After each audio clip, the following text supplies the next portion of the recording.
ग्वाली पावा आसन कख्यो है जैसे याहू में जाने विदित से. Next up is Parasana.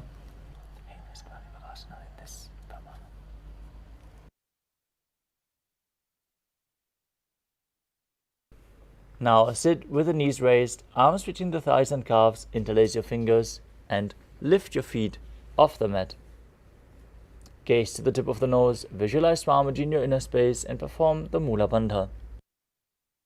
ध्वम्रे च येत् वायुं मृदुनिश्वास संयुतम्.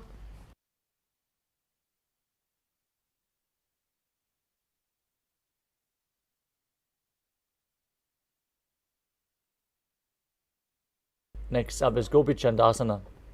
As you interlace your fingers around the feet with the soles together, keep the toes at the groove of your throat and the heels touching your chest.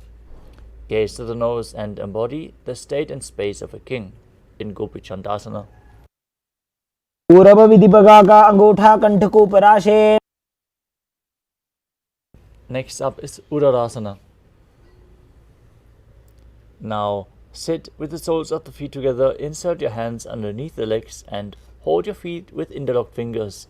As you bring the feet up to your chest, the head down, touching the chin to the soles, gaze to your nose and visualize your body free from any defects.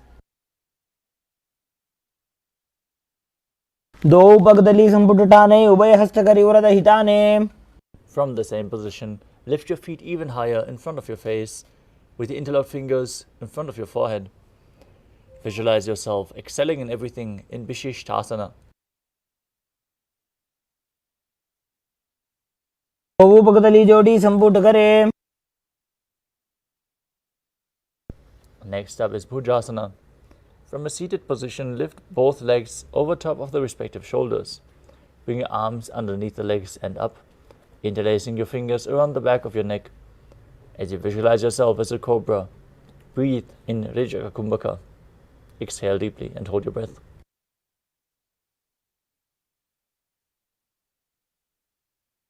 गिरासनं तु विज्ञेयं कक्षासनम् अतः परं ग्रीवासनं च परमं भुजासनमिहोच्यते.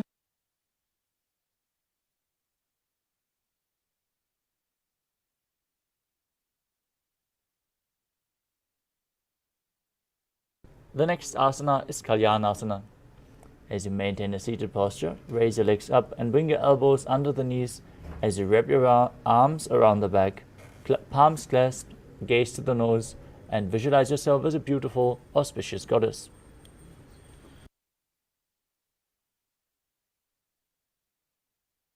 दो हाथ पगों नीचे आने, तिनको गोड़ा नीचे ठाने.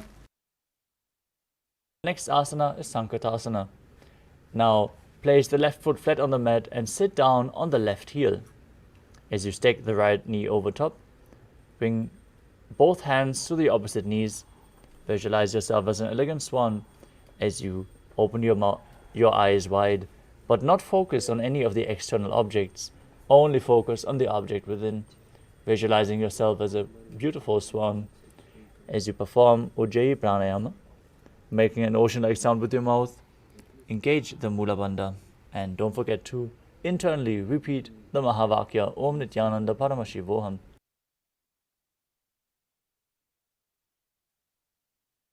वामपादं जितेर् मूलं सन्न्यस्य धरणीतले.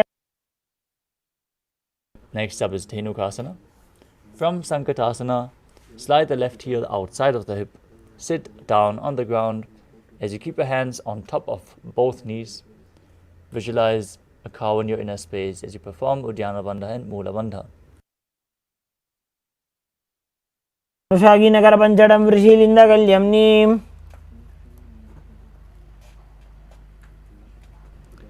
Next up is Machandarasana. Now place the right foot on the left thigh and the left foot on the right knee. Bring the left hand behind the back and hold the right thigh. As you place your right hand on the left thigh, twist your body, gaze to your third eye and visualize Swamiji in your inner space. वामजङ्घभरदक्षिणटाने वामहस्तभिष्टीति स आने. Now untwist your body, keep your legs in the same position, hold onto the feet and lean forward and down, placing your forehead on the ground as you visualize Swamiji in your inner space and perform the Mula Bandha in Machandarasana too. प्रथम जीवनो चरण जजोयी वामजंग परिराखे सोयी. The next asana is Guru Asana. Maintain your feet in the same position. Interlace your fingers and place them on the top knee as you perform all three wonders and visualize Swamiji, your Guru, in your inner space.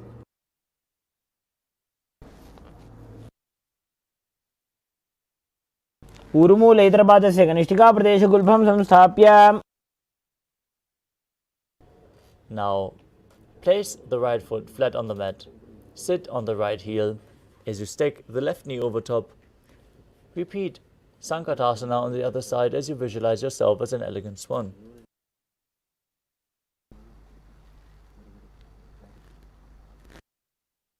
वामपादं चितेर्मूलं सन्न्यस्य धरणीतले. Now slide the right heel outside of the hip. Place the hands on top of the knee. Visualize a cow in your inner space. Perform Uddiyana Bandha and Mula Bandha in Dhenukasana on the other side. अनुषागीनकर पंचडं वृषीलिन्दगल्यम्नि. Next up is Machandalasana. As you place the right foot on the left thigh, the left foot on the right thigh, and the right foot on the left knee, bring the right arm behind, twist your body, and place your hands on opposite thighs, twisting your body even further. Gaze to your third eye and visualize Swamiji in your inner space as you repeat Machandalasana on the other side. वामजंग परिदक्षिणटाने वामहस्तपिष्टी दिशाने. Now lean forward and down. As you hold onto the feet, place your forehead on the mat in Machandrasana 2 on the other side.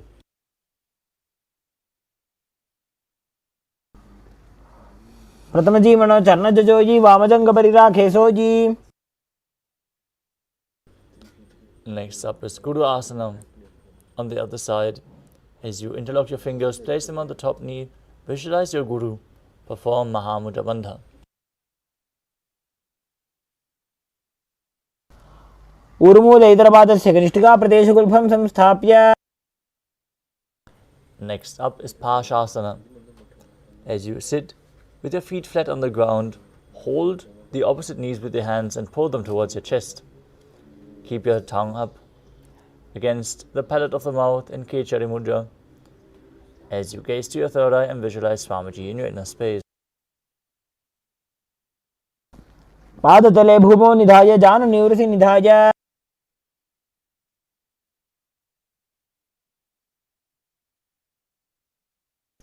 Next up is Bodhashokasana. From the same position, hold on to the opposite wrists. Bring your chin down to the knee. Gaze to the tip of the nose and visualize being in an abode of bliss.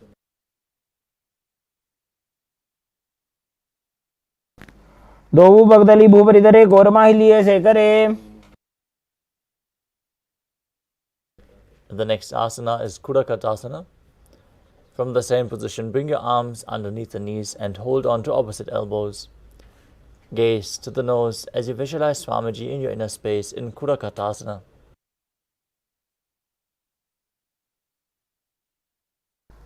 दोवु हाथ भगवाहर लियावे घोड़ा नीचे ले ठहरावे. Next up is Sumati Asana. Hold on to opposite elbows and cross your ankles as you keep the toes pointing up. Gaze to the nose, keep your tongue in Kechari Mudra as you visualize the great sage and Maharishi Sumati in Sumati Asana. मूलद्वारी धरती परिठाने डावा पग परिदशपद आने. Next up is Dandasana. As you extend your feet out straight, keep your arms raised straight above your head, interlaced fingers, wrists pointing outwards. As you engage all three wonders, gaze to your nose and visualize Swamiji in your inner space. इदानीं गर्भिणीनां योगाभ्यासो यथा लघु. Next up is Arambhasana. Now lean forward and down, hold onto the feet, big toes in Prana Mudra. As you bring your chest forward and down, head to the knees, and perform Nadi Shodhana, inhaling through one nostril, exhaling through the other, on both sides, interchangingly, without using your hands for support. Visualize Swamiji as you do so. दोवु पग मिलिवा पसारी पगा का अंगूठा पकड़ी लीला टगोड़ा लगावे. Next up is Pidokasana. As you sit with your legs straight, extend your knees slightly up, keep one hand distance between the heels. As you bring your shoulders down, wrap your hands in and around the legs and hold your feet, the soles of the feet from the outside. As you gaze to your third eye, visualize Swamiji in your inner space. प्रथम बैसी दो पाव पसारी कचको उर्तको कुरडो डारे.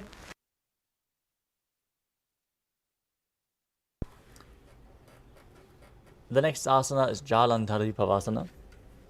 As you extend both legs out with the heels together, place your chin on the heels, insert your hands below the legs, and keep the palms facing up. Gaze to the nose as you visualize Swamiji in your inner space and perform the Mula Bandha.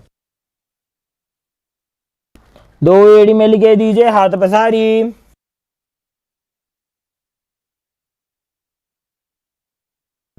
The next asana is Urdhva Paschimottanasana. As you sit with your legs extended forward, lift one foot behind your neck if you can. Then lean forward and down and hold onto the front foot as in Paschimottanasana. If you can't bring the leg behind your neck, try to bring it over your shoulder or pull it towards your chest.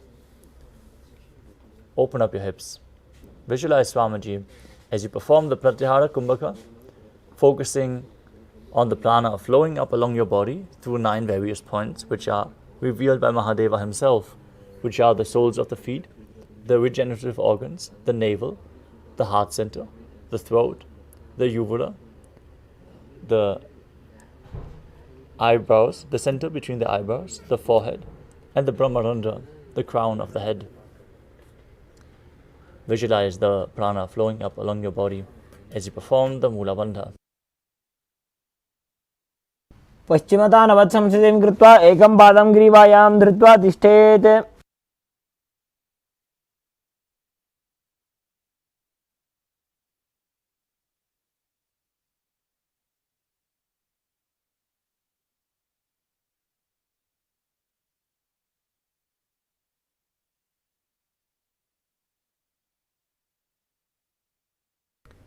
Next up is Anantasana. With the leg behind your neck, lean backwards and straighten your spine. Lay on your back as you gaze to the nose. Again, if you can't bring the leg behind your neck, bring it over your shoulder or pull it up towards your chest. Hold onto the foot with the opposite hand as you gaze to the nose and visualize yourself as being infinite, endless, eternal, Ananta in this posture. उत्तानशयनी एकैकम्पायी ग्रीवायां विन्यस्य.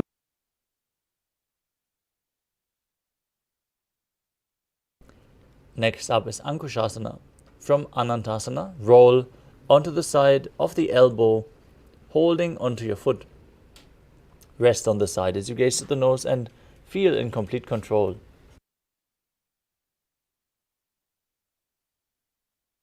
उत्तानशेत एकैकं पादं ग्रीवायां कुर्वन्.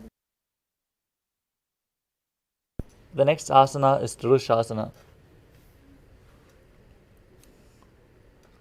As you lay down on your back, bring the knees to the chest, encircle the thighs and calves with your arms and roll your body from left to right, visualizing Swamiji in your inner space as you perform the Mula Bandha. उत्तानशयनं जानुनि हृदयवष्टम्भ.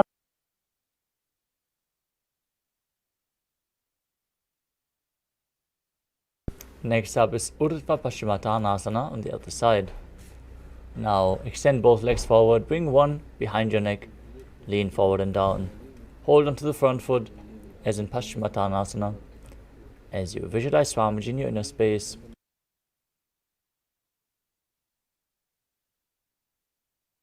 पश्चिमतानवत् संस्थितिं कृत्वा एकं पादं ग्रीवायां धृत्वा तिष्ठेत्. Now repeat Anantasana on the other side as you hold the foot with the opposite hand, extending your body straight, visualizing yourself as unending.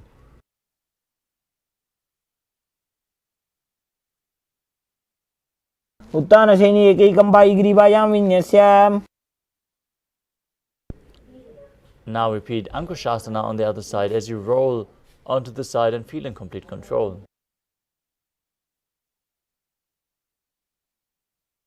उत्थानशेत एकैकं पादं ग्रीवाजां कुर्वन्. The next asana is Yoga Nidrasana. As you lay on your back, slowly lift your legs one by one up behind your head. Hold your hands behind your back and gaze to your nose as you visualize Swamiji in your inner space. पादाभ्यां वेष्टयेत् कण्ठं हस्ताभ्यां पृष्ठबन्धनम्. The next asana is Atmaramasana. While laying on your back, raise your legs towards your head, wrap your hands around the legs and interlace your fingers behind your neck. Gaze to the nose as you visualize Lord Vishnu blessing you from within. Focus on the prana flowing up in Pratyara Kumbhaka as you perform the Mula Bandha.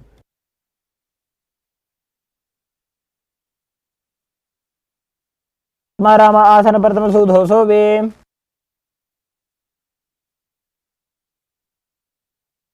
The next asana is Kuchikasana. As you lay on your back with the knees to the chest, with the soles of the feet facing up, extend your arms sideways and gaze to your third eye. Visualize Swamiji in your inner space as you perform the Mula Bandha. दो हाथ सीधा सा करे, तीनों सौ base पा करे. Next up is the Jatara Parivriti.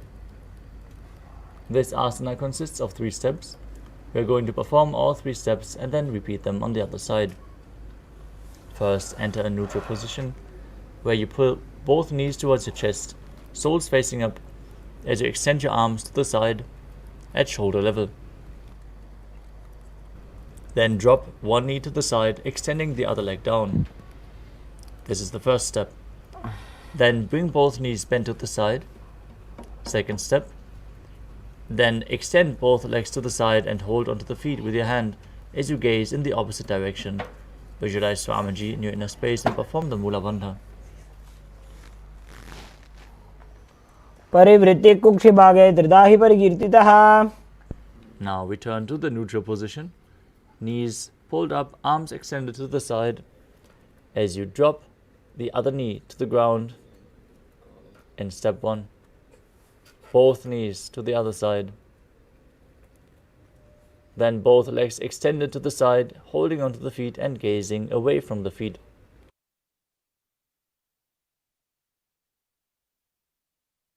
परिवृत्ति कुक्षि भागे त्रिदाहि परिकीर्तितः. Next up is the Dviparapitam. Now lie on your back and bend your knees as you place your feet flat on the ground, holding onto the ankles, lifting your hips up. Gaze to the nose and visualize yourself as sturdy as a bridge as you perform Jalandhara Bandha and Mula Bandha, breathing in Mocha Kumbhaka.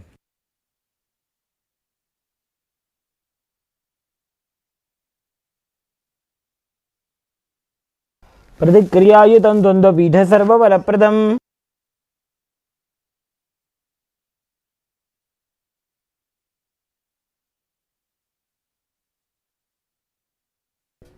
Next up is Paryankasana. Now lie on your back, place your feet on the mat, bring your arms over your head and place your hands flat on the mat as well, with the fingers pointing towards your feet. Lift your entire body up off the ground as you visualize yourself as sturdy as stone furniture. Breathe calmly in Sahaja Kumbhaka and perform the Mula Bandha. उत्थानशयनं हस्ततलाभ्यां भूमिं वष्टभ्याम्.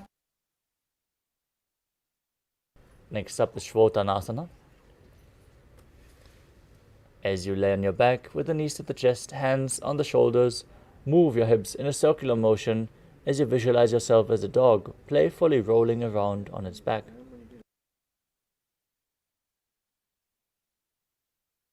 शवच्छरीरं संस्थाप्य जानुनि सम्मील्य नाभवानीज.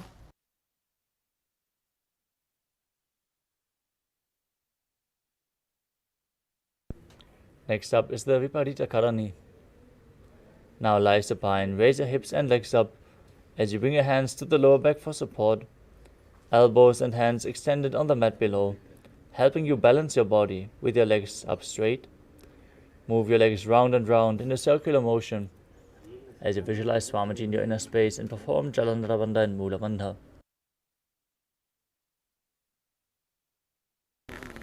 भूतले सशिरो दत्वा खेनये चरणद्वयम्. Now stop the movement of your legs, be straight and stable in Viparita Karani too.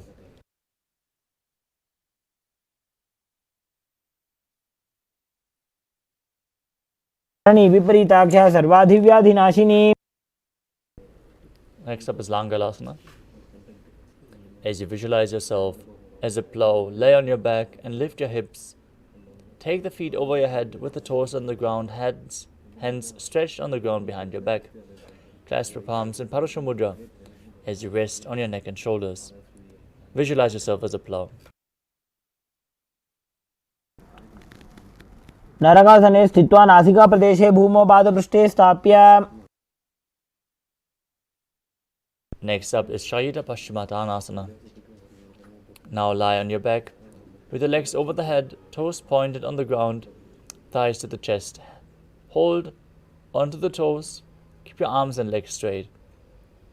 Perform Paschimottanasana while laying on your back. This is one of the 84 different asanas as revealed directly by Lord Paramashiva himself. तानं शयित्वात् कुर्वीत शयितपश्चिमतानकम्. The next asana is Suprakonasana. From the same position, bring your hips above the shoulder level and then open your legs wide to the side.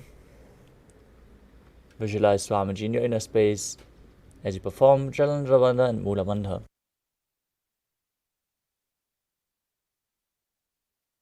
परिवृत्ति कुक्षिभागे त्रिदाहि परिकीर्तितः. Next up is Chakrasana. From the same position, hold on to your ankles and roll onto your back while visualizing yourself as a chakra, a wheel. Breathe in Mocha Kumbhaka in Chakrasana. वासनस्तद्वौ पादौ कुर्यान्मस्तकतः परौ. The next asana is Suprapta Sarita Parangushtasana, where you lay on your back and extend your legs up at a 90-degree angle, holding on to the feet, to the big toes and Prana Mudra. As you then open your legs wide to the side, visualize Swamiji in your inner space. पादं क्रौञ्चं च मरीचिं वीरभद्रकम्. The next asana is Supta Parangushtasana, where you join your feet together above your body and remain with your arms and legs straight. Visualize Swamiji in your inner space as you perform the Mula Bandha. उत्तानपादं क्रौञ्चं च मरीचिं वीरभद्रकम्.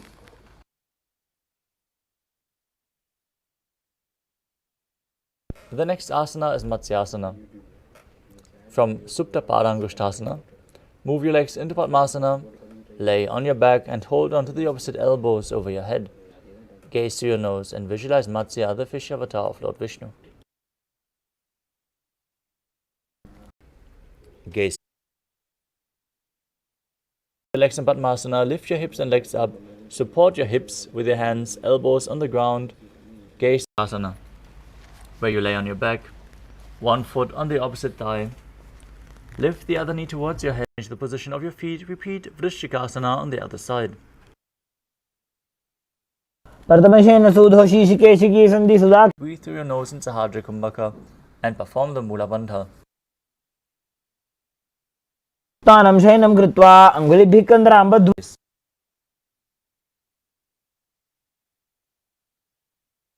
श्रोतानवत् संस्थितीकृत्वा जानुद्वयं पर्यायेन कर्णयोः संस्पृशेत्. The next asana is Vrikasana. While laying on your back, place the soles of the feet flat on the ground. The next asana is Ludhasana. As you lay on your back, quickly throw your legs up above your head, completely roll over, and then finish in a prone position. Repeat this movement again and again while visualizing Swamiji in your inner space. उत्तानशयनं पादौ शिर उल्लङ्घ्य भूमौ स्थापयित्वा. Now lay flat on your belly with the feet extended backward, toes pointing back, hands by the shoulders. As you contract your lips, make the sound of a flute whistling while inhaling, as you visualize yourself as a chariot carrying warriors into a battle for Dharma on your chariot back. शयनं कृत्वा नाभिं भूमौ निधाय. The next asana is Dehal Ulanganasana. Now push your body up into a plank position and then jump your feet forward and back between your arms as you feel yourself go beyond the body and mind. हस्तद्वयं बद्ध्वा तन्मध्यचरणद्वयम् उड्डानैव बहिरानीय. Next up is Chatyasana. From a standing position, bend forward and place your hands on the mat. Walk back and forth while visualizing yourself as a wise 60-year-old elephant. अथ जात्यासनं वक्ष्ये येन जाति स्मरो भवेत्. Next up is Lolitika Karana. Stand with your knees bent, feet pointing outwards as you bend your elbows and rotate them around your body as you lean back, open up your chest and move your head in all directions.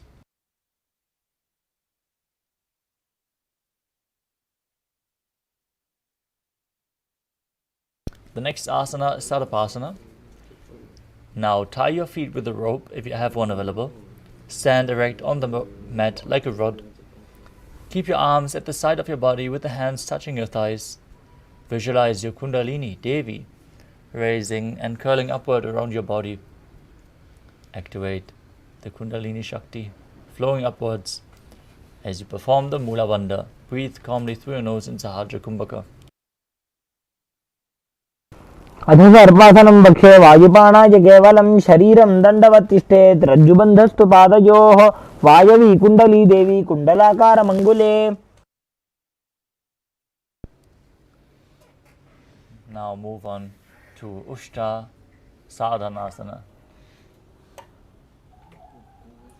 While standing, place all fingers on the mat and then stand on your hands, holding onto the toes from the front as you begin to move. Walk around, visualizing yourself as a camel. टिकनिष्ठिका प्रदेशेन भूमौ निधाय उपरि पादतले संस्थाप्य. Next up is Ashvasana from the same position, holding onto the feet from the outside. Visualize yourself as a horse and walk around. टिकनिष्ठिका प्रदेशेन भूमौ निधाय उपरि पादतले संस्थाप्य. Next up is Kapota Nitakasana. As you stand straight with the feet together, interlace your hands behind your back and pull them down towards your calves, opening up your chest widely. Visualize yourself as a soaring bird diving as you perform the Mula Bandha. पादतले भूमौ निधाय पृष्ठभागेन हस्तो जङ्घापर्यन्तं नीत्वा. Next up is the Tala Pushpa Bhutam Karana. Now stand tall with the palms together in Namaskara Mudra. Gently bend the knees and keep the toes pointing outwards. As you bow down, open up your hands to each side, raising the heel and lowering the shoulder of the respective side. Visualize yourself holding a bouquet of flowers and offering it to Paramashiva.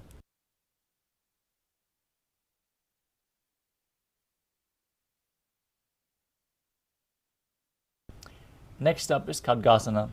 Now visualize yourself as a rhinoceros, gaze to your nose, then lay down on your stomach. Jump your feet up towards your hands and stand with your hands in Namaskara Mudra, forming the horn of the rhinoceros.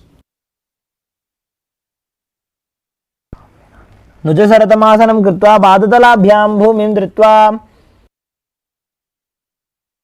Next up is the Uttanottanam, where you sit down all the way or as low as you can to the ground. Hold on to weights if you want to intensify this asana. As you stand back up and sit back down again and again. Gaze to the tip of the nose and visualize Swamiji in your inner space.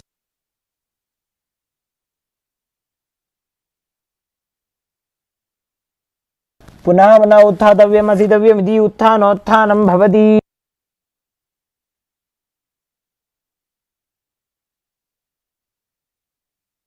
Next up is Musalasana. Now stand up straight, raise your arms up over your head and jump repeatedly as you visualize yourself as a mace.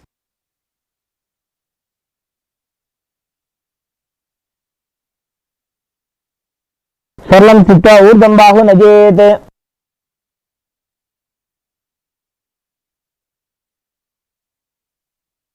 Next up is Uchchiya Shakasana. From a standing position, pull the sole of one foot towards your chest. As you sit down and stand back up with the other leg, exchanging the legs again and again, visualizing Swamiji in your inner space as you gaze to your nose. एकैकं पादतलं कुक्षौ निधाय तिष्ठेत् उच्छीर्षकं भवति. Next up is Parashvajanukarana. Now stand and keep one leg slightly bent with the toes pointing to the side. Bend and lift the opposite knee towards your chest, pointing the toes downwards. Hold the knee with your hand in a fist as you place the other hand to the inner thigh with the fingers pointing inwards.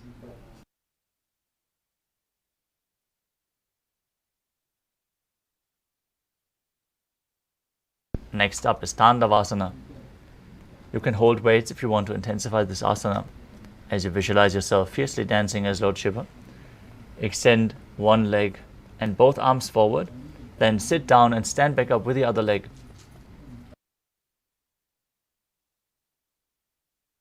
एकेन पादेन स्थातव्यं ताण्डवासनं भवति. Next up is Brahmanasana.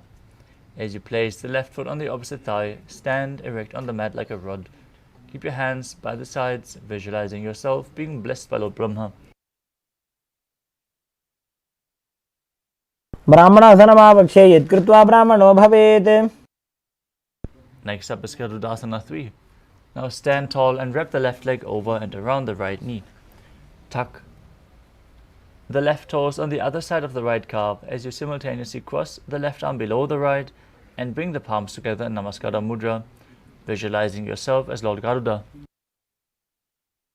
उत्तानगूर्मपीठं च संहस्गारुडमेव च. Next up is Ekapadasana. As you stand straight on the right leg, keep the left foot on the opposite thigh, hand relaxed by the knees. Visualize Swamiji in your inner space as you perform the Mula Bandha.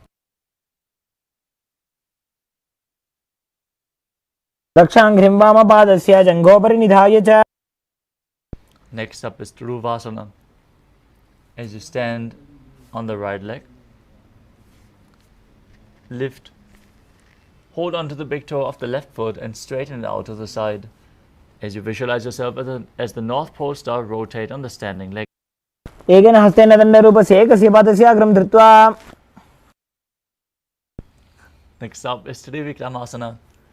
As you stand on the right leg, lift the left foot behind your neck and stand tall. Alternate sitting and standing. Perform the 3 steps of Lord Vishnu as you visualize Lord Vishnu blessing you from within. एकेन पादेन स्थातव्यम् उत्थातव्यं ताण्डवासनं भवति. Now repeat Parashvajanukarana on the other side.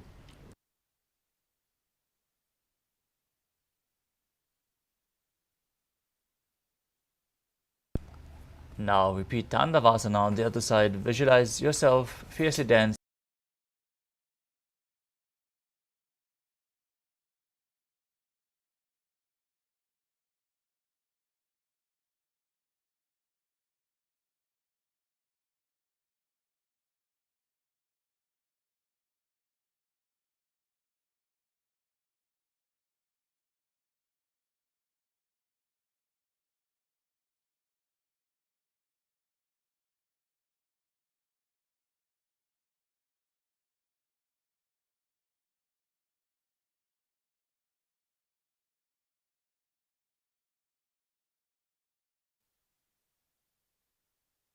Next up is Ekapadasana. Bring the raised foot to the opposite hip. Hands relaxed by the side. Visualize Swamiji. दक्षाङ्घ्रिं वामपादस्य जङ्घोपरि निधाय च. Now repeat Dhruvasana, the pole star posture on the other side. एकेन हस्तेन दण्डरूपस्य एकस्य पादस्य अग्रं धृत्वा. Now repeat Trivikramasana on the other side. If you can't bring the leg behind your neck, try to bring it over your shoulder or pull it towards your chest or your belly. Then sit down and stand back up. Get the support of a solid object if you need. पादं संस्थाप्य स्थातव्यम् उत्थातव्यं त्रिविक्रमासनं भवति. Next up is Samanaka Karana. Stand straight with the feet close together, toes pointed slightly outwards. Keep both hands to the side of your body, fingers apart. Relax, feel the awakened Kundalini Shakti flowing through your body as we enter the final 100 asanas of the sequence.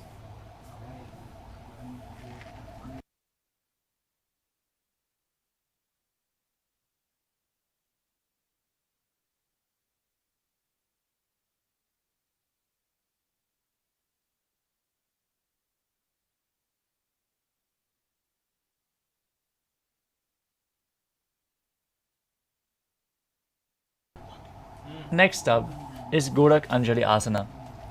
Now stand erect and then bend forward. Bring both hands underneath the knees. Make a finger lock and sit in a squatting position as you let the finger lock touch your navel. Visualize the great sage Goraknath, founder of the Natha Yoga Hindu Sampradaya, as you perform Jivachala Kumbhaka. Inhale deeply and hold your breath, pushing the prana forcefully up and down within your body and throughout your limbs along with your mind.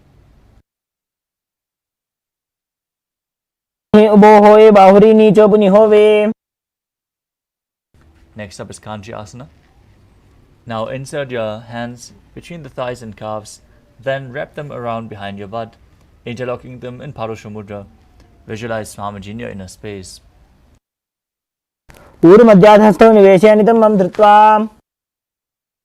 Next up is Bhairo Asana. Now bring the feet together and sit in a squatting posture where your heels touch your perineum. Hold the hands behind your back in Parusha Mudra as you gaze to the nose and gaze to your navel and visualize Bhagavan Kala Bhairava, the Lord of Time.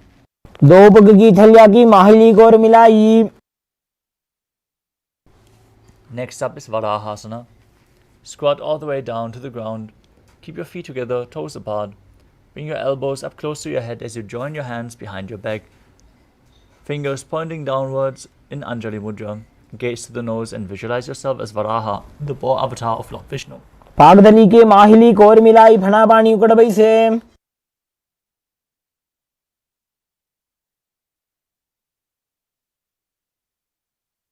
Next up is Pripitasana.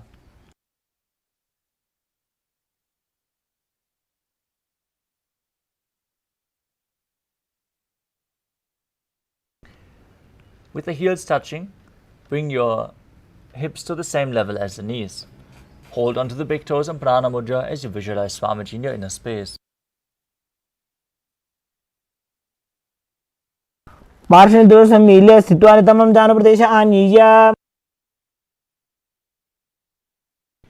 Next up is Bakasana.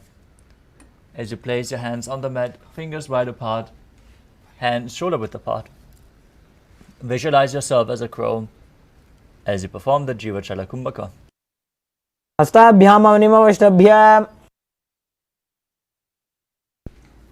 Now kneel down with the head on the ground, palms spread for support. Raise your body onto your head and place your legs in Padmasana as you gaze to the nose and visualize Swamiji in Sushtanga Kapali Asana. Asana Gogana Kapala Acho Hoi.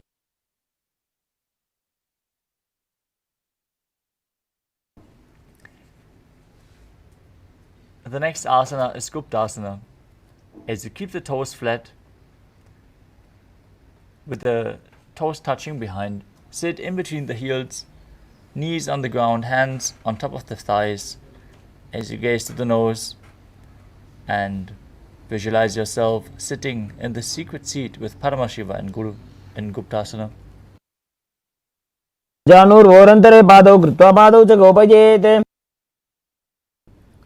The next asana is Vrikshasana too. Another inverted posture. So get the support of a partner or prepare yourself in front of a wall if needed. Now place your hands on the ground, fingers wide, lift your body up straight into a handstand as you You should perform this asana to purify the 7 chakras. As you visualize yourself as a tree with deep roots into the ground, perform the Mula Bandha. सप्तचक्रक्षालनाय vrikshasana विशेषकान्. Next up is Shiva Asana. In the handstand posture, bring your hands closer together, join the feet, gaze to your third eye and visualize Tejas, energy flowing to your third eye, rejuvenating your body. दो पग जोड़ी माही Gulf मिलाए.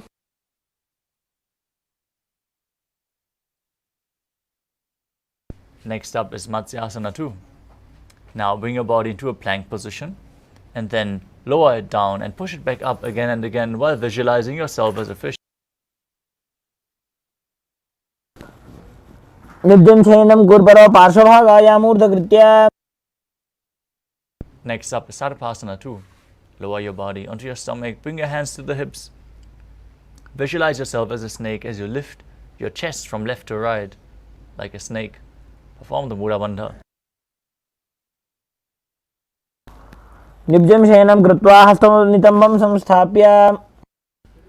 The next asana is Niralambanasana.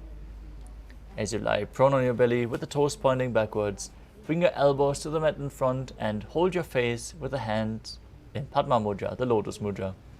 Feel self-supported and completely independent.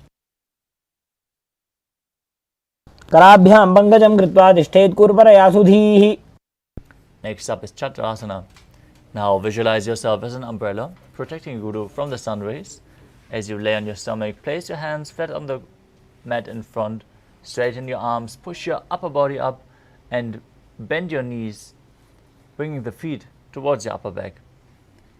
Perform the Mula Bandha as you do so in Chatrasana.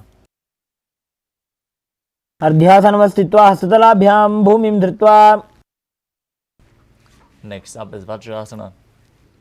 As you sit on the knees with the tops of the feet flat on the mat, bring your butt onto the heels, stretch your arms out in front with the palms facing down. Place your forehead on the ground as you gaze to the nose and visualize yourself as Vajra, the weapon of Indra, symbolizing your indestructibility. इदानीं गर्भिणीनां योगाभ्यासो यथा लघु. With your hands flat on the mat, push your hips up into Gajrasana. As you alternate striking the ground with your hands, visualizing yourself as powerful as a ram in Meshasana. गजासन संस्थितो एकैकं बाहुं भूमौ ताडयेत्.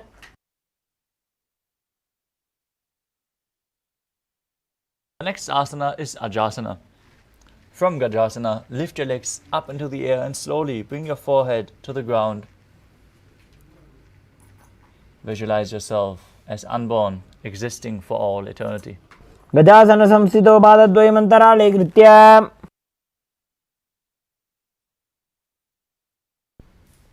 Next up is Dhanantarasana. Now sit in a kneeling posture on top of the heels with the legs together. Interlace your fingers around the toes and pull the feet towards your perineum. Then place your hands on the respective knees. Keep your spine straight, gaze to the nose. Place your hands on top of the knees as you visualize Swamiji in your inner space and breathe in Ujjayi Pranayama, making an ocean-like sound with your mouth. पूर्व विधि परिहाता की काकसीस्यो फणा शरा मोड़ी.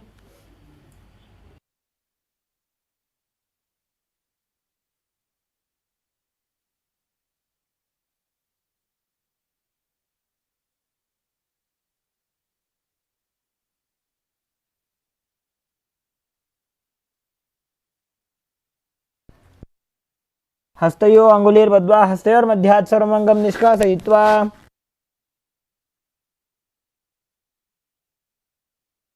Next up is Garudasana 4.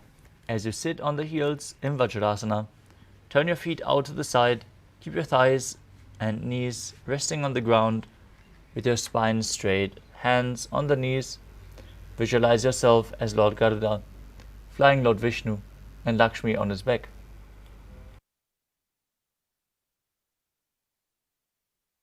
जंघोरुभ्यां पीड्य स्थिरकायो द्विजानुना. The next asana is Ananda Mandirasana.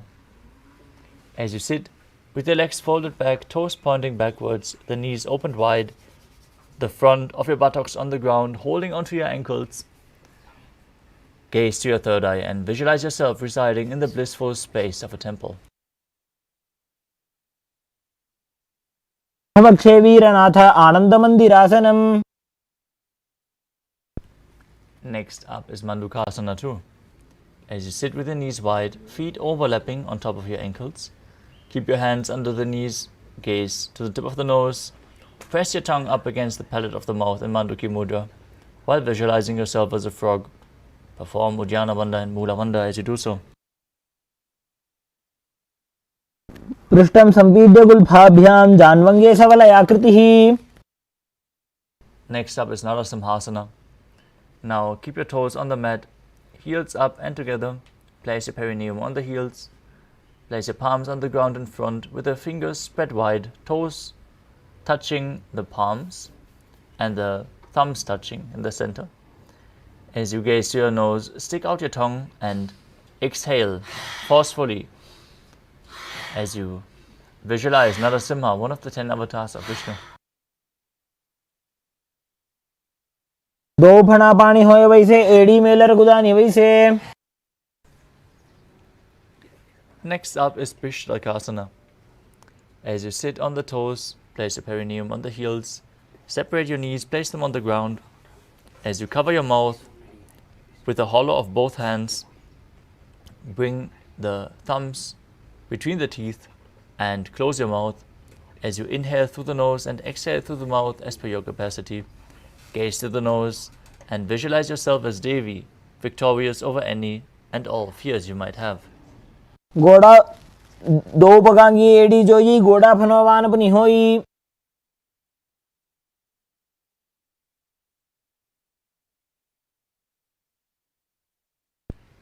Next up is Makaldasana. Now keep the soles of the feet together, the top of the feet on the ground. Sit on your heels.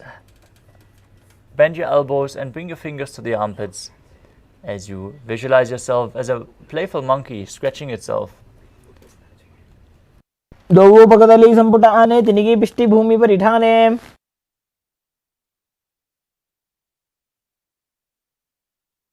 The next asana is Vajrasangarasana. As you stand on the toes with the soles of the feet together, sit on the heels, knees wide and off the floor. Hold your elbows behind your back and gaze to the nose as you embody a diamond-like strength for yourself and your Sangha, your spiritual community. प्रथम पणा पानी होए वैसे दो एड़ी गुदानी वैसे.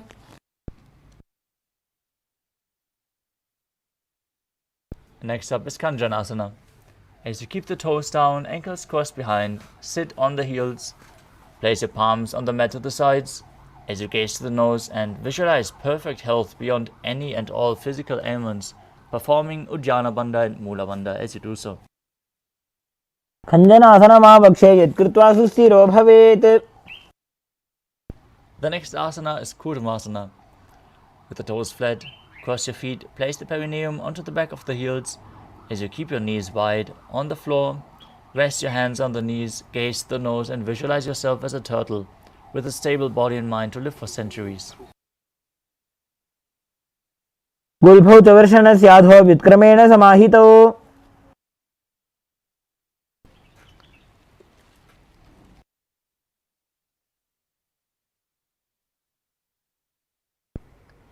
Next up is Yogasana. With the toes flat, cross your feet and place the perineum onto the back of the heels. Gaze to the nose, visualize Swamiji in your inner space and perform the Mula Bandha.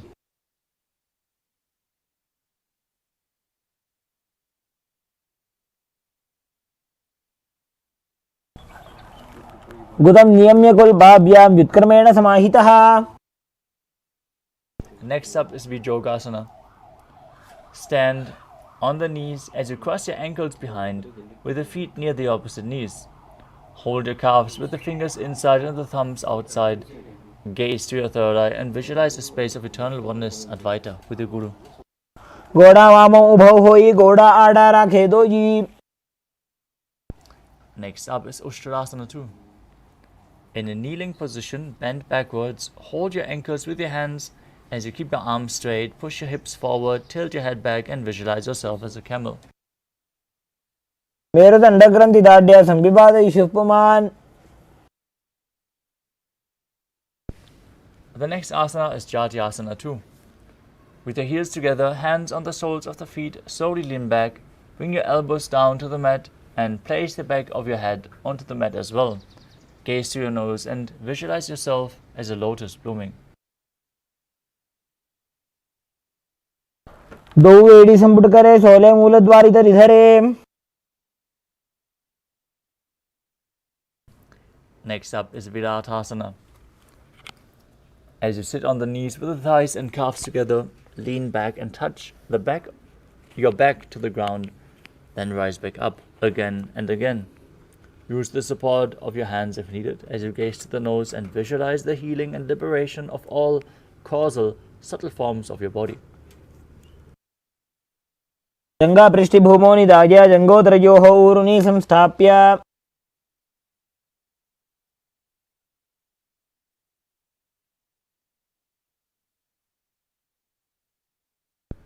The next asana is Kapotasana. From Viratasana, raise your hips higher. Bring your forearms to the mat and hold the back of your heels. As you bring your head in between the feet, visualize yourself as a beautiful dove. Perform the Mula Bandha. मेरुदंडग्रंथि दाढ्य संविपादयिषुः पुमान्.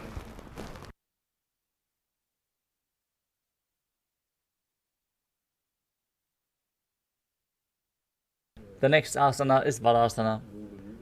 Stand upright on the knees with the toes tucked.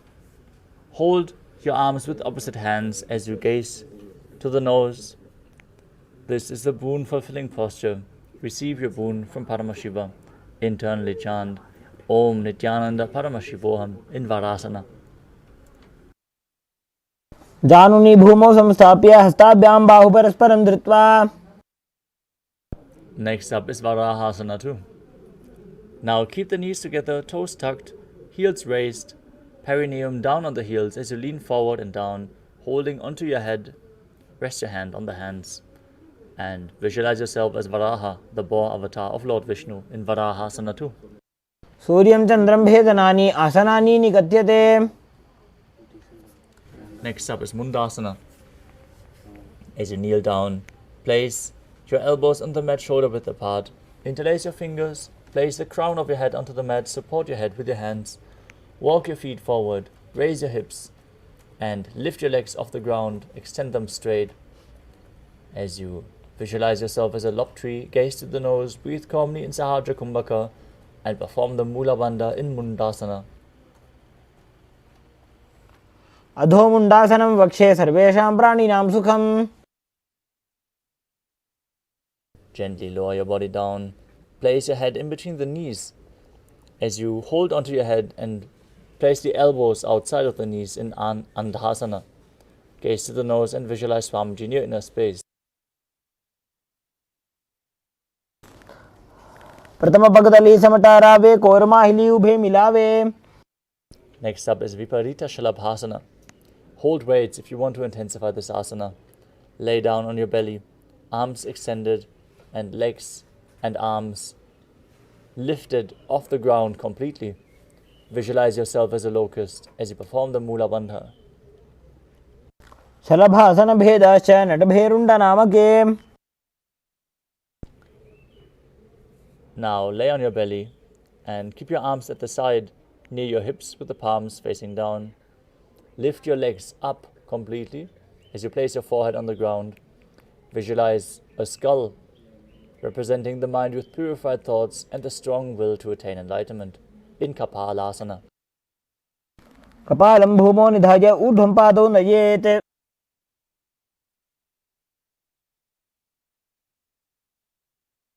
The next asana is Akasha Kapotasana. Lie on your stomach with the hands by the sides. Lift your legs up over your head and slowly place the feet onto the mat in front of you. Keep your palms flat on the mat behind as you visualize yourself as a free and open dove. breathe calmly in Sahadra Kumbhaka. उष्ट्रासने स्थित्वा चरणौ भूमेरुत्थाप्य Next up is Chatakasana. Now sit on the knees. Bring your chest down so the navel touches the knees. As you keep your hands flat on the mat, forearms on the ground. Be sturdy. Visualize yourself as a sparrow as you perform the Mula Bandha. कूर्पर्पद्यन्तौ हस्तौ धरामोष्टभ्य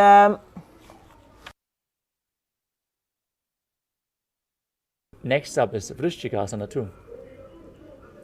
Now kneel down, hands and elbows on the mat. Raise your legs up. As you bend your back to touch the feet onto your head, lift your chin, hold the position as you visualize yourself as a scorpion.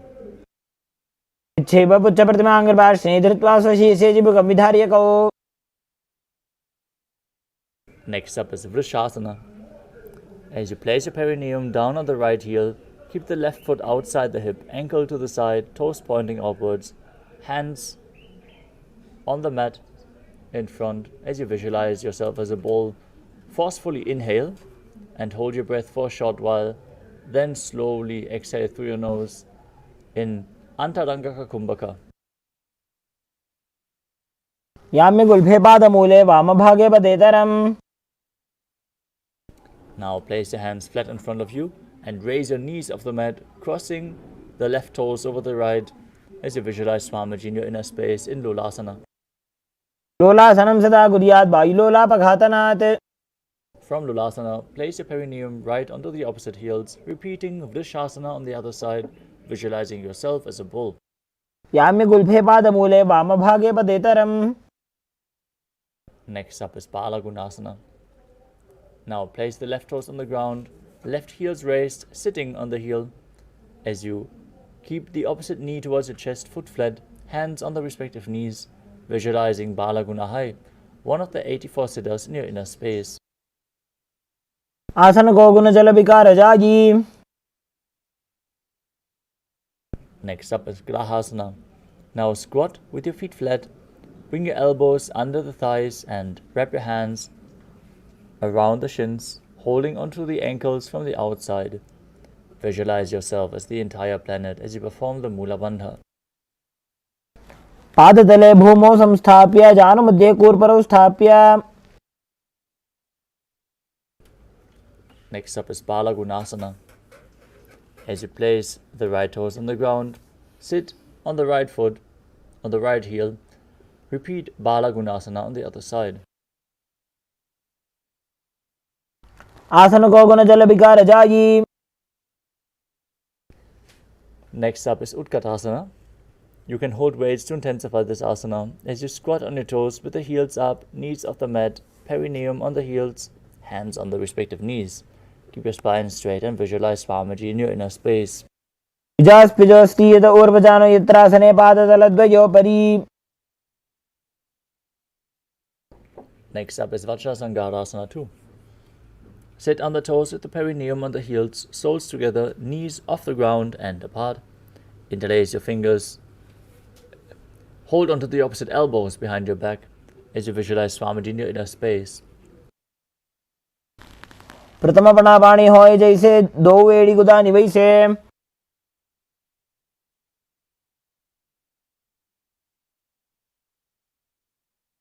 Next up is Anilasana. Now squat or sit with the feet hip width apart. Place your palms on the mat, fingers pointing forward and step onto the top of the hands. As you gaze to the nose, visualize you are able to consume and live off of air alone. भूमि पर इठाने कहुनी जाड़ी नाभि लगाने. Next up is Parukasana. Now place the back of your hands onto the mat with the fingers pointing towards your body. Step onto the hands with your feet and wrap your hands around the feet like a shoe. Start walking around on the mat. Visualize yourself wearing padukas, walking across India. हस्ततलयोः पादतले कृता तिष्ठेत् गच्छेत् पादुकासनं भवति. Next up is Kukkuttanasana. Now place your palms on the mat, raise both feet upwards into the air as you let them fall back down. Do this again and again, visualizing yourself as a rooster. हस्ततले भूमौ कृत्वा पादतले च ऊर्ध्वमुड्डानं कृत्वा. The next asana is Viparita Nrityasana. Now place your hands on the mat and raise your legs upwards into a handstand. Move around on the two hands dancing as you feel yourself become free of all inhibitions. हस्ततलाभ्यां भूमिं वष्टभ्य. Next up is Kunjarasana. As you separate your feet, place one palm down on the mat with the arm straight. Bring the opposite hand to the head and be stable. Visualize Swamiji in your inner space. अथ वक्षे Mahadev कुञ्जरासनमुत्तमम्. Exchange the position of your hands. Repeat Kunjarasana on the other side. अथ वक्षे Mahadev कुञ्जरासनमुत्तमम्. Next up is Kadambasana. Now sit on the ground with the feet flat, heels close to your body. Hold the respective ankles and lift your feet off the ground as you visualize yourself as a Kadamba tree, a tree that promotes a long life. पार्ष्णिभ्यां भूमिं वष्टभ्य हस्तद्वयेन गुल्फौ धृत्वा.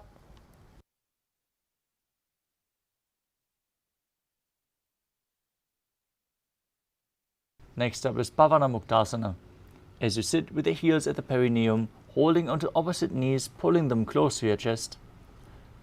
Visualize any excess vata being released from or balanced within your system. द्वयोस्तु पादयोः पाणिं लात्वा स्वस्वनितम्बके.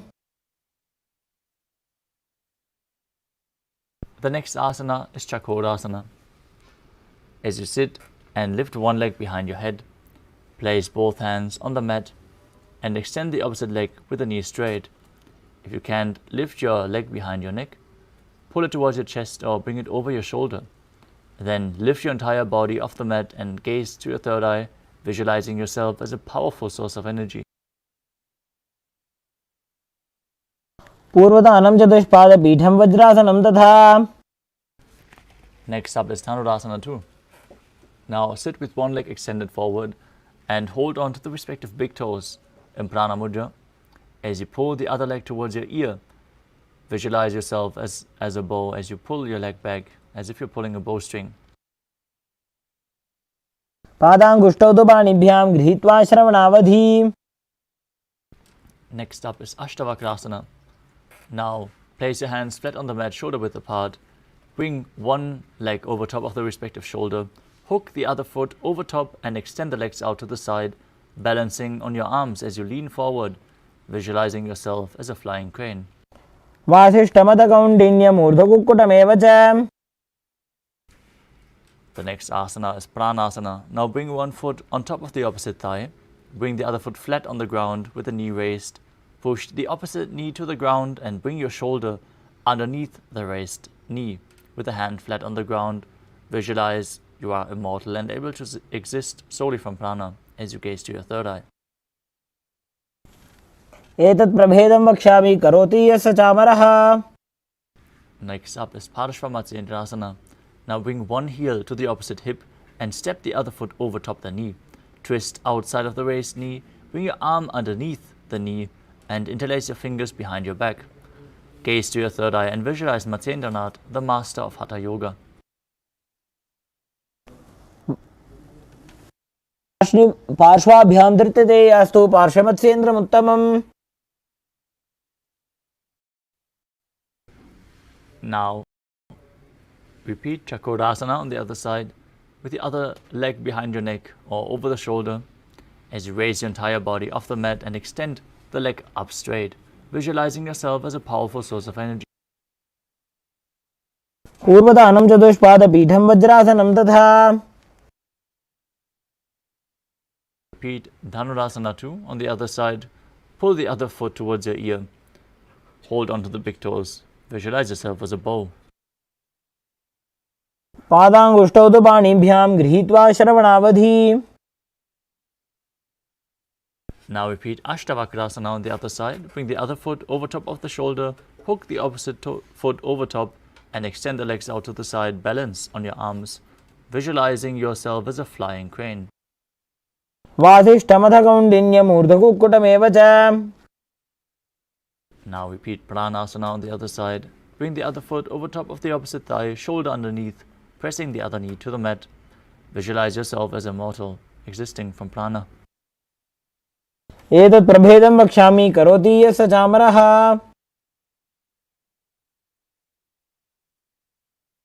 Now repeat Parshvamatyendrasana on the other side. Bring the other heel towards the hip. Opposite foot stacked over top, hand underneath the knee, and fingers interlocked behind your back. Visualizing Matsyendranath.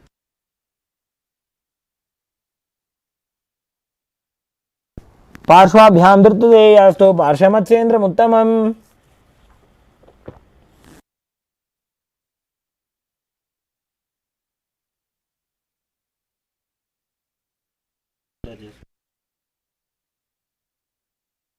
Next up is Ardha Paschimottanasana.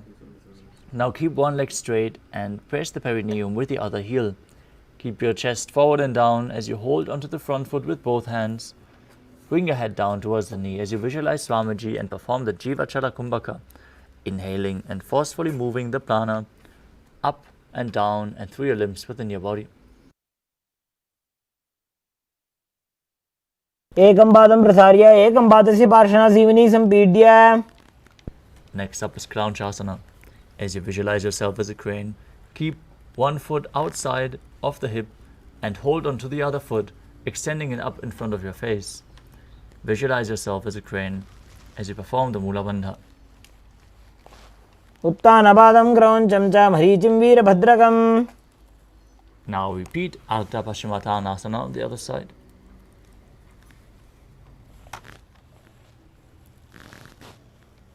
एकं पादं प्रसार्य एकं पादस्य पार्श्वनासीवनी सम्पीड्य.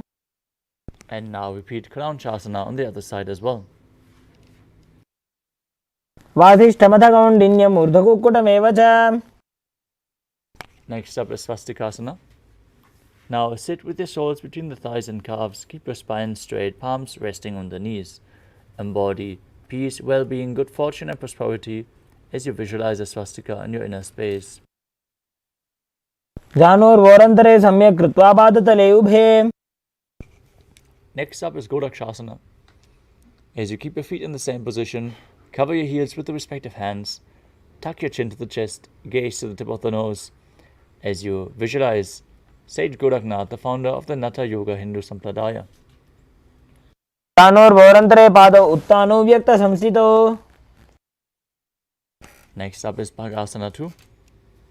Now bring the left heel to the perineum and the right foot on top of the left thigh. Now visualize Swamiji, meditate on Arihanta, the enlightened one, as you gaze to your third eye and close all your five senses in Shanmukhi Mudra. Exhale. Close your eyes with the index fingers, nose with the middle fingers, mouth with ring and little fingers, and your ears with the thumbs.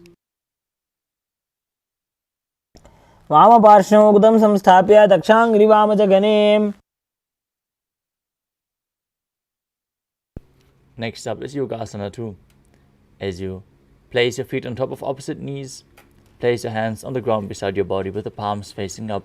Keep your spine straight, gaze to the nose, and visualize Swamiji in your inner space as you roll up your tongue and inhale through the rolled up tongue while keeping the mouth in the shape of the beak of a crow. Slowly exhale through your nose in Kakachancha Kumbhaka as you perform the Mula Bandha.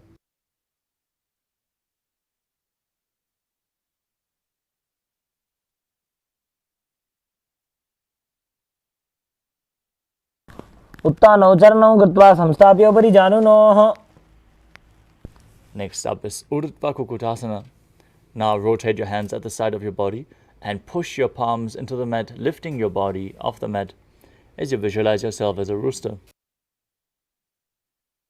वासिष्ठमथ कौण्डिन्यम् ऊर्ध्वकुक्कुटमेव च. Next up is Siddha Haratali Asana. From Padmasana, insert both hands through the knees and place them on the mat. Avoid lifting your body up, stay seated on the mat as you gaze to the nose and perform the Mula Bandha. प्रथम पद्मासन को करे, हस्त दो वो घोड़ासन धरे. Next up is Hamsasana. Now push your body off the mat from the same position as you gaze to the nose and visualize yourself as an elegant swan.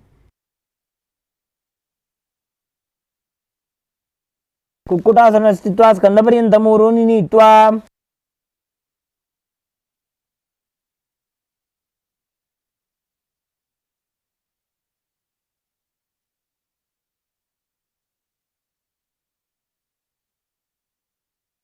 The next asana is Karmukasana.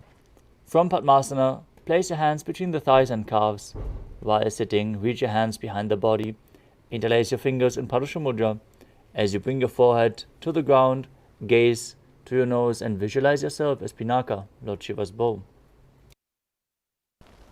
प्रथम पद्मासन को करे, घोड़ासन दिमाही करी धरे. Next up is Kurmasana 2. From Padmasana, insert both hands through the thighs and calves. Bend your elbows to hold onto the restricted shoulders with your hands. As you visualize yourself as a turtle, having a stable body and mind to live for hundreds of years. By जंग पर दक्षिण पावा, दाई जंग पर by ल्यावा. Next up is Grandhi Vedasana. From the same position, tuck your chin to the chest, gaze to the nose, and rejoice knowing you are in Shiva's secret knot posture.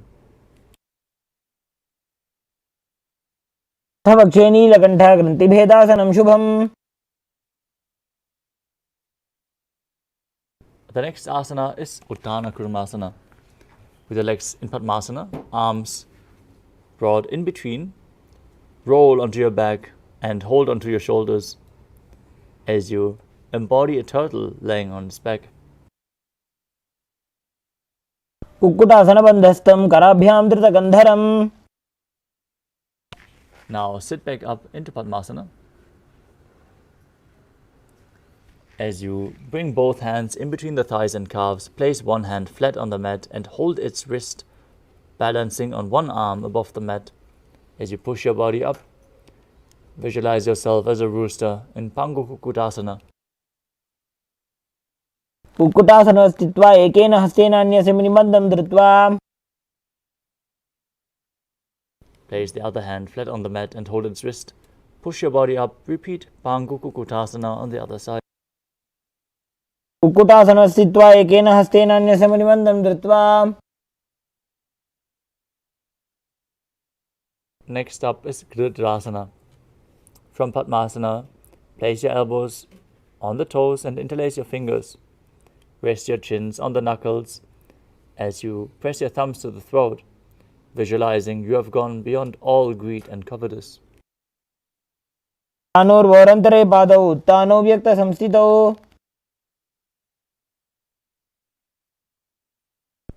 Next up is Padmasana 3. From Padmasana, hold one hand over the other with the palms facing upwards. Now, hold one hand over the other. Keep your spine straight. Gaze to the nose. Engage all the bandhas as you visualize Swamiji in your inner space. उत्तानो चरणो विधाय विधिवत् शक्ति स्थितौ योगिरात्.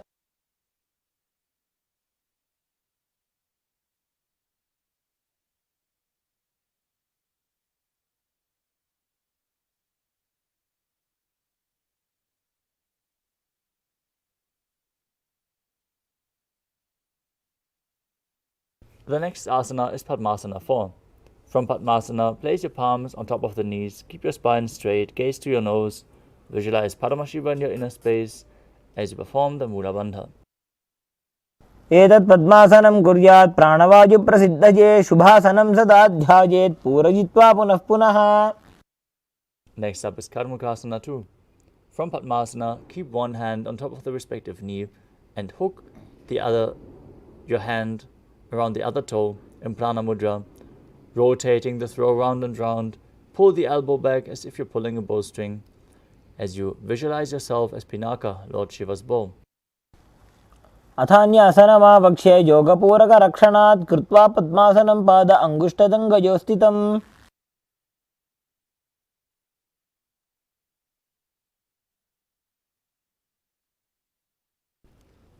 Next up is Karmakasana 3. From Padmasana, cross your arms behind your back and hold onto the big toes in Prana Mudra. Gaze to the tip of your nose. Breathe in Kakachantra Kumbhaka as you engage all three bandhas and visualize yourself as Pinaka, Lord Shiva's bow. कार्मुकासनमाक्षित्य उदरे पूरयेत् सुखं तदवायुर्वसो याति कालेन सूक्ष्मवायुना. Next up is Dridhasana. Maintain Karmakasana 3. Lift your chest up and gaze to your third eye as you visualize yourself as the action of Paramashiva's third eye, destroying anything you come across. Perform the Mula Bandha as you do so. ऊरुभ्यामुपरि स्थाप्य पादयुग्मं प्रयत्नतः दक्षिणं सव्यदेशे च सव्यं दक्षिणदेशके.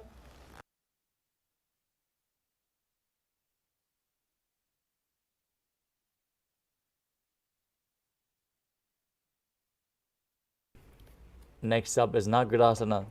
From Karmakasana 3, with your arms behind your back, holding onto the opposite big toes, lay down on your elbows, thighs and back. Gaze to the nose, visualize yourself as a snake. Breathe calmly through your nose in Sahadra Kumbhaka as you perform the Mula Bandha. प्रथम पद्मासन कोठाने द्वौ हाथ पाछाने आने पाद अंगूठा पकड़े आनी सोबई कोहन्या कुल्या पानी. Now free your arms and legs. Pull your knees up towards your chest. Hold them with interlocked fingers close to your chest and tuck your chin to the knees. Squeeze your body into a ball in Kandukasana.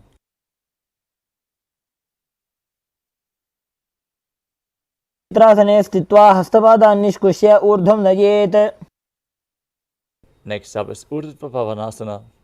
As you lay on your back, with the knees raised together, feet flat on the ground, interlock your fingers behind your head and gaze to the nose, visualizing Swamiji in your inner space.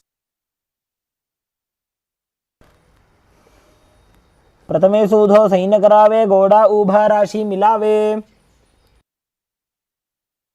Next up is Markata Pitasana. As you lie on your back, bend your knees and keep the feet flat on the mat. Place the upturned palms under the heels. Lift your hips up. Engage Jalandhara Bandha and Mula Bandha. Breathe in Mocha Kumbhaka with Jalandhara Bandha engaged on the exhalation as you visualize yourself as a powerful alpha ape. उत्तानशयनं पादतले उत्तानहस्तयोः स्थापयेत्. Next up is Uttana Shikhi Pitakasana. As you lie supine, raise your hips up. Support your hips with your hands placed at the waist. Place the elbows on the ground, bearing the weight of your body. As you tuck your chin to the chest, gaze to the nose, visualize Swamiji in your inner space and keep breathing in Mocha Kumbhaka. Performing this asana before taking any meal will bring intense strength to your legs. जङ्घोरुबलहीनश्चेत् उत्तानशिखिपीठकम् अप्रमत्तः प्रकुर्वीत भुक्तेः प्राग्विजितेन्द्रियः. The next asana is Narakasana. As you lie supine, raise your hips and legs up straight. Bring your hands flat to the mat, supporting your body, balancing above the mat. As you visualize yourself blissfully traversing Naraka Loka unscathed, engage Jalandhara Bandha and Mula Bandha.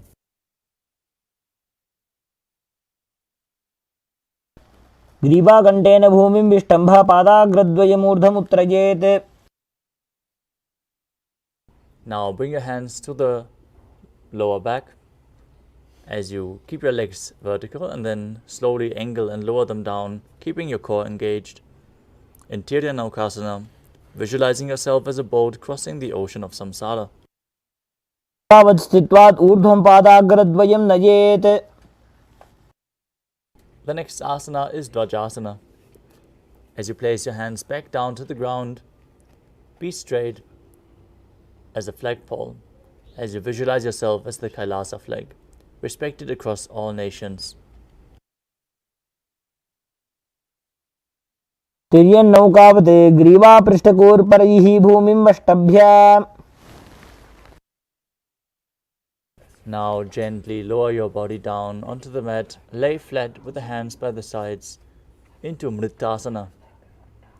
Pull the Kundalini Shakti up along your spine forcefully once more, from Muladhara to Sahasrara Chakra. Relax, completely unclutch from any micro movements of the body and mind, as you visualize that your body is dead and Swamiji, the Supreme Pontiff of Hinduism, is liberating you. Internally chant the Mahavakya, Om Nithyananda Paramashivoham.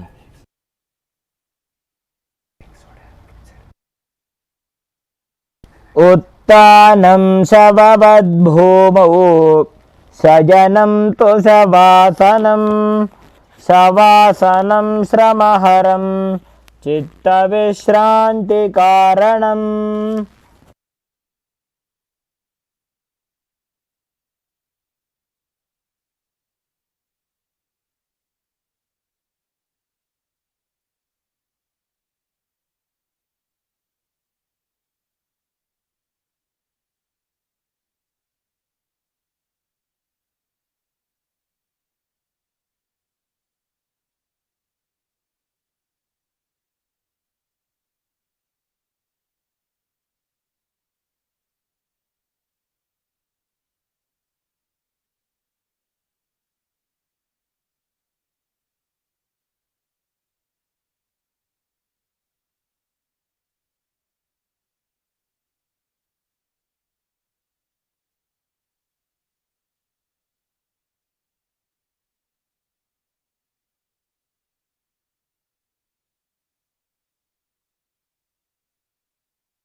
Pull the knees up towards your chest.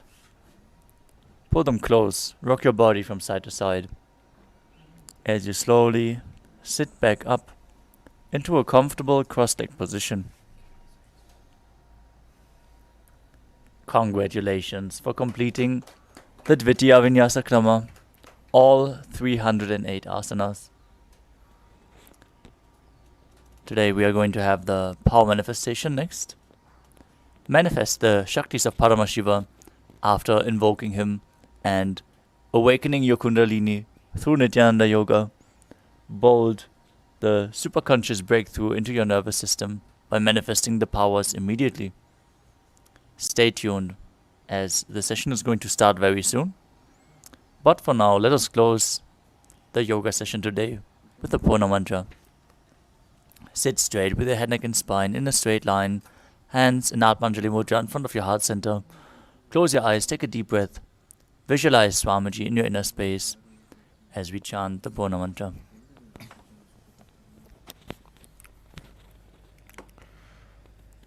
Om Purnamadah Purnamidam Purnat Purnamudachyate Purnasya Purnamadaya Purnamevavasishyate Om Shanti Shanti Shanti Harihi Om Tatsat Sarvam Bhagavat Shri Nithyananda Paramashiva Padukarpanamastu Om Nithyanandam. Thank you all, Nithyanandam.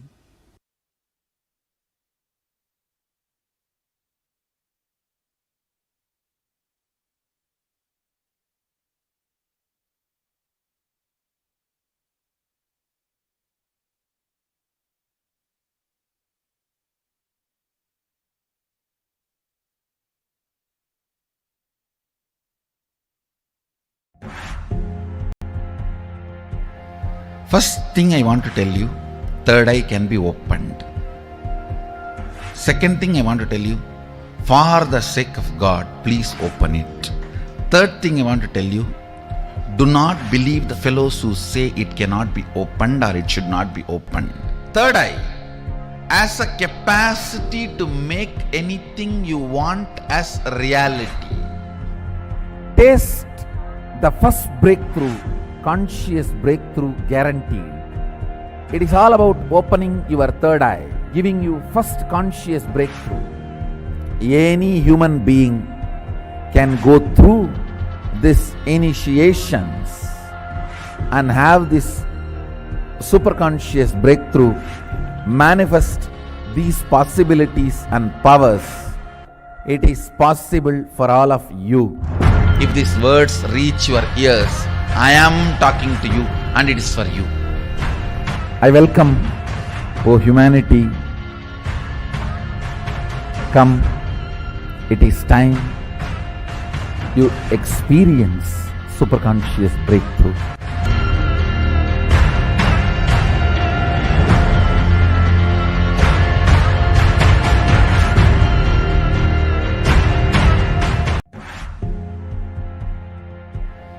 First thing I want to tell you, third eye can be opened. Second thing I want to tell you, for the sake of God, please open it. Third thing I want to tell you, do not believe the fellows who say it cannot be opened or it should not be opened. Third eye has a capacity to make anything you want as reality. Taste the first breakthrough, conscious breakthrough guaranteed. It is all about opening your third eye, giving you first conscious breakthrough. Any human being can go through these initiations and have this superconscious breakthrough, manifest these possibilities and powers. It is possible for all of you. If these words reach your ears, I am talking to you and it is for you. I welcome, O humanity. Come, it is time you experience superconscious breakthrough.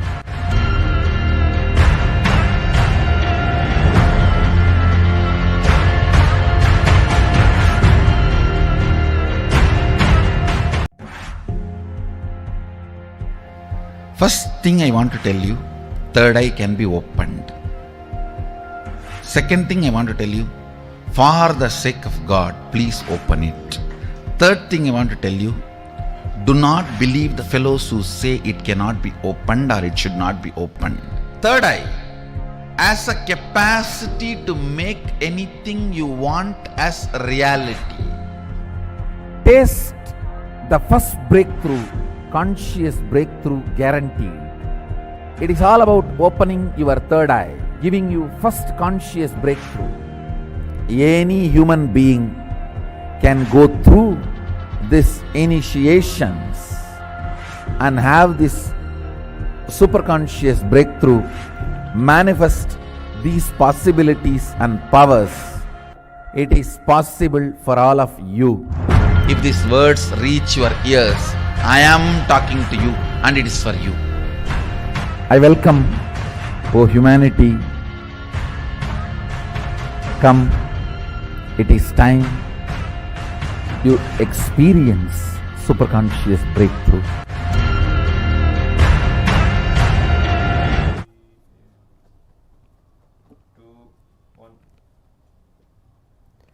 Nithyanandam Paramashuvam Kevalam Jnanamurtim Dvandvatitam Gahana Sadrusham Tattvamasyaadilaksham Ekam Nityam Vimalamachalam Sarvadi Sakshibhutam Bhavatitam Trigunarahitam Sadgurum Tam Namami.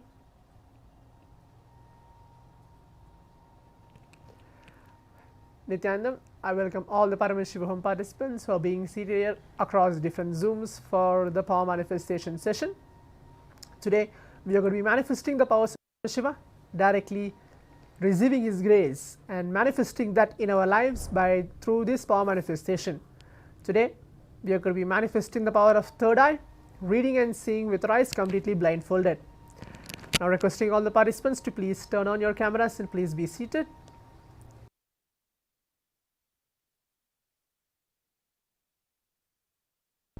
Please be seated.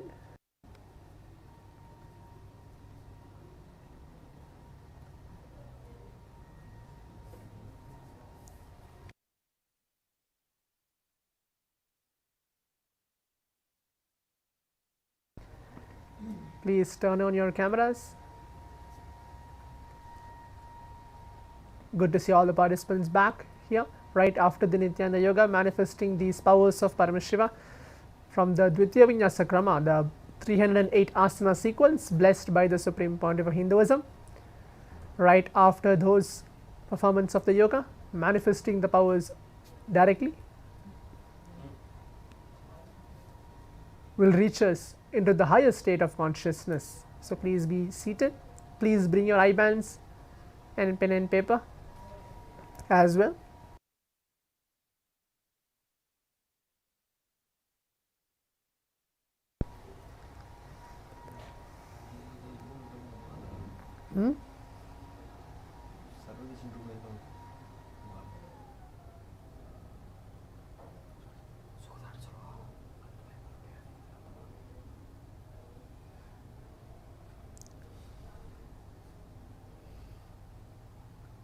Let's give a few minutes for that. Please be seated and please turn on your cameras.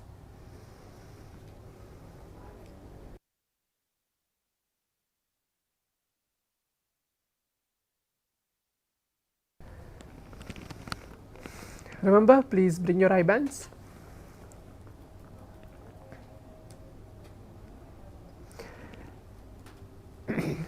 As before entering to any power manifestations which we are doing, we will be reciting the Shastra Pramana, which are the scriptural reference to manifest the power of third eye, which is reading and seeing with our eyes completely blindfolded today.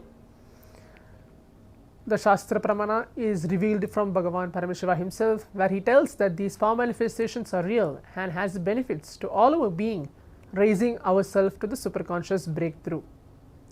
Yes, good to see Pavan K or Raghunathan Shiranganaya just now being connected. Okay. Many other participants, please turn on your cameras as well.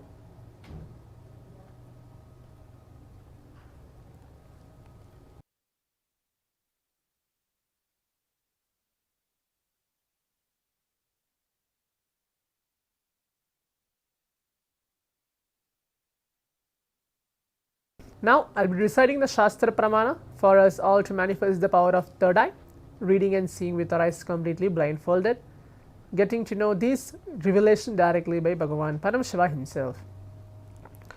Kapalantarmano nyasya tishtanmilitalochanaha kramena manaso dadyad lakshayed lakshamuttamam.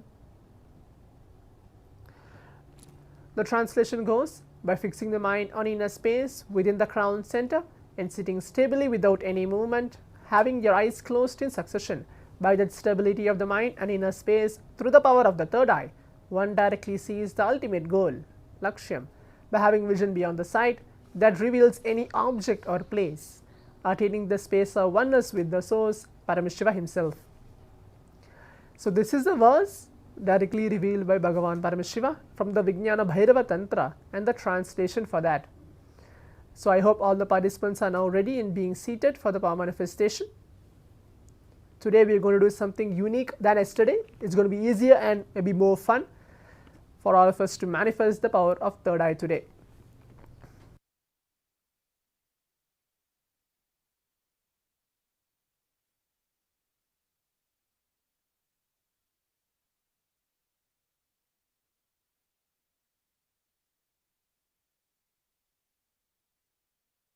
So now we are going to be manifesting the round 1 of the power manifestation. Do not blindfold yourself now. I'll be just introducing what we are going to do today. Today again we are going to go ahead with the letters, but it's going to be any one of the chosen letters. I'll be choosing from the slide. As you can see beside of me, there will be a slide getting projected of those 6 different letters. It's letter A, letter C, letter E, letter G, letter L and the letter J. So from these 6 letters I'll be choosing and pointing out, like choosing any one of these letters and projecting it to all the participants once we are blindfolded. So hope all the participants are able to hear and get the instruction of the first round of the power manifestation. Again I am repeating, it's going to be any one of these 6 letters. I'll be choosing any one of these 6 letters, letter A, letter C, letter E, letter G, letter L and letter J, any one of these letters, and projecting it to all of you once we are blindfolded. Do not blindfold yourself now. Please give your intense listening, and then once I tell you to blindfold, and then we can blindfold ourselves. If all the participants are able to hear, you can give a thumbs up on your video camera, then we can go ahead.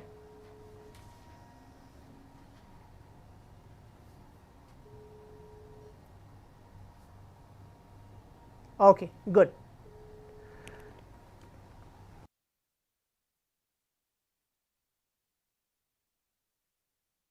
Now requesting all the participants to please close your eyes. Put on your eye bands. Please close your eyes. Please blindfold yourself.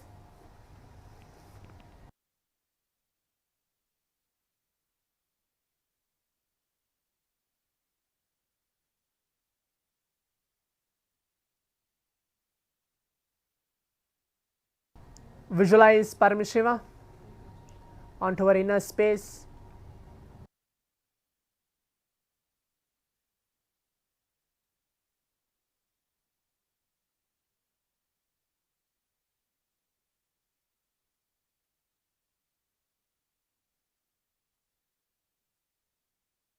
Please close your eyes. Visualize the Supreme Pontiff of Hinduism, Swamiji, in our being. Any form, any one of the darshans which you feel that you are connected to, take few seconds for that. Remember that form onto your mind or onto your inner space or onto your third eye. Start chanting the Mahavakya. Om Nithyananda Paramashivoham. Om Nithyananda Paramashivoham. Om Nithyananda Paramashivoham. Om Nithyananda Paramashivoham.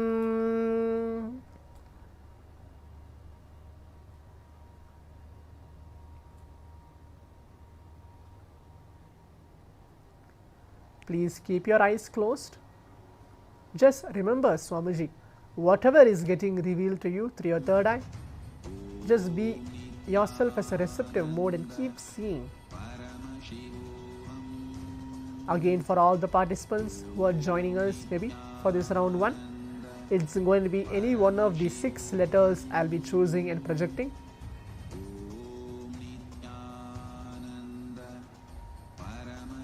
From the letter A, C, E, and the letter G, L and J. Hope all the participants are able to hear and understand.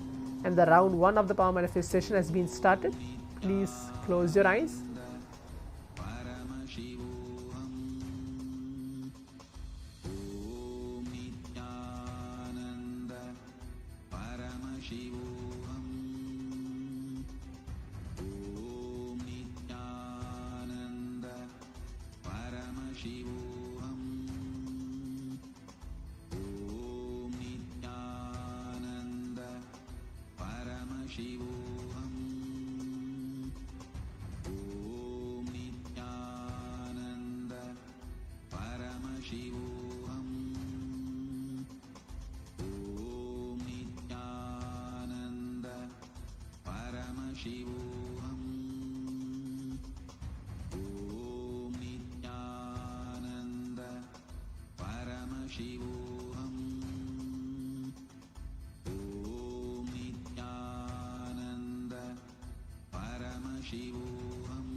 Whatever is being revealed to you, just keep seeing. Do not open your eyes. Just see what is happening in your very being. Paramashiva flowing through you. Just be in a receptive mode in the space of oneness.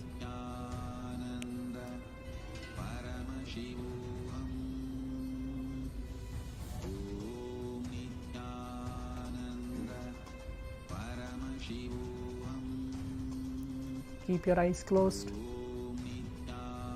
Keep chanting the Mahavakya.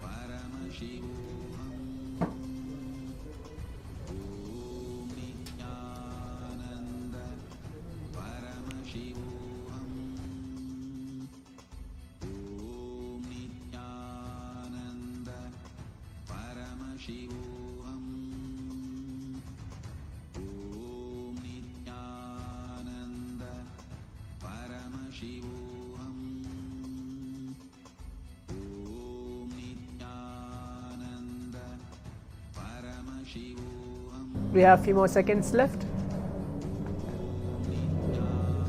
Keep your eyes closed.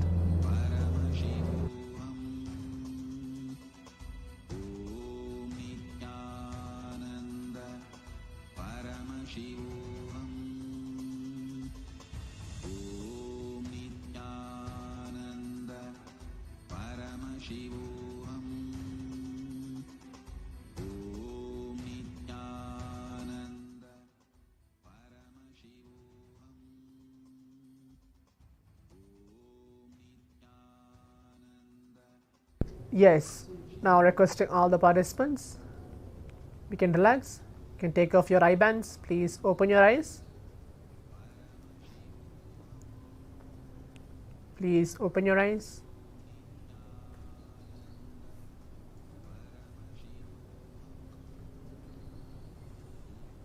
You can remove your eye bands, take off your eye bands. Yes, good.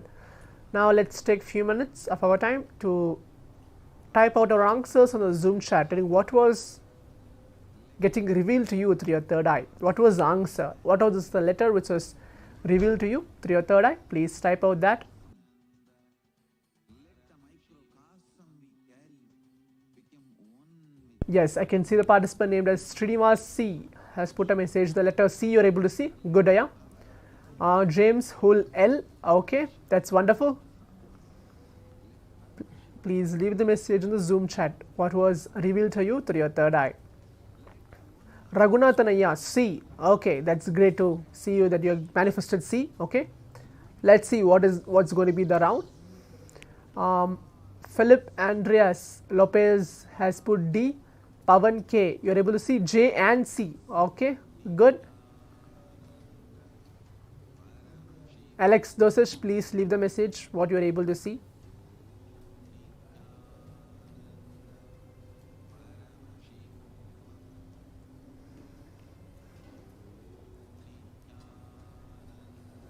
Let's give a few minutes of our time. Please leave the message. Okay, you are telling you are not able to see anything. Okay, you're putting a thumbs down. Okay, it's okay, Aya. We have a next round of the power manifestation. You can participate in this as well.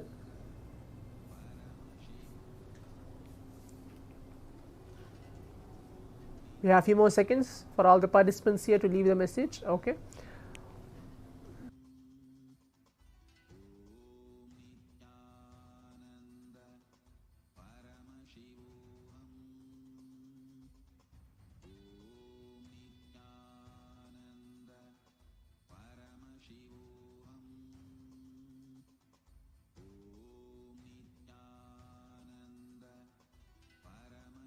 Okay, I can see a participant named as Julian Nando has put a message. I have not the sadhana asana practice so irrelevant, though I saw L reverse. Okay, for all the participants who are seeing the vision in a different way or thinking that how it is appearing, it doesn't matter at all. The way how you are seeing Swamiji is very, for every participant here, how it is manifesting for all of us is very unique. It can be you're seeing darkness, or it just comes as a flash and goes. For some of the participants, it just you are able to just see maybe a letter A for a moment and then it just vanishes. It doesn't matter. Only thing is just being in the space of oneness and just seeing what is appearing in front of you. So looks like all the participants have put their message. Okay, let's move on to the next step of actually seeing what is the letter was chosen for all of us.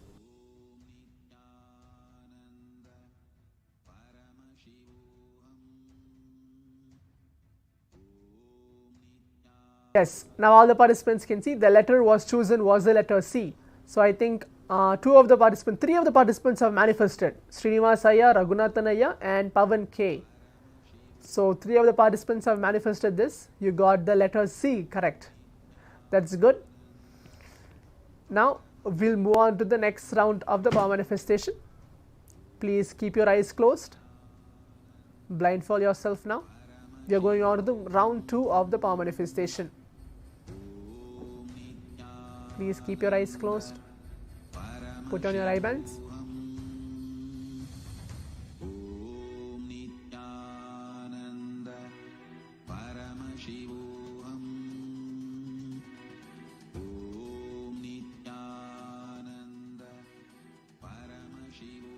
It's going to be same any one of those 6 letters.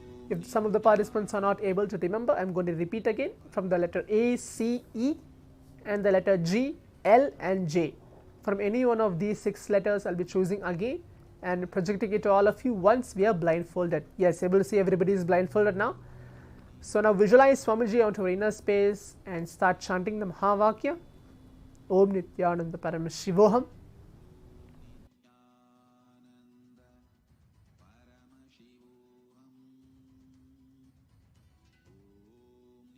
Please keep your eyes closed. We have 3 minutes for this round of power manifestation.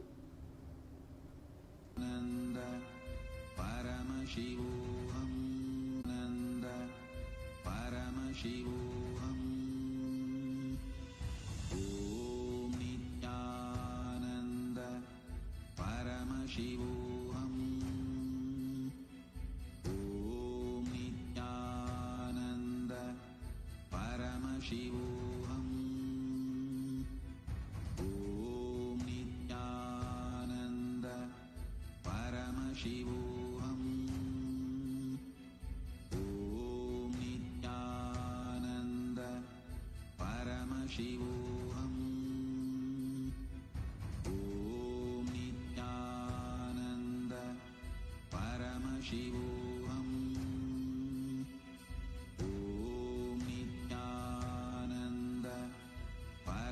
Paramashivoham.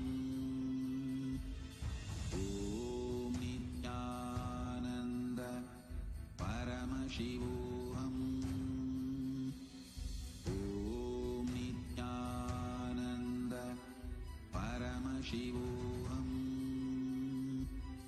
Om Nithyananda Paramashivoham.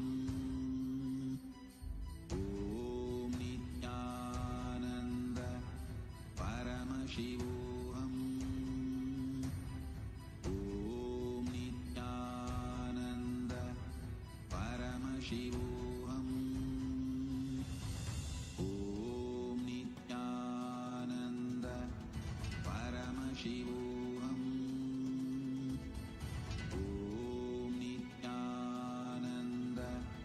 Paramashivoham.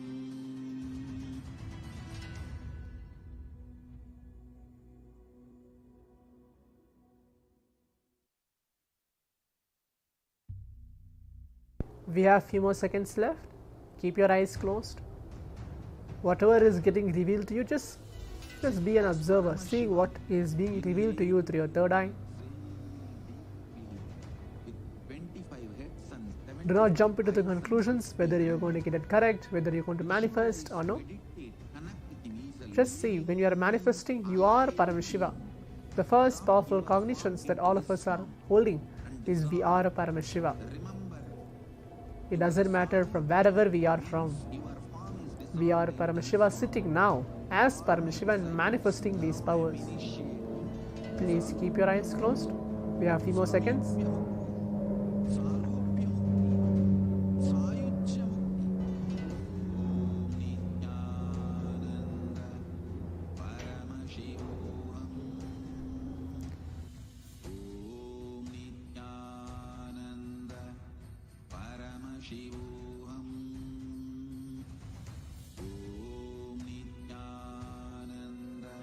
Yes, now requesting all the participants, we can take off our eye bands. The round 2 of the power manifestation has been done.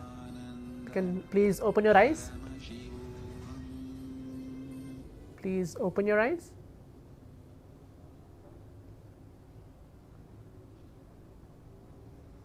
Now let's take few minutes of our time again and type out your answers on the Zoom chat, telling what was the answer or what was the letter, whatever was revealed to you through your third eye. Please type out that on the Zoom chat for the round 2 of the power manifestation. Okay, Srinivasaya, you're able to see E. Okay, that's great. Let's give few seconds for that of leaving the message in the Zoom chat. Pavanaya K, Pavanaya A. Okay, Raghunathan Srirangan L. Okay, Philip Andreas A. James Hull A. Okay. Looks like all the participants have left the message. Zudo Wang, oh, it's good that you are back for the second round of the power manifestation. It's good to see you. You got A as well. Okay.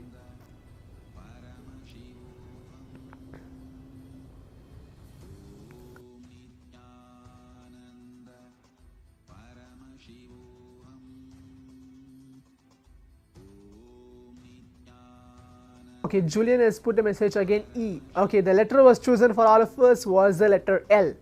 So I think Raghunathan, you have got both rounds correct. The first round C and the second round L as well. So both rounds you have manifested this time. So you got a breakthrough for yourself. Chalaya, you put A. Okay, but the letter was chosen for all of us was the letter L. So the first round was the letter C and the second round was the letter L for chosen for all of us for this round 2 of the power manifestation. Now, as we are coming to the conclusion of the 21st minute of the power manifestation, the intense 28 minutes, hope all the participants have enjoyed these sessions, manifesting the powers of Paramashiva. Now, let us take few minutes of our time of going ahead onto our social media and posting our experiences, maybe as pictures, videos, and post your experience. Remember, while posting your experience, please post with the hashtag Paramashivoham, Kailasa, Nithyananda, and power manifestation. Alex Dosage has put a message, don't see but old impact on my head start to appear and get healed. It's fine, Aya. More and more you manifest these powers, It's going to help you and get you healed absolutely, for sure. That's 100% guaranteed. Okay, Julian Nado has put a message. You saw a flash as L as well. Okay, then you have put that message. Philip Andreas Lopez Rogers has put a message. Thanks for the experience. Okay, good. Raghunathanaya, I think so. This is the first time for you to manifest these powers for the both rounds. Looks like that you have manifested. Maybe you can put a message as well. Whether this is the first time for you telling that whether you have manifested this power or not. Both round you got it exactly correct. The first go. If any other participants have any doubts or any clarifications regarding this power of third eye awakening, you can leave the message in the Zoom chat as well. Okay, yes. Raghunathan has put a message. Yes, for both. Good, Aya.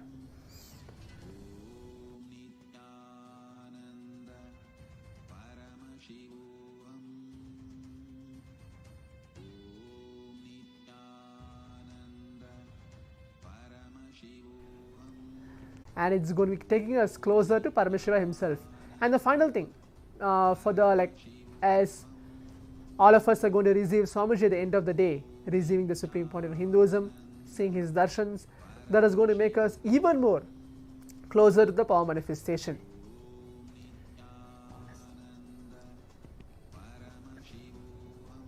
Okay, Alex Dosage, you have not manifested any one of the round. You can please leave the message as well, whether you are able to see any one of those round or anything which will appear. You put a message, don't see, but have a old impact on my head, start to appear and getting healed.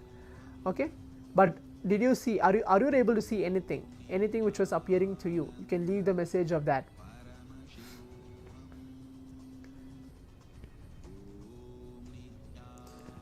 Before concluding the power manifestation, the Supreme Pontiff of Hinduism very beautifully tells there are very few techniques, or I can't call it as techniques, but methods to all of us to manifest the power more easily.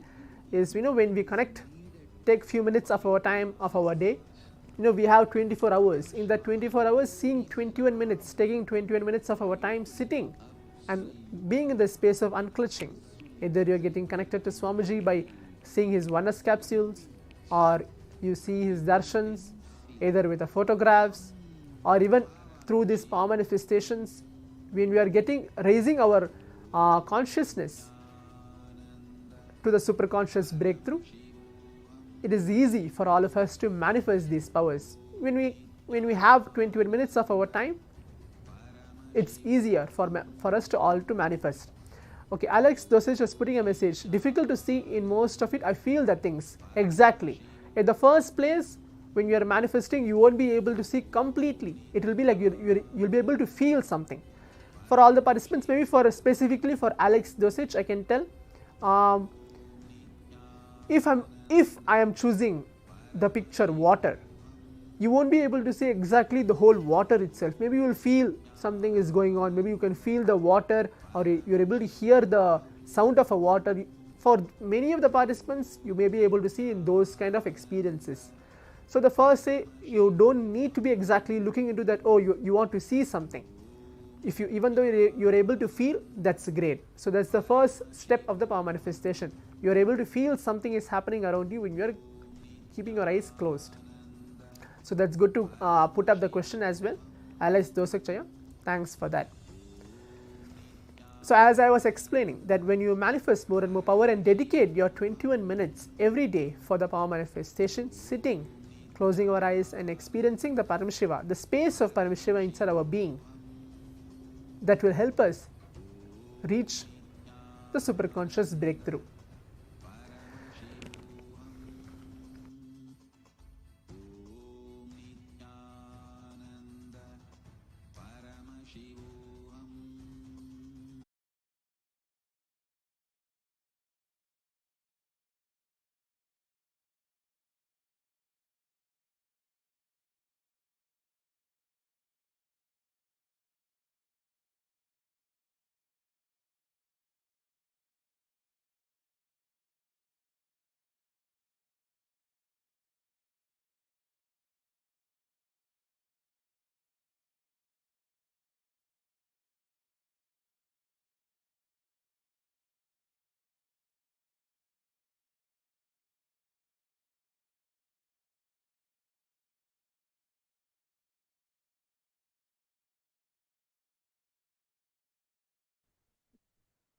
नित्यानन्दं परमसुखदं केवलं ज्ञानमूर्तिं द्वन्द्वातीतं गगनसदृशं तत्त्वमस्याधिलक्ष्यम् एकं नित्यं विमलमचलं सर्वदी साक्षिभूतं भावातीतं त्रिगुणरहितं सद्गुरुं तं Namami.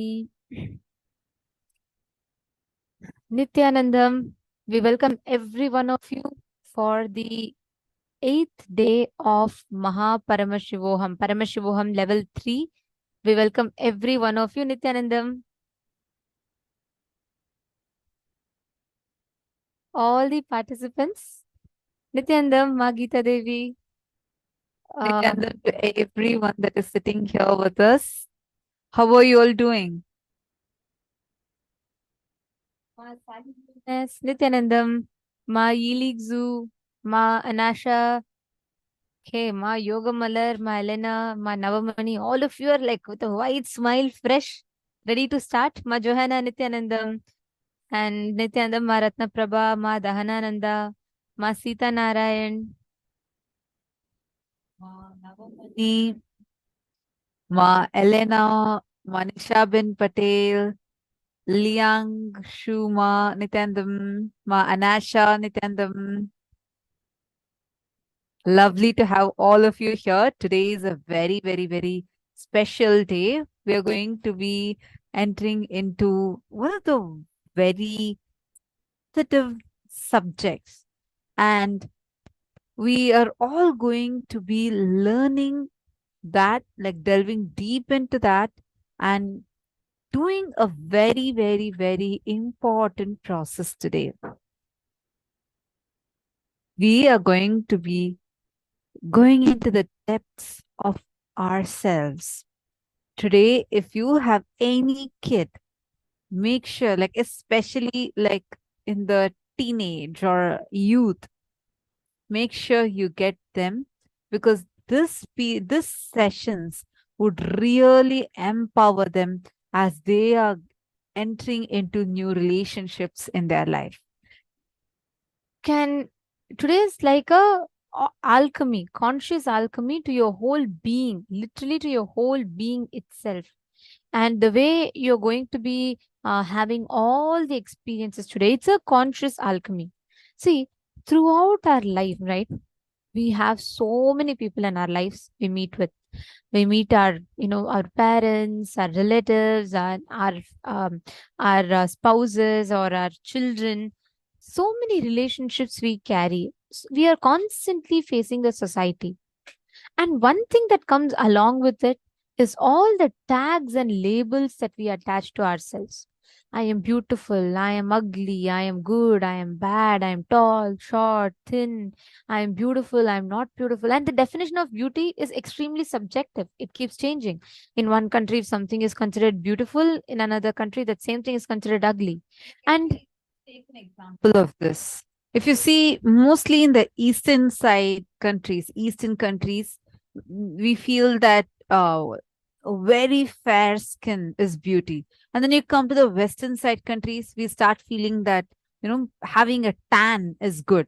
So it's very subjective, but unfortunately, all of us suffocate ourselves with these standards. And not just that, we become uncomfortable with the way we are. Why do you think a child is able to be so happy, but we struggle, feel suffocated with whether it's our looks? We always feel, right? Oh, let just the small alteration, I'll look good. We all carry like such strict rulers with us and keep on suffocating, putting ourselves down. And this is not just limited to our physical look alone, but also seeps into our physiology. What does physiology mean? It means even in the way you feel about yourself and how you feel in your physiological level, including the gender identity. nowadays, the modern day problems, one of the most problematic things that humanity is facing as every individual is gender identity, gender confusion. People go through a lot of suffocation and suffering with this gender confusion. Even those who feel that, no, I'm very clear, I'm just a girl, I'm very clear, I'm just a boy. Even the people who feel like that, we are stopping many of our own dimensions from expressing. Like, I've seen so many people, if you're a male especially, you stop yourself from being very expressive. Your creativity, your expressions, you stop that flow of your consciousness. And women start believing that, no, I am weak. I'm not saying, now I know it's changing a lot, but if we see inside us, deep inside us, these kind of ideologies that we were brought up with are still inside us. It's time that we break free from this. Today, we are going to be entering into this very important subject. I request you all to take a few minutes now and look around you. Check in the Zooms that you are logged in. Make sure that your friends and people that you have invited for today are also logged in. If they are not logged in, you can send them the join link.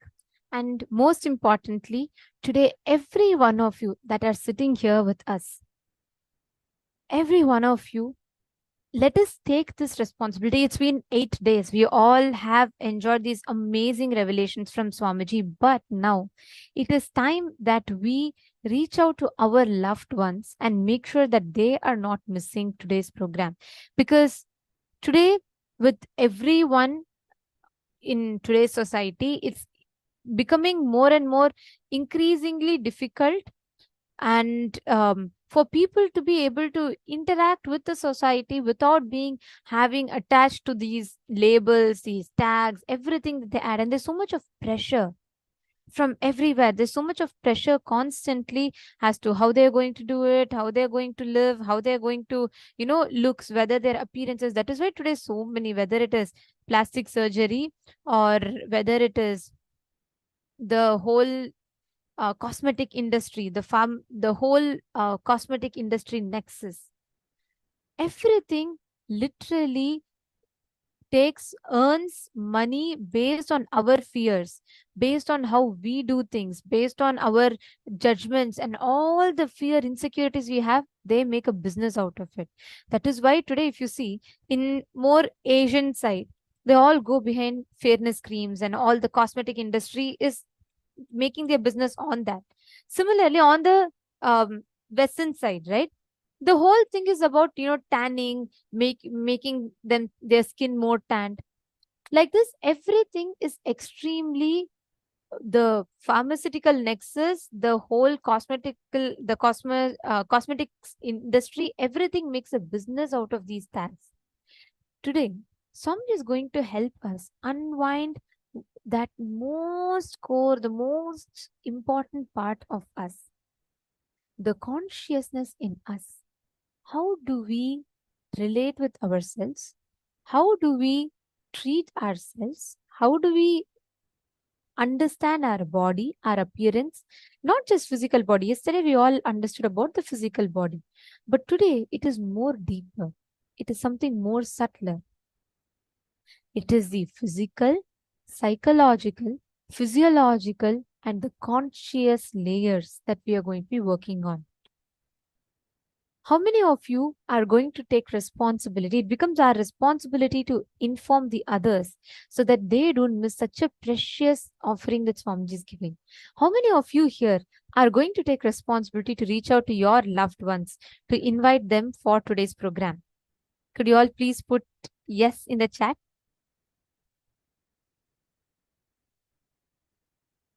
So also the link to the program for you to invite people is being posted in the chat. You all can send that to the family members and everyone that you're inviting. I see Ma Stephanie's message. She says, I don't know anyone who has any gender identity problems. The people that are having issues with their own body, meaning actually this is society uses this to keep us as its slaves, setting some beauty standards, setting some, excuse me, really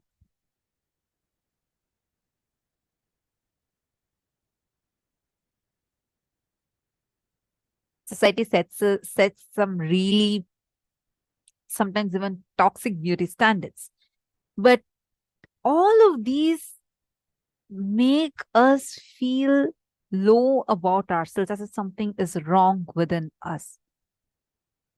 I'm not saying we should not be healthy, but there's a clear borderline between when you are looking to only be healthy versus when it's you start being toxic with your own self, meaning you start being self-negative, self-sabotage in multiple levels.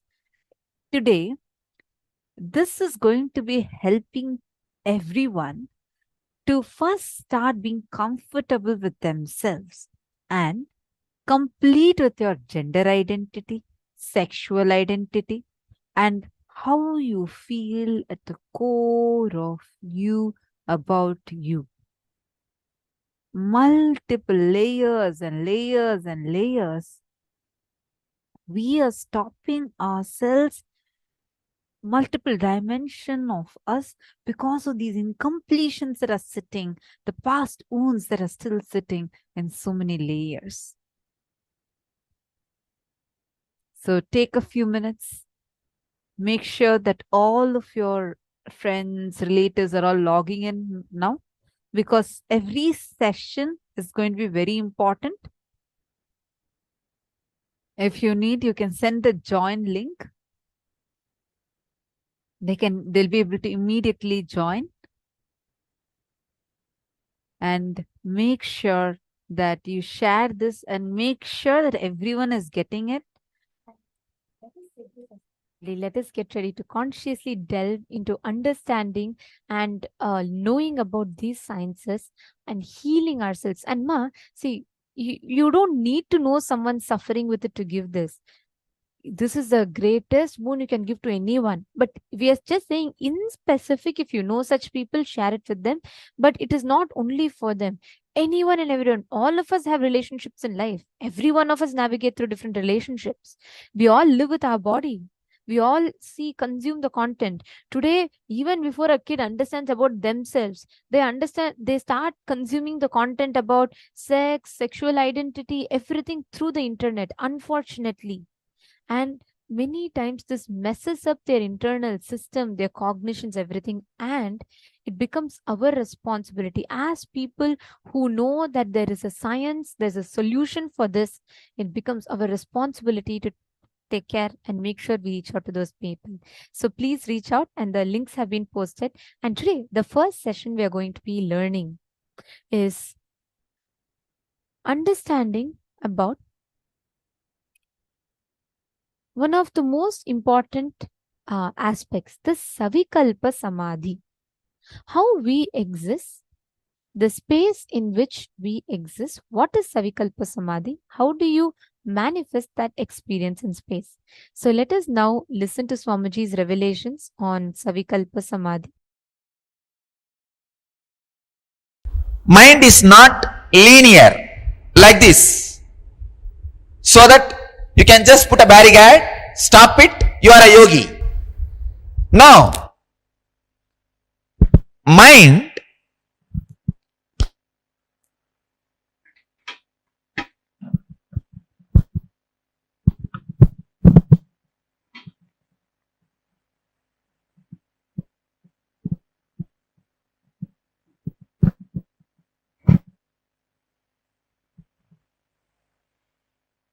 let me exactly present the visualization what Patanjali taught when he used the word yogaha chitta vritti nirodhaha.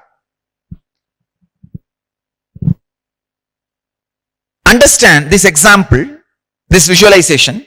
There is an ocean.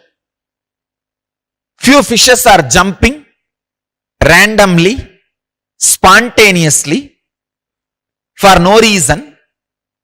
Those few fishes are the random thoughts you continuously get.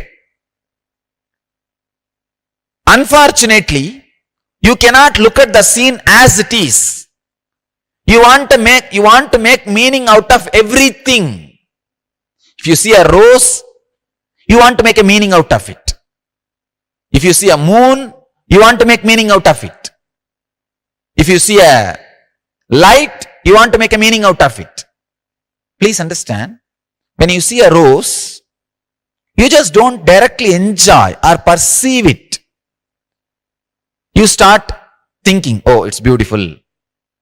It's a rose. Then all the roses you received in your life or you gifted in your life, the memories comes. Then the mood associated with receiving or giving the rose. Then the reactions of receiving or giving the rose. By the time you are out of rose. Same way with the moon.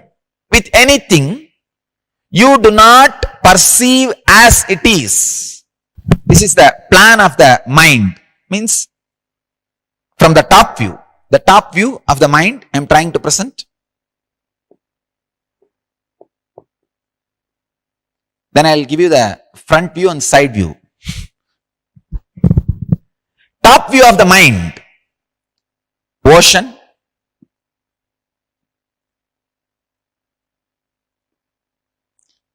One fish just jumps here. One fish jumps from here. One fish jumps from here. One fish jumps from here. These are the random thoughts. You can look into your mind. If you just sit 5 minutes with your mind and pen down whatever is happening, you will see it is a random, spontaneous, unconnected, illogical, independent thoughts happening. Suddenly you will see, wow, cold evening, hot bhaji will be really nice.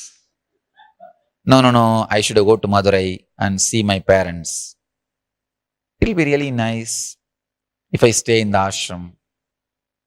No, the family needs to be taken care. If you just look inside,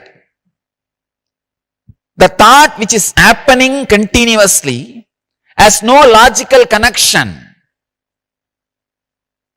Just 5 minutes, if you do this experiment, whatever comes inside, pen down as it is, but never show it to others. People will be frightened. Just pen down as it is.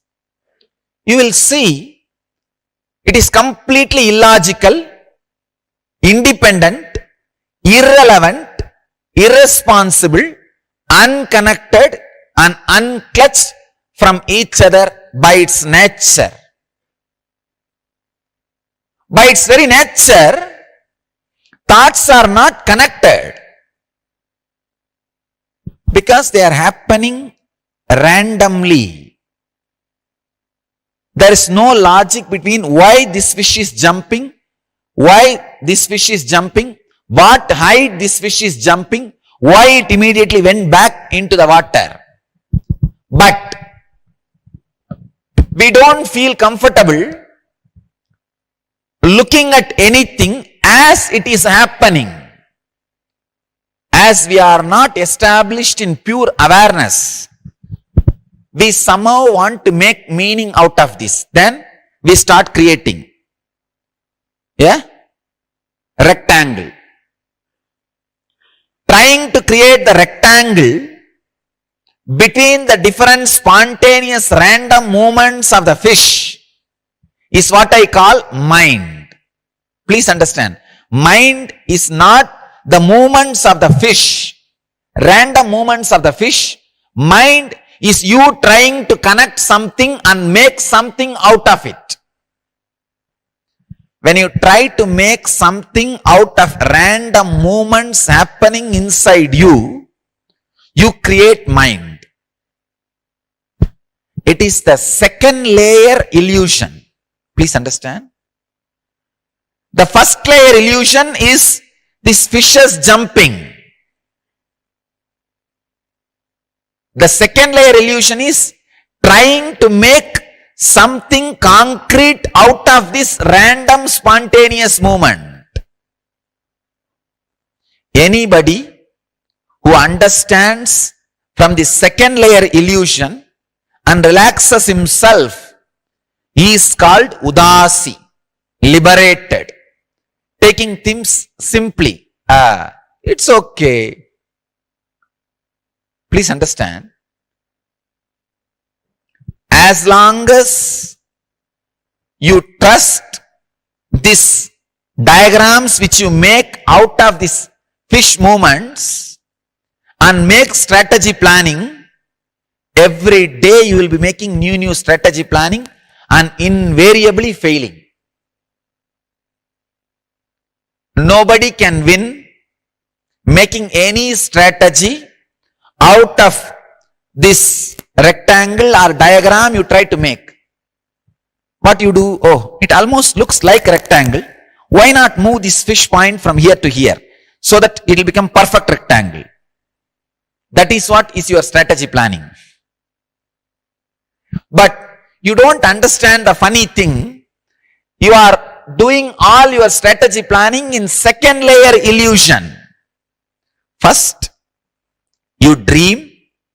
In your dream, in a night, you dream, you have a huge house and huge property and lot of workers, an obedient wife, which you can see only in the dream.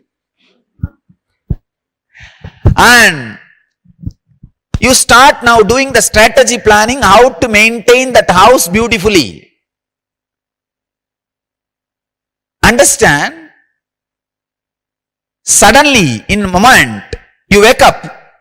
What will happen to your whole strategy planning? The strategy planning happens in the second layer illusion, not even in first layer illusion. If you are making a strategy planning, how to have a dream of very pleasing, pleasant, wealthy, you are working with the first level illusion, first layer illusion. But you have the first layer illusion and doing a strategy planning for the second layer illusion. It is illusion on illusion. That is why we miserably fail. The side view will be, this is the ocean. One fish jumps here, one fish jumps here, one fish jumps here, one fish jumps here. And you try to create a rectangle out of it.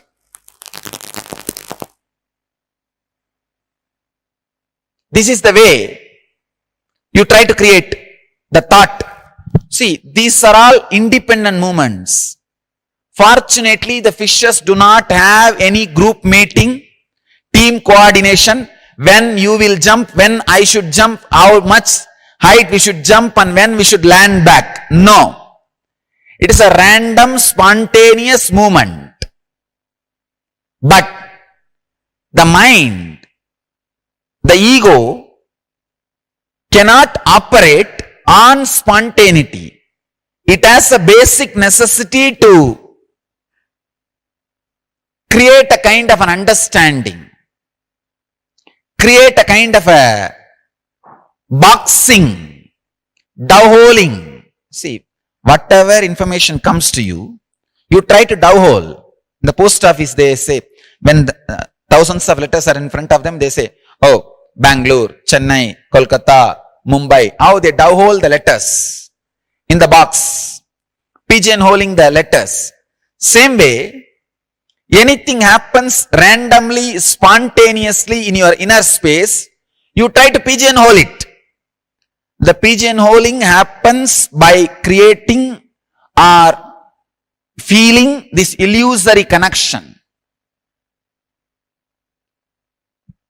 All you need to do to become a yogi is just avoid the second layer illusion. Means trying to create this square or rectangle and make it as a perfect geometric figure. That's all you need. Just stop, connecting these random spontaneous thoughts and trying to create meaning out of it. Understand? The ocean is an ocean. Fish is a fish. They are all completely free beings and they jump as they want. They fall into the ocean as they want. They live as they want. They dance as they want. Do not try to create the points and make lines. After making lines, oh, if this corner is little adjusted, it will become a perfect geometric diagram. Don't waste your energy in the second layer illusion of creating perfect geometry or diagrams out of the spontaneous random fish jumping. That is what I call yogaha chitta vritti nirodhaha. The moment you stop making these diagrams, taking these fish points as an important points and making this diagram, the moment you stop, suddenly you will see you are in samadhi. You are in samadhi. This making of the diagram is chitta vritti. Trying to constantly make diagrams out of the spontaneous random things happening in your mind. The first level illusion is thinking that fishes are jumping after a clear strategy planning meeting. As a team, they are working. That's the first illusion.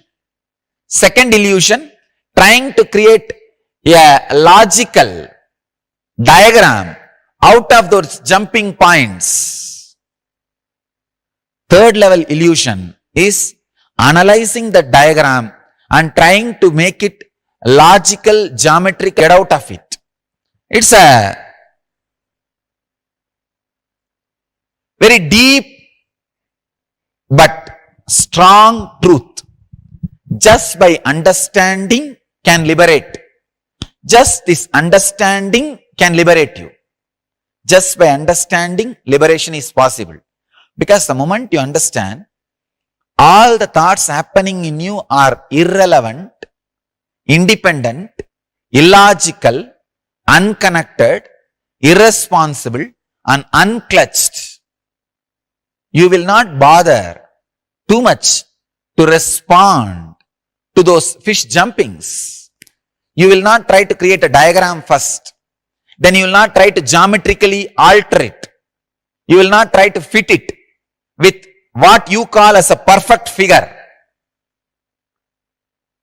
You will not be wasting your time and energy in the second level or third layer illusions.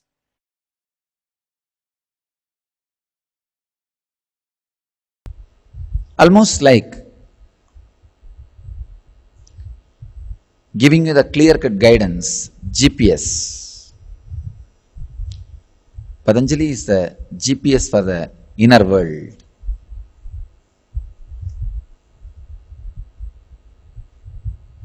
Let's enter into today's sutra.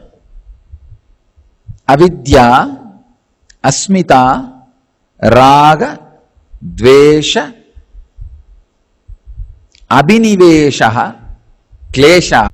How Vivekananda translates this sutra? Let's see. The pain-bearing obstructions are ignorance, egoity, attachment, aversion, and clinging to life.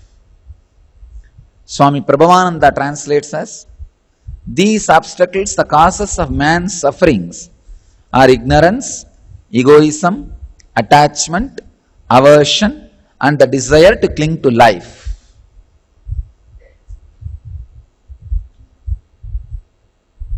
Again, Swami Sachidananda translates as ignorance, egoism, attachment, hatred, and clinging to life are the 5 obstacles.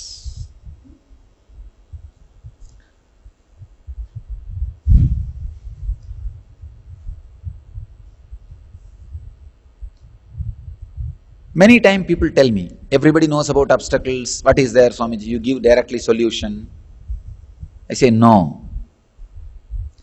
If you know about obstacles, that is solution. Knowing about the obstacles is solution. If you need something called solution independently, be very clear you do not know about the obstacle. Because when you have intelligence about any obstacle, see, the intelligence about the obstacle includes the way in which you need to go through the obstacle. It is not just information. Here, when Patanjali is describing all the different obstacles, the very description, the very understanding, the very clarity equips you with all the tools and weapons, what I call Shastra Shastras, the knowledge weapons. So naturally, you will be able to handle it, live through when it happens in you.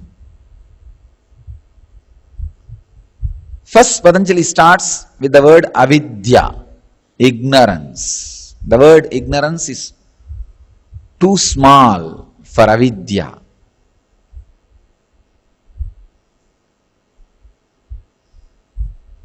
Avidya means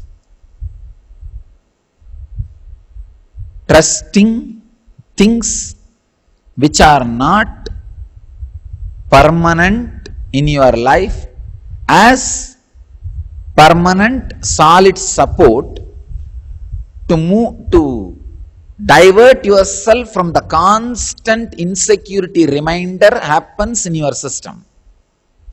Understand? All of us by nature built with the constant reminder of insecurity system. Like if you don't put the seat belt, how the light goes on in the car, continuously reminding you, or some special sound. Same way, till you become enlightened, there is a constant reminder in you that insecurity. I tell you, you are inbuilt with that insecurity.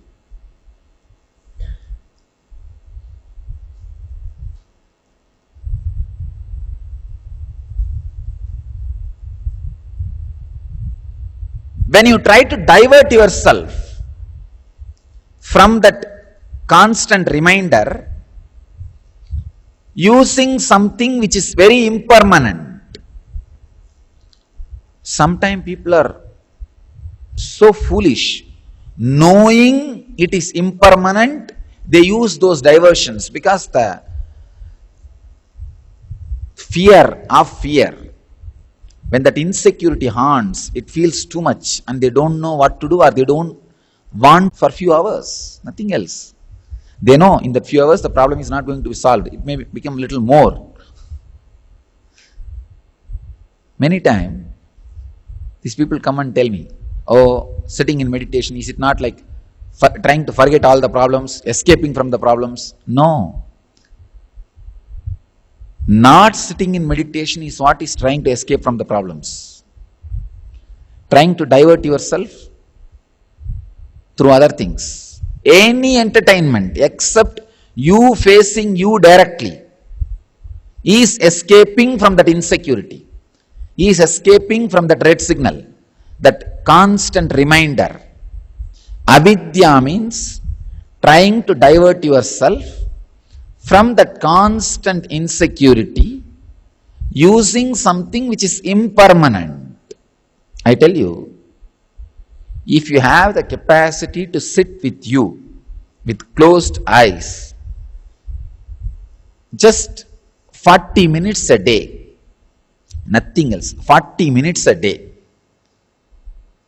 Every day, whatever may be your outer world situation, whatever may be your mood swing, whatever may be, if you are able to sit 40 minutes with closed eyes, you don't need to meditate or get into samadhi, or I am not telling about all those things. I am not giving you any big technique or method or nothing.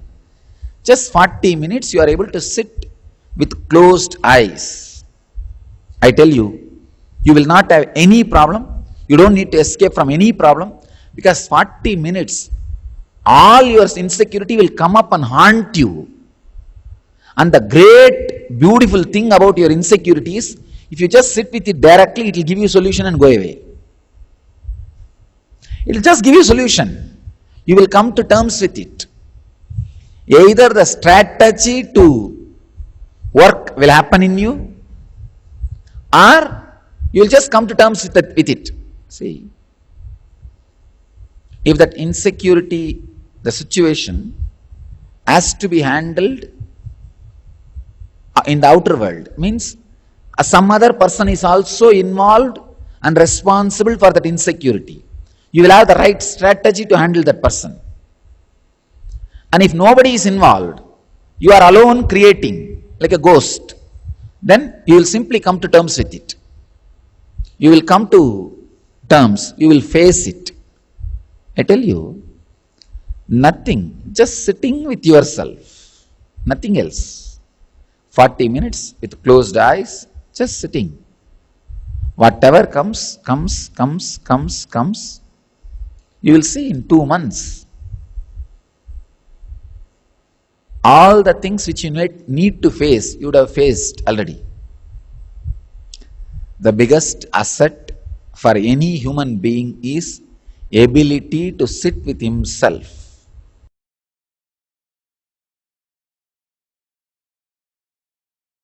Actually, when you use the will and stop the breath, at the most what will happen? After a limit, automatically your will lose its power and body will start breathing. That's it. Again, when you remember, stop. Means, when your logic is able to control the body, stop. It's a very powerful technique. It can lead you to manonasha, cessation of mind. Nasa is not a perfect word. No other way. Let us use it. In Sanskrit, nasa means complete destruction. But you don't need to have the destruction of mind. You need to have cessation of mind. Cessation and destruction are totally different. End of mind, please understand. Mind vibrates in certain frequency. So it should end being vibrating in that frequency and just shift to a different frequency. That's all we want. That's what I call cessation of mind. Cease to exist in that frequency. Not destruction. Nasa is not the right word.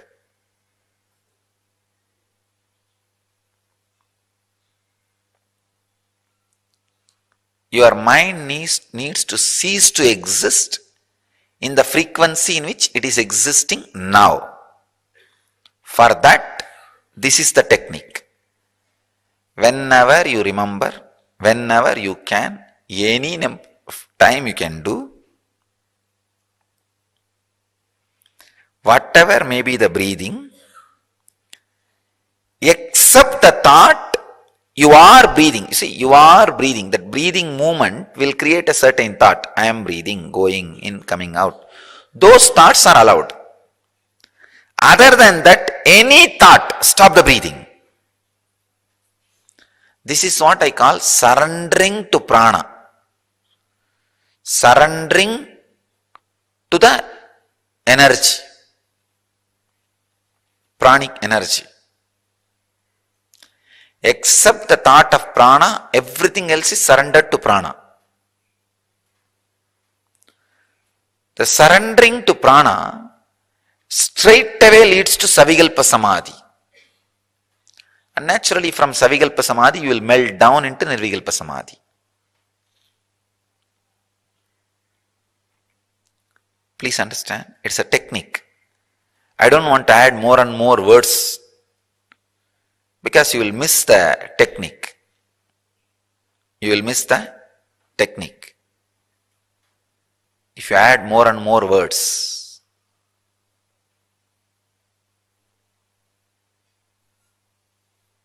I have seen people go to some functions, festivals, marriages.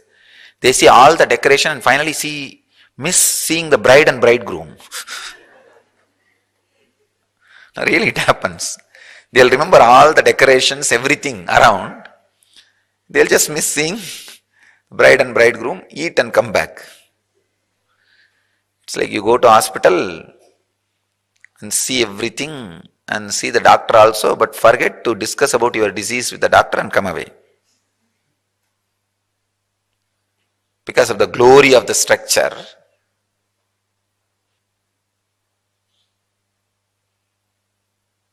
with lawyers also the same thing happens. People go to lawyers and forget the topic they need to discuss and come back.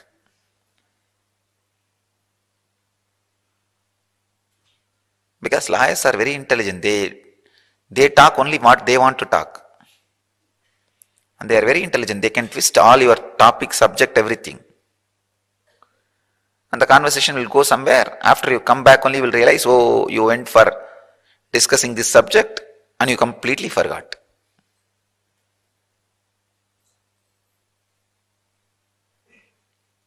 I don't want to use more and more words. I'll give you the exact technique. Whatever may be the time or space, whatever may be the action of breathing, whether going in or staying in or coming out or staying out, whatever may be, the moment breathing creates thought in you, stop it. After a few moments, automatically it will be released. When you remember again stop it. I can say, this is one of the most sacred secret to achieve enlightenment. This is a technique for instant enlightenment. Instant Kundalini awakening.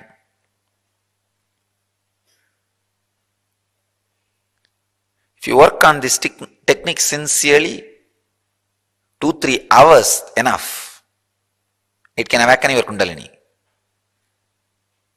When I say I mean 2-3 hours, when I say I mean chronological 2-3 hours. What you understand as 2-3 hours, the calendar and the calculating mechanism or the clock which you use. I am not talking from my space. Somebody goes to temple and prays to God. God,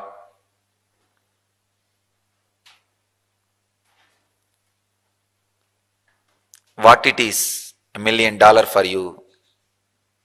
God says what? It's 1 paise. What it is, 1,000 years for you. He says what? It is just 1 second. Then this fellow says, oh God, then why don't you give me $1 million? God said, wait for 2 seconds. So I am not talking from that language. No. I am talking from your language. Just few hours, even 2-3 hours, if you work on this technique sincerely, it's not impossible, it is possible.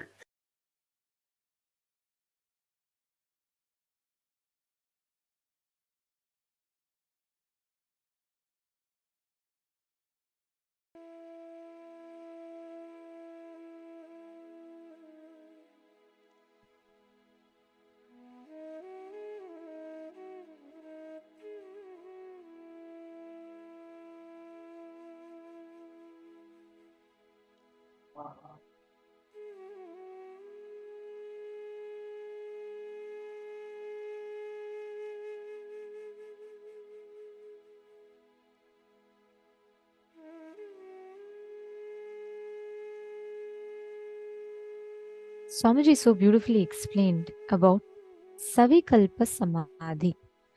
Understanding what is illusion, what is reality.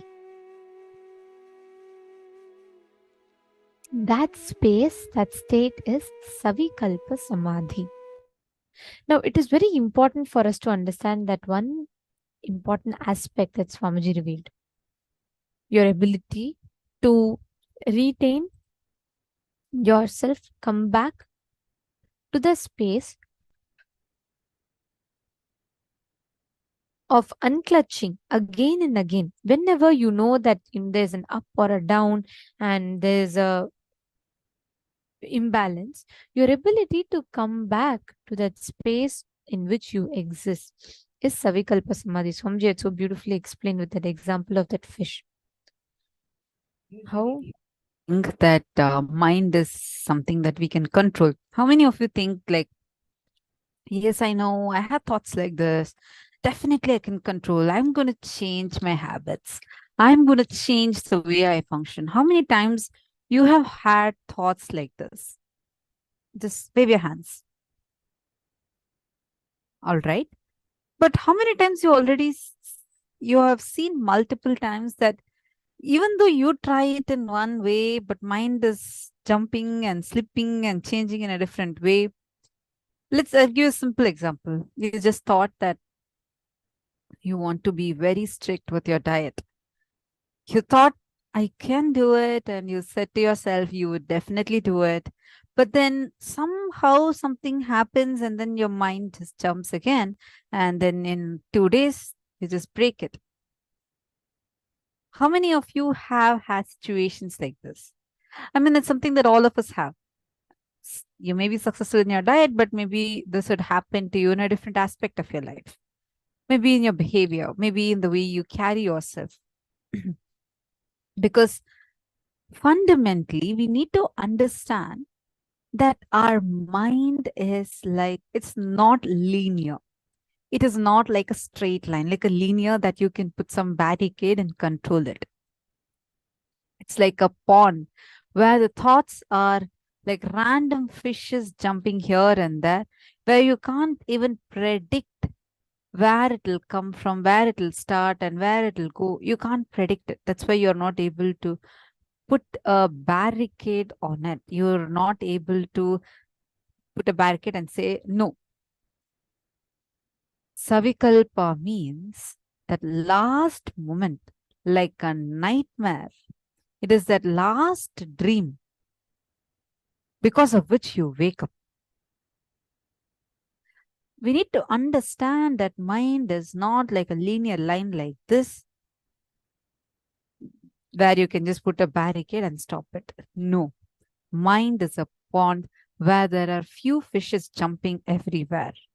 It's completely random. It's spontaneous and illogical. It's an illogical process, like where it's just randomized, spontaneous, illogical, independent thoughts happening. Fish jumping in the pond. It is random. It is unconnected, irrelevant. Like, for example, if you just see how your mind functions, let's say you're walking in the road and you see a dog. You see a dog barking at you, and suddenly you remember the dog, and then you remember, oh, correct. My friend also had a dog like this. Then suddenly from there, you'll remember the school. From there, something you'll remember randomly. And then suddenly you'll remember about some movie. Suddenly you'll remember about some food that you love. Suddenly you'll remember about what you need to do tomorrow. It will be completely randomized and it happens so continuously. Like, actually, the best example you can understand this with is, right? Fan. Have you all noticed when the fan rotates, right? It looks like almost it's in a continuous circle. It looks like there's no gap. But though there are only 3 or 4 wings maximum, and there's a lot of gap in between, when it is continuously like rotating so fast, you will not be able to see it. You will just lose the track of the gaps. It'll look like a seamless circle that's continuously rotating. That is exactly what happens to our thoughts. It is so continuous, like every second, it happens so much. We think it's all connected. That's why Swamiji tells the pain that you got now The pain you got 5 minutes before, the pain you got 5 hours before, 5 days before, or 5 weeks before, or 5 months before, or 5 years before are all irrelevant, not connected. We pick up the pain we got 5 years before, 5 months before, 5 weeks before, 5 days before, 5 hours before, 5 minutes before. We make we stitch it all of them together and we make them as like one shaft. We say, I have been suffering with pain. That is how all of us make a delusory layer. Actually, the thoughts you have are not connected to each other. Your mind is just randomly, spontaneously generating thoughts. That's all. A very quick exercise. Take a few minutes. Let's take about 5 minutes or 10 minutes and write down, transcribe your mind. Please start. Just start writing whatever is coming. Even if a thought is coming saying, I don't have thought, write that down. Please start penning down. Your time starts now. Start transcribing your mind. Whatever is coming in your mind, please start writing it down.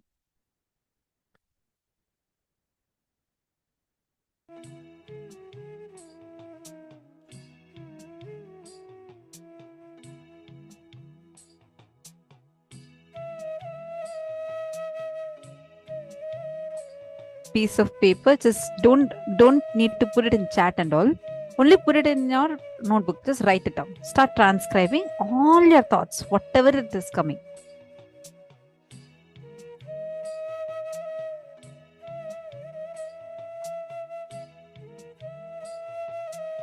Remembering your kitchen, write it down. Then you're remembering your office, write it down. Whatever thoughts are coming, start writing it down.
Now, how many of you notice that when you're writing down, your thoughts are completely irrelevant? How many of you notice that? It's whatever you read, whatever you've written. How many of you are able to see that actually it's completely disconnected? See, you might draw a connection with the way how you were thinking, but actually read it, you'll see they're just random thoughts. How many of you are able to see that?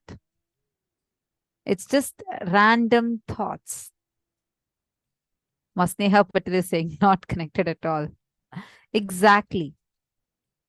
These are just random thoughts. Ma Yoga Malar, Ma Devi Karani, Ma Geeta Devi. Yes. Unconscious about our thinking, we are not in awareness. Our thoughts are so random. You see a dog, you remember suddenly your school friend who had a similar pet dog. And then from there, suddenly you'll remember your school. And then you'll remember a math teacher who used to be all the time grumpy. Now, what is the connection between the dog and the math teacher? Nothing at all. You just randomly create a whole stream. From there, you'll go off to your old memories, from there to some other memories, and then you'll sulk. Like this, we just create some random thoughts, and constantly we feel like, so many things are running in my head, I'm not able to handle. If we just practice Savikalpa Samadhi, what Swamiji explained, unclutching. If we just practice unclutching, you will see that all these things that you create for yourself is not required. Ma Johanna has posted. It's literally like paying attention to one fish jumping and then another and another. See, we first need to understand. Does the order in which the fishes are jumping affect the pond? Or where the fishes are jumping affect the pond? No. But what we do, we see one fish and we think that that fish, oh, look, it's jumping like here. Then you wait for it to jump again. Then you see it is jumping there. And then you draw a connection between this point and that point. And then draw another connection between another fish jumping. And you form, let's say there are 4 random fishes jumping. You suddenly see a square over there. You suddenly put a rectangle over there. Understand? You will see that you are connecting it. And then we give a label. Oh, today is a sad day. Today is a very hectic day. It was very, very hectic. My whole life is so painful. I have so much of suffering. No one would have suffered as much as I have suffered. These kind of thoughts start coming in us by us drawing. It's like you're trying to create shapes or patterns connecting two unconnected fishes. And then you think you put a shaft, like how Swamiji is explaining. We draw that shaft. We create a pain shaft, then a joy shaft. And then we feel that usually we most of the times, you minus out all the joy shaft and create a pain shaft and think, my whole life is so painful. My childhood was such an amazing childhood. Oh, when I was young, it was so nice. Actually, if you go remember that days, which you think is very nice, you will remember even at that time, you were thinking about another past of yours and thinking that, oh, now it's so sad. But look, that day it was so good. It's like when you now you'll be feeling that your college days were the best. And then just go remember back when your college time was there, you'll think school days were the best. And in your school, you'll be actually thinking about your summer holidays. Understand, we go on creating a non-existent shaft and believe our whole life is like that. How many of you are able to relate to this? How many of you are able to see this, that this is what you're doing in your life? But whether you connect to fishes or don't connect it, they are random. They are. The pond is not getting affected by their jumping. Same way, your inner space is having these randomized thoughts jumping. First and foremost thing, the quality of your consciousness is not getting pure or impure by these thoughts. You first need to unclutch from these thoughts. and experience how that pure space is. All actually do that. Understand, when you sit in that space of Savikalpa Samadhi and when you are unclutching from all the thoughts, you will just experience that space completely unclutched, and you will not constantly have so many different things running in your head. And you will, the way you will interact with life, it will be realistic. Swamiji will say it will not be complicated, it will not be infused based on your fast thoughts, your assumptions. You will have a realistic view of life, not pessimistic or optimistic. You'll have a realistic view of life. So now, let us all take a few minutes. I request every one of you to just sit and unclutch. Do not create a thought. Do not sustain a thought. Do not destroy a thought. Just sit and unclutch. Please sit straight with your head, neck, and spine in a straight line. Have your eyes closed.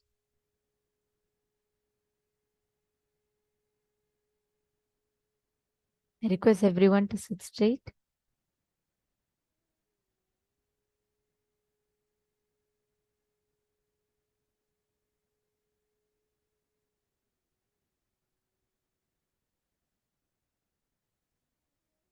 Please close your eyes.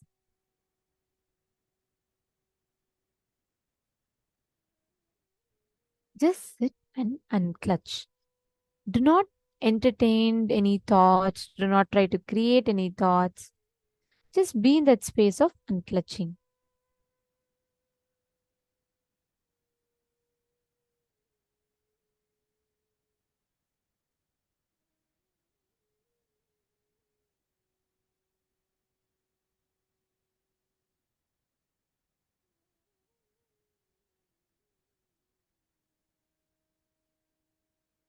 Just witness. Don't cherish anything. Just witness it. Whatever is happening, don't clutch onto anything. See them as random fishes are just jumping in the ocean. You just witness those thoughts. If a thought is created already, don't worry. Just unclutch, witness it. Don't create a thought. Do not sustain a thought. Do not destroy a thought. Just unclutch and just witness the thoughts.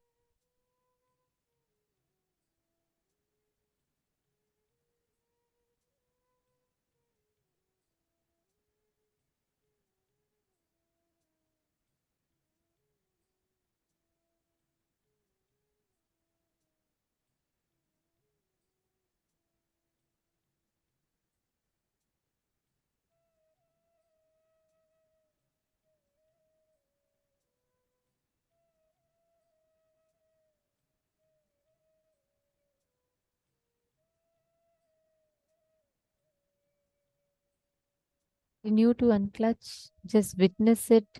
Do not try to create. Do not try to destroy. Do not try to rejuvenate. Do not try to sustain.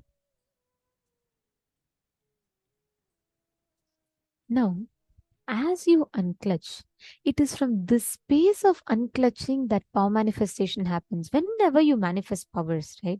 If you always notice, it is from the space of unclutching you'll be able to manifest powers. Today, all of us are going to be manifesting a very, very beautiful power. The power of being able to see using the alchemy products, Kristashila, mirror, or the Jnananjana. Okay. As you unclutch now, you will experience a space of like complete completion. It's very serene, calm, undisturbed state. Just in that space, if you choose any place that you want to, you will be able to manifest the power of being able to see those places just by your will. Actually, there's a very beautiful happening in the Hindu Purana, right? This Mahabharata. It shows clearly how power manifestation science was so commonly available to people. There's this one charioteer called Sanjay, who's just, after all, a charioteer, like a taxi driver of today's world, just to compare, right? Like just a normal common citizen. Means he's not a great yogi, he's not a great tapasvi, he didn't do meditation for years. Just like if I have to give a contrast, today's normal world, people who go to 9 to 5 jobs and who are just normally living their lives, who are not great seekers, etc. But even Sanjaya was able to, a charioteer, he was able to see what was happening in the war. So it so happens that there's a blind king called Dhritarashtra who's not able to see, and the war is happening elsewhere, right? So this person, this charioteer called Sanjaya, he uses his third eye and he listens to what is happening in the war field and describes it to Dhritarashtra. That is what we all have as Bhagavad Gita today. This shows how commonly, easily accessible these sciences are for us. There's a very beautiful line from our Shastras which exactly describes this process. Here it is from Vijnana Bhairava Tantra, and the exact technique Paramashiva reveals. He tells, Vyomakaram swamatmanam dhyaye digbhiranavritam nirashraya chitis shakti swarupam darshaye tada. He tells, Paramashiva beautifully reveals how, see, the exact technique is you have to cognize yourself as the vast universe, right? In the form of vast etheric space, which is limitless in any direction. Like you are going to visualize yourself as a sky, right? Which is not limited to any direction. And cognizing yourself as that formless space, when you establish yourself in that, Paramashiva tells you'll be able to see anything you want, any information you want. So you just need to cognize yourself as that vast etheric space. And from that space, you'll be able to identify anything that you want in any point of time. Now, we are all going to be manifesting this exact power. Okay. Can I request every one of you here to partner up? Can you all please pair up with one person? You all will be able to see each other. The focus mode is being removed. So yes, you all will be able to see each other.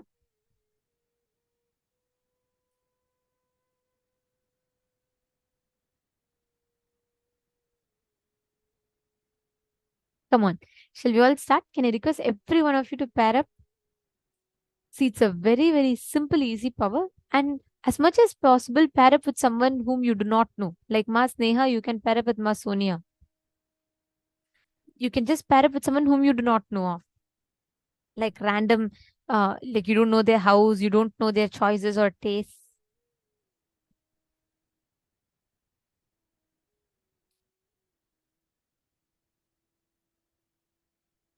Come on, everyone connect to a partner. The technique is very, very simple. Okay. You are going to be seeing through the third eye and you're going to be describing what exactly is there in their particular place. Like for example, let's say I'm going to scan Ma Rishu Deng. Okay. So when I'm scanning Ma Rishu Deng, I will be scanning her house, how exactly her house is. As soon as I enter, what I see. Don't be generic. Don't say there's a kitchen, there's a cupboard, there's a this thing, that thing. No. Be as precise as possible. Scan all the details that you can. We will be projecting the parameters for you. You all can see number of bedrooms, number of bathrooms, the layout, wall, the color, type of furnitures, the layout of the kitchen, the wall material of the kitchen. You're all going to be scanning all of these details to your partner.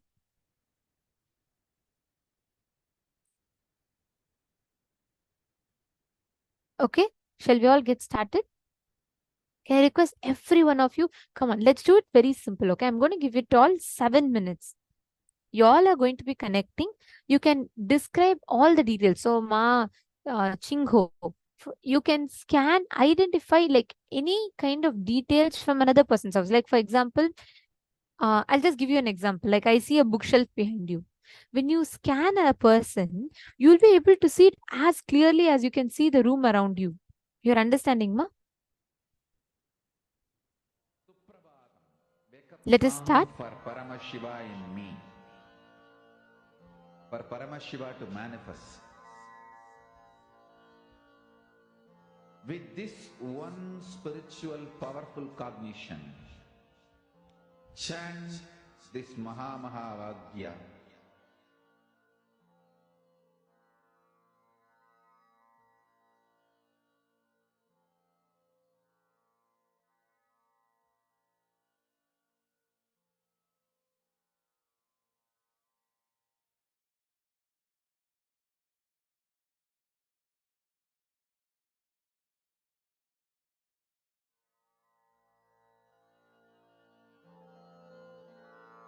Mahavagya, spiritual lullaby for Samadhi, and Suprabhatam, wake up call, wake up song for Paramashiva, for Paramashiva to manifest. With this one spiritual powerful cognition, chant this Mahavagya. Om Nithyananda Paramashivoham.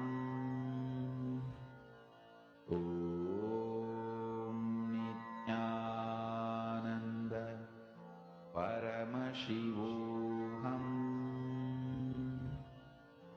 Om Nithyananda Paramashivoham.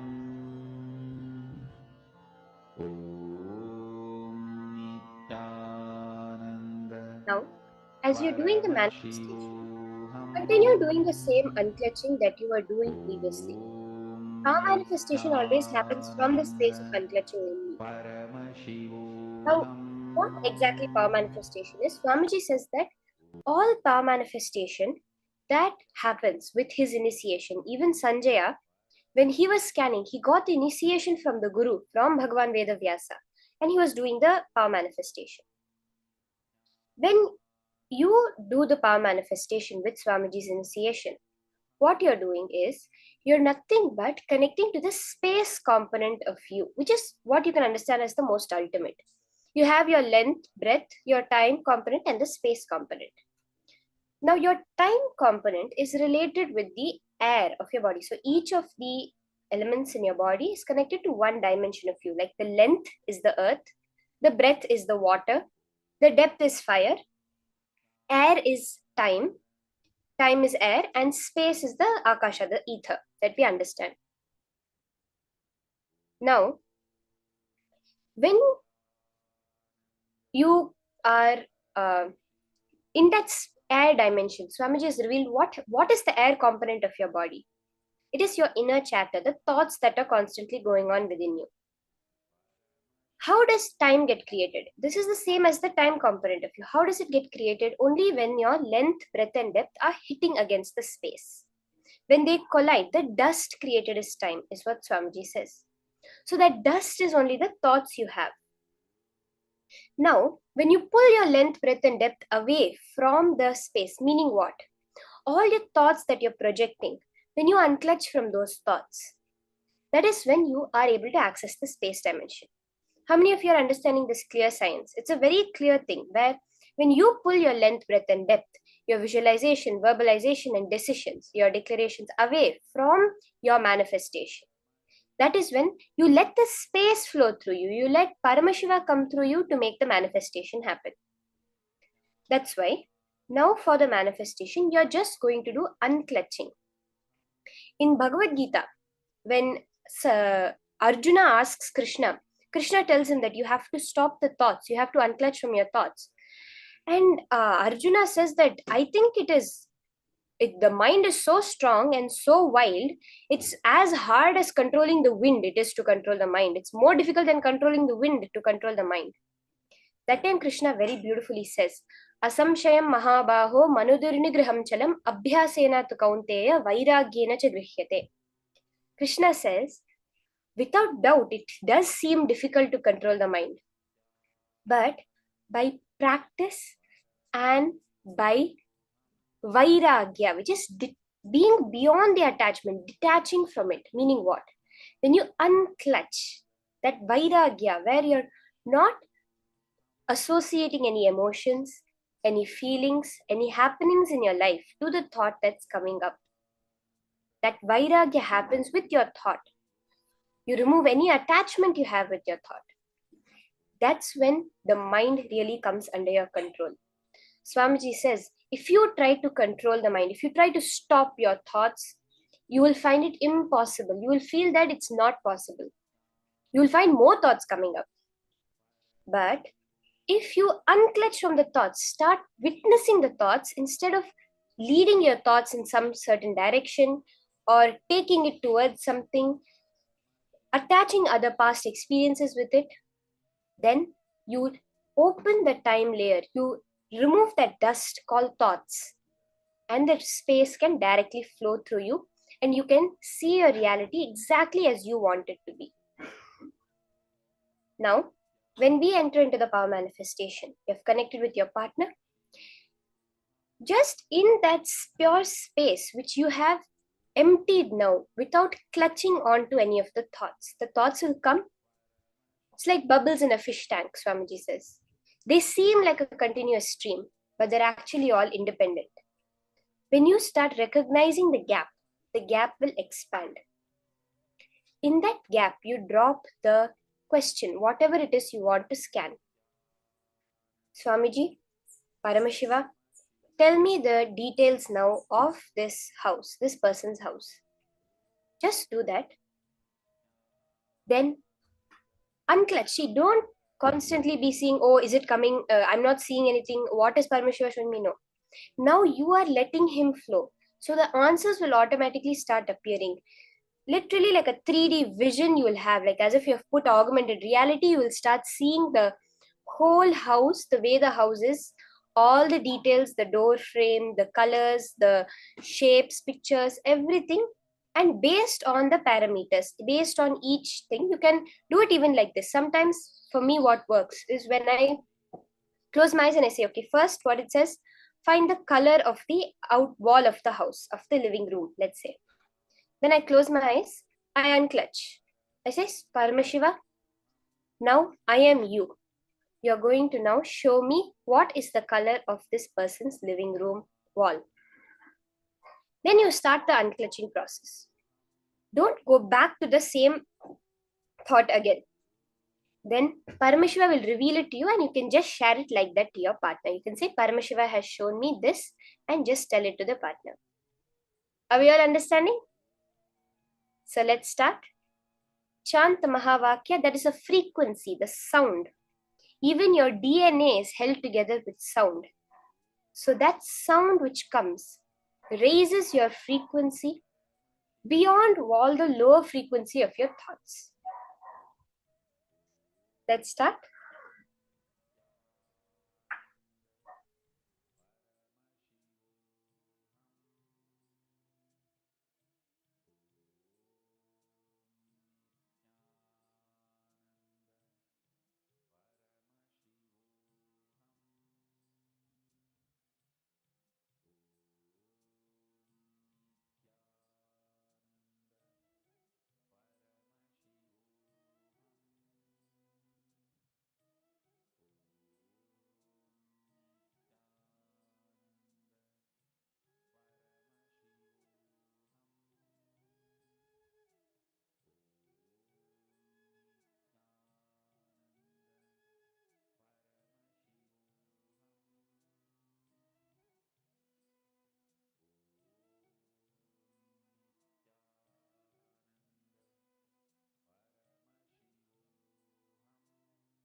When you're doing the manifestation, whether it's something you see or something your partner is telling you.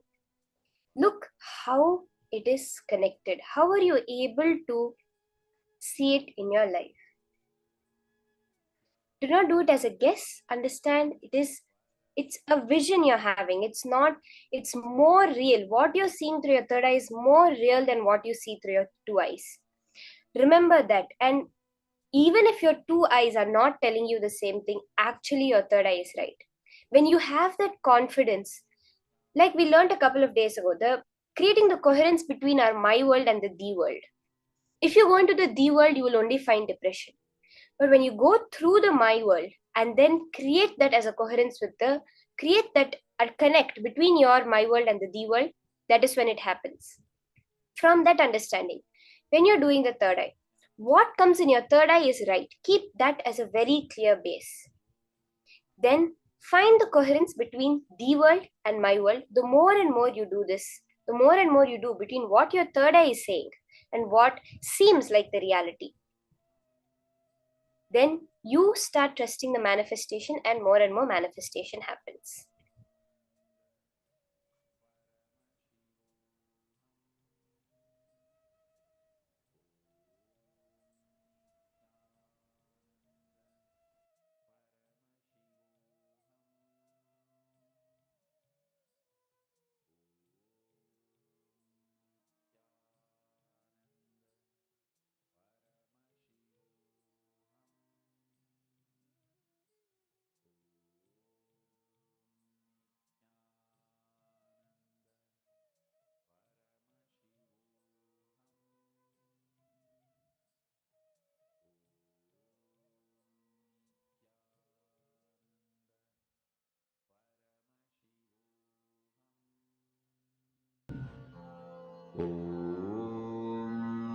Nithyananda Paramashivoham. Om Nithyananda Paramashivoham. Om Nithyananda Paramashivoham. Om Nithyananda Paramashivoham. Om Nithyananda Paramashivoham. Om Nithyananda Paramashivoham. Om Nithyananda Paramashivoham. Om Nithyananda Paramashivoham. Om Nithyananda Paramashivoham.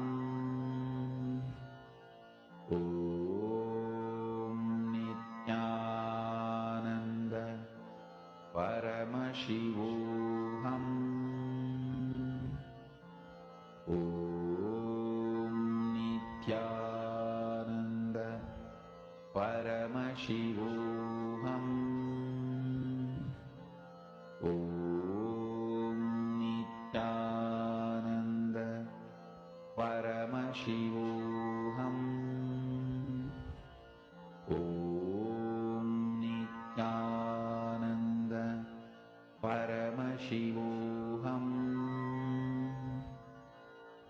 Om Nithyananda Paramashivoham. Om Nithyananda Paramashivoham. Om Nithyananda Paramashivoham. Om Nithyananda Paramashivoham. Om Nithyananda Paramashivoham. when you're doing the power manifestation, go into the details of it. For example, let's say I'm scanning and I say that, okay, I see, as soon as you enter the house, the door is towards the left of the house, the leftmost side, and then you enter. There's a small room in which the TV diffuse, and then I go further in, I see a huge living room. It's very big and it's rectangular in shape. There is a window on the opposite side. There is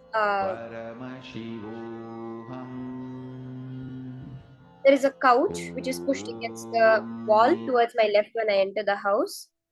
And then I see a TV in front of that. There's a red carpet. The flooring is dark brown wood, like this, in that way of detail. When you say, then you go further in behind the couch, there's a wall, and behind the wall there is a staircase to go upstairs. The opposite end of the house, towards the right side of the house, there is a kitchen, and the kitchen is open. It's not a separate room. It's like an island kitchen, and I'm able to see that you have hung a curtain in front of the window near the kitchen. The curtain is green in color, and the wall is very rough finish with like a peach gray color rough finish. In this way, describe it in as much detail as you can.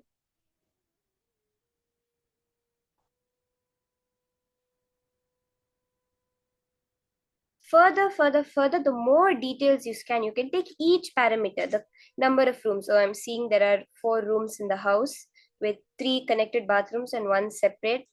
Like that, you can tell all the details. I'm able to see colors, the colors you're seeing, the shapes you're seeing, some unique features that appear, that something which is not common to all houses.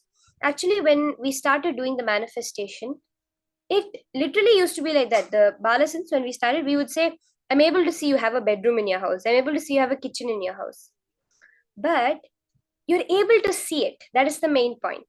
Then you can go into the details of it. Once you have seen the kitchen, you tell, Ma, the kitchen I'm able to see. And in the kitchen, I'm able to see these kinds of pots and pans, a red color big pan. The stove has 4 things on it, and then able to see a microwave towards the side.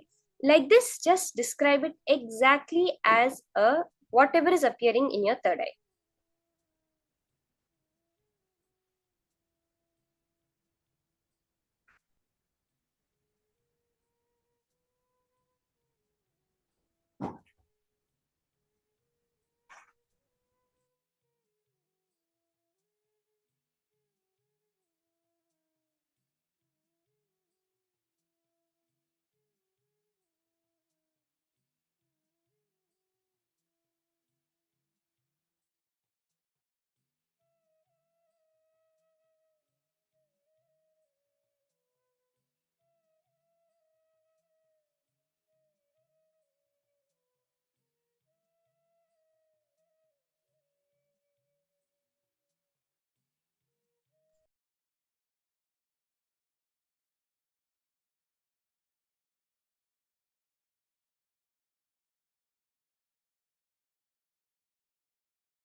Ma Dahana, I saw your manifestation. You had manifested literally everything right for Ma Hangli Wang that you were scanning. So awesome, Ma. Enjoy, celebrate your manifestation, and go to Facebook and also post. You can post how it appeared for you. How are you able to see it, Ma? How are you getting the feeling, you can share that also. Then other people will also get inspiration from it, and you'll also, the more and more you share it, the more and more you see people relating with it, you'll believe it more that you have really manifested. It was not just a guess. Now we're entering into a very beautiful session. The whole day today is such breakthrough revelations that Swamiji has given directly from Hinduism. We're understanding about who is Bhagavan Ardhanarishwara, which is the deity that Swamiji is going to be manifesting for us today. Who is Ardhanarishwara and how that is the ultimate gender? Let's now hear about this from Swamiji.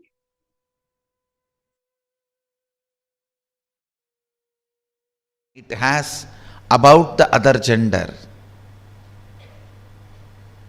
the kind of incompletion it suffers and craves for. The ultimate gender is transcendental gender, where the level of completion, the depth of completion reaches to your very biomemory. Please understand. The level of completion gets into your very level of biomemory, your very muscle memory and biomemory.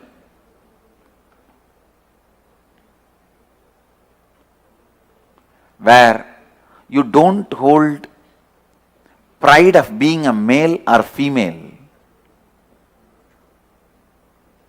where the fulfillment of womanhood or manhood happens in you. Your manhood or womanhood both reaches its peak and experiences completion.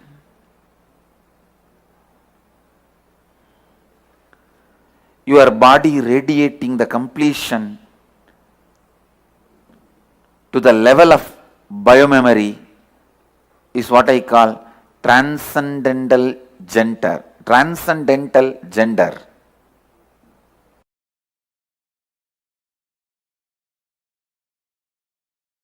The social concepts and definitions of gender, gender related issues, if you take it as a joke, great. But if you seriously record them in your muscle memory and biomemory and keep them inside your cognition, it can be dangerous. Please listen. It can be dangerous. When a male body made to believe certain concepts of masculine, certain concepts of being a male by the society, the kind of attention that muscle memory, biomemory goes through, the kind of a suppression it goes through, the kind of expectation it has about the other gender, the kind of incompletion it suffers and craves for the suppressed part,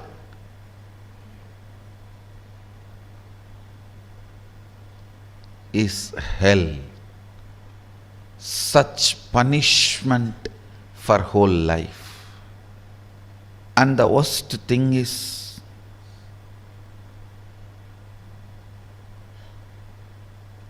whatever you suppressed in you, declaring yourself as the male and avoiding anything other than so-called male, you will be searching for it in some other muscles which you will never find.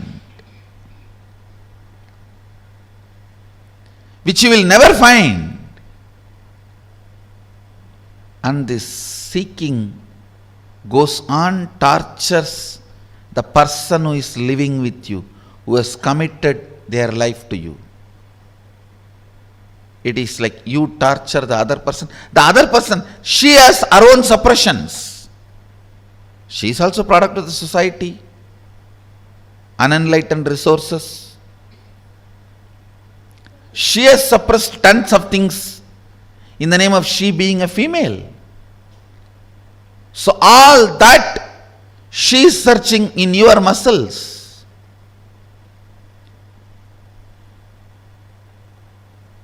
It's like in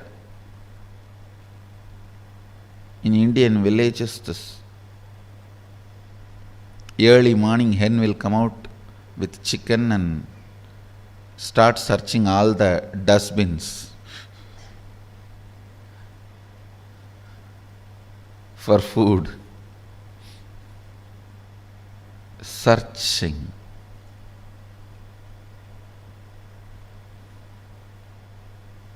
Searching in others for the suppressed component in your muscle.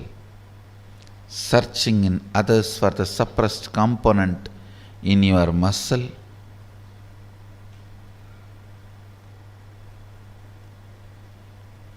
Is the most frustrating thing that can happen to anybody in life. Even if you are a potato couch, because you did trial and error on yourself, it's easy to get you out of it. But the patterns you pick up from others, believe it as your muscle memory, install it in your biomemory, takes such long completion, requires strong completion process for you to get out. Again and again it triggers violence, dissatisfaction, incompletion, resistance, a wrong principles of sex. Understand this word, wrong principles of sex.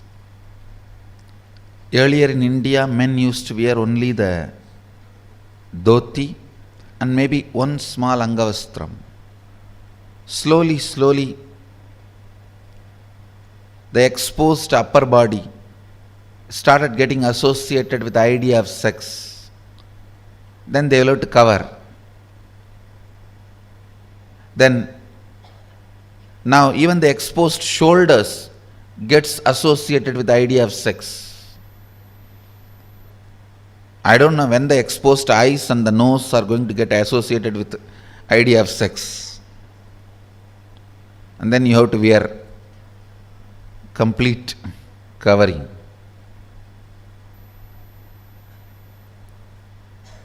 Understand various parts of body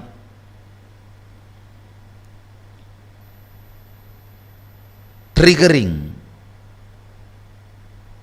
various ideas, concepts, patterns in your system shows how the society is going lower and lower level. And our common agreements are sinking deeper and deeper and stinking. Our common understandings do matter. Our common understandings do matter because knowingly or unknowingly, even if you understand the higher principles, in your day-to-day life you are forced to live the common understandings.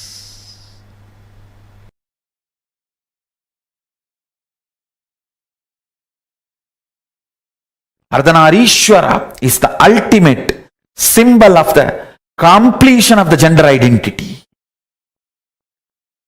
liberation from gender crisis. It's a beautiful form Paramashiva takes to show the completion of the gender identity.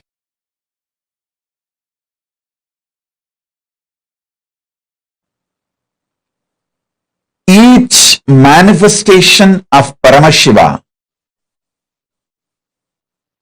is one of the dimension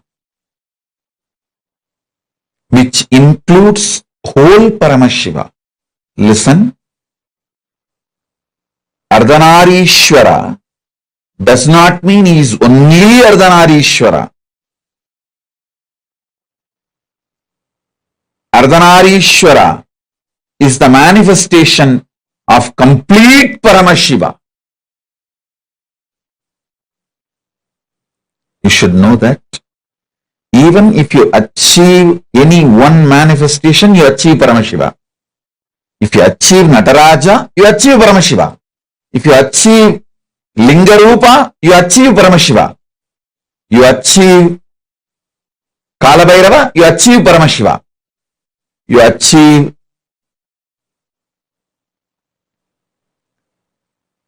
Hariharamurti, you achieve Paramashiva.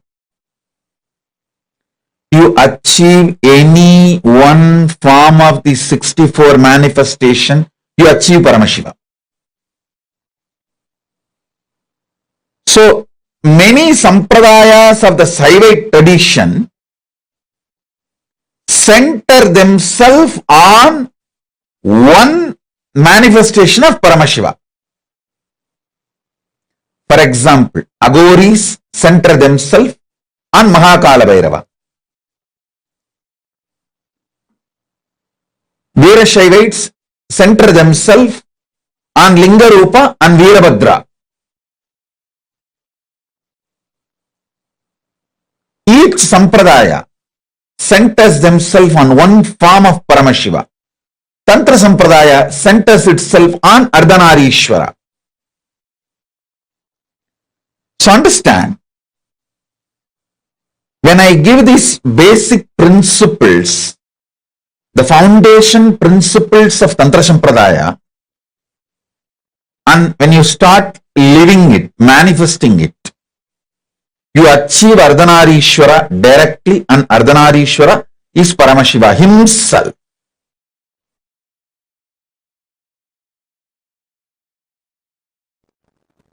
The word Tantra simply means technique, methodology. In Sanatana Hindu Dharma, all methodology for manifesting the state, space, powers and being of Paramashiva is called Tantra. That's it. Please understand. State, space, powers and being of Paramashiva, manifesting that is called Tantra. Any methodology adopted for that purpose is called Tantra. In course of time, it got associated with multiple traditions like Shakta, Bauddha, Samana.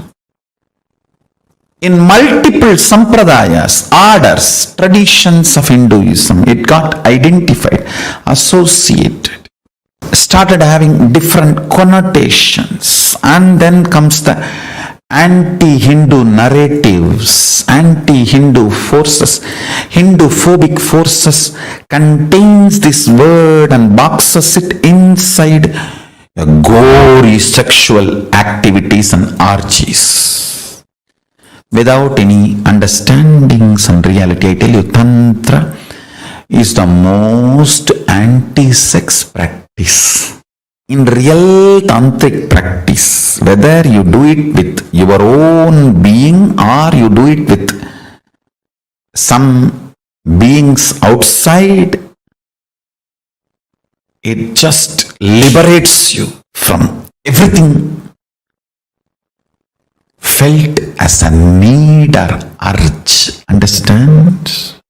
Food is not wrong, but urge pushing you to eat is wrong. Sex is not wrong, but the urge making you lose your balance and your integrity and pushing you to do the act is wrong. Understand? Anything which breaks your integrity is wrong, not the act. Last few days, satsang, I was insisting on cutting down the solid food intake. Bring it to 10% of the calorie which you are consuming, usually. Just 10%. If you used to consume 2000 calorie, bring it to 200 calorie.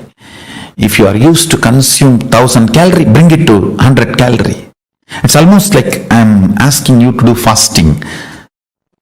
Just increase the liquid and balance your routine.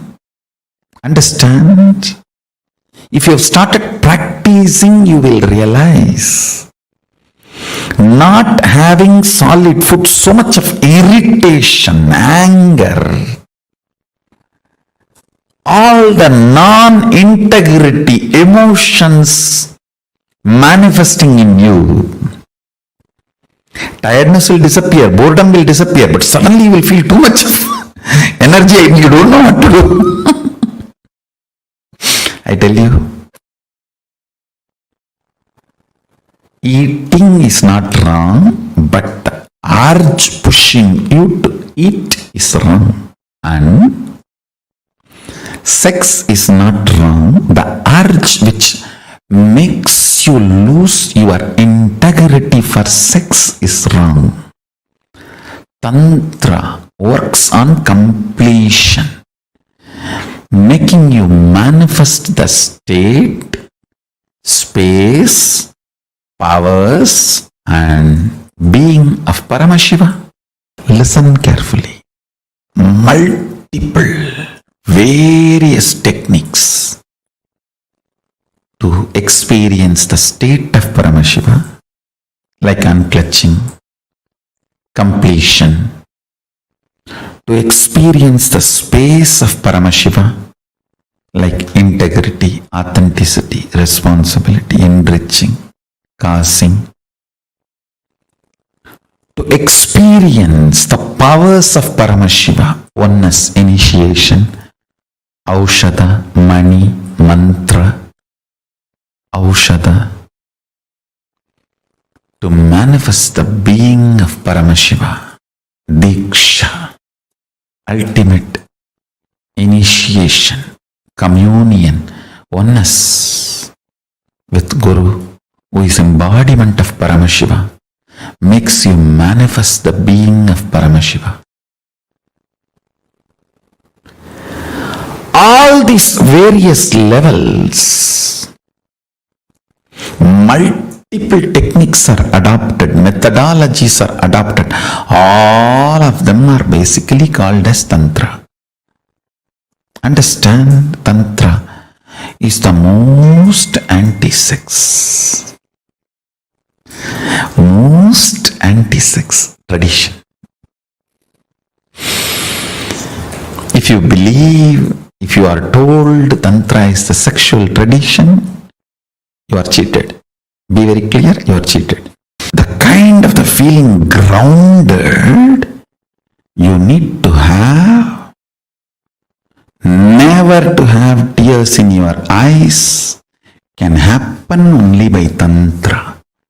When you are grounded, complete with all the emotions of body shaming, good, bad, right, wrong,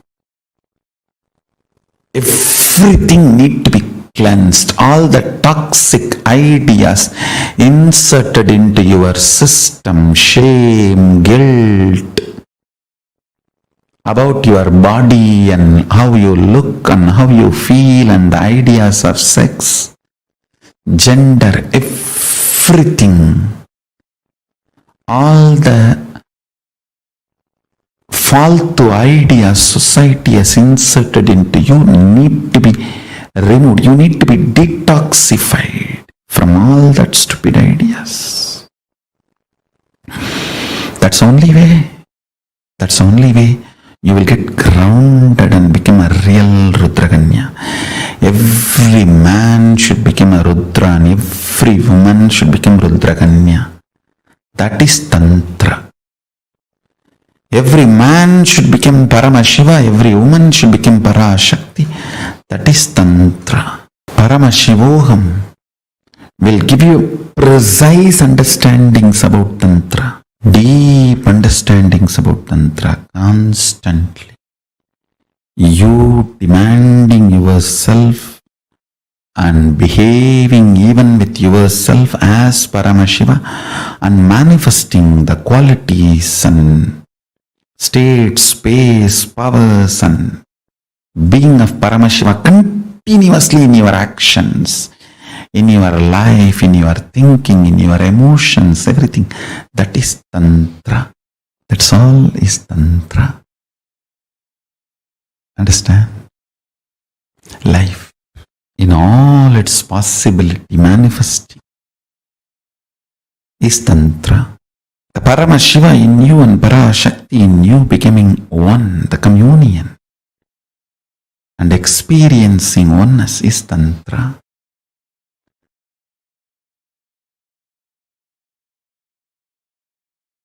The next principle I wanted to explain. Tantra is an intense tapas-centric tradition. For example, let me first describe what the word tapas. Tapas means burning away all the obstructions to manifest Paramashiva. Tapas means in Sanskrit burning away. Burning away all the obstructions you have to manifest Paramashiva is tapas. For some people,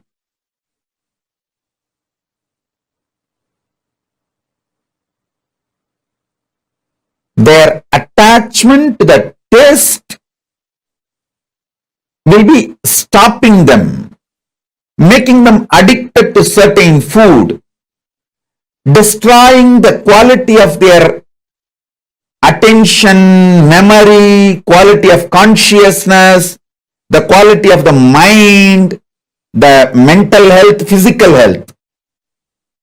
Here, tapas means making that person taste, enjoy everything as he wants in a controlled condition so that the patterns of the addiction, food addiction, taste addiction, greed for the taste gets burnt away. That controlled condition is what is the Guru's presence. Guru knows where he is stuck. He will be allowed to enjoy it, enjoy that addiction where he is stuck to the extreme till that patterns are burnt once and for all and he is free from that conditionings, from that patterns, from that karma, from that curse, from that suffering, pain.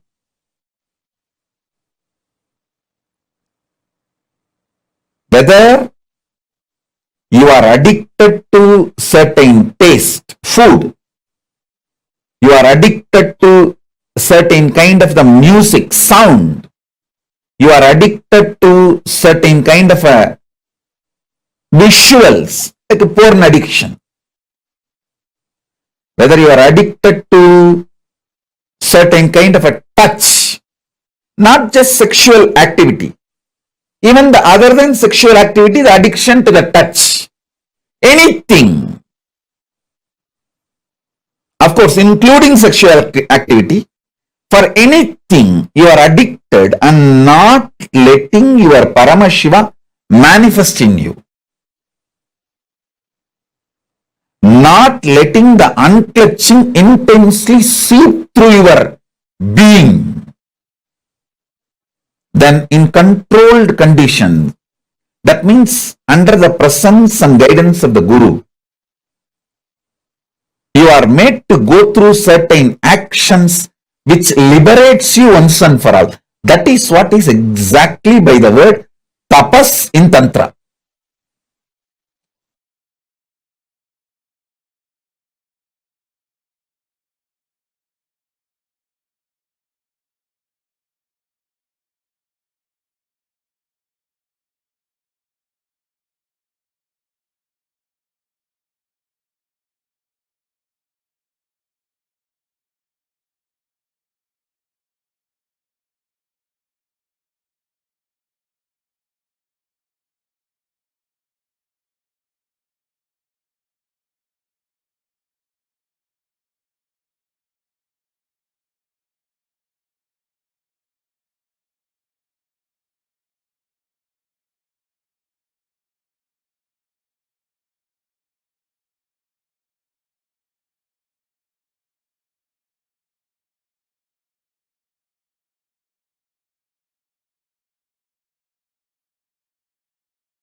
So beautifully, Swamiji revealed it to us about how Tantra is the most anti-sex practice, and Swamiji revealed to us about why Ardhanarishwara is the ultimate gender.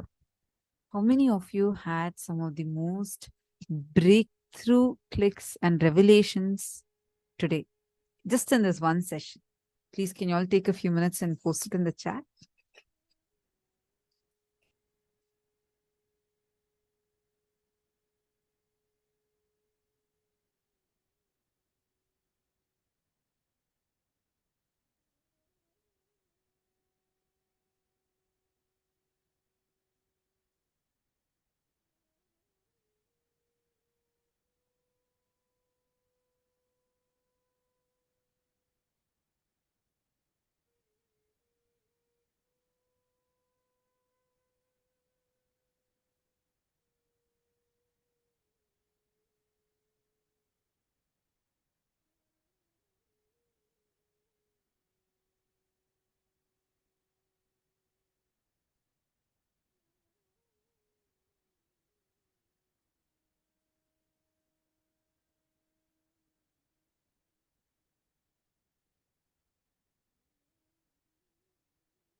Felt like, oh my God, this is just so amazing.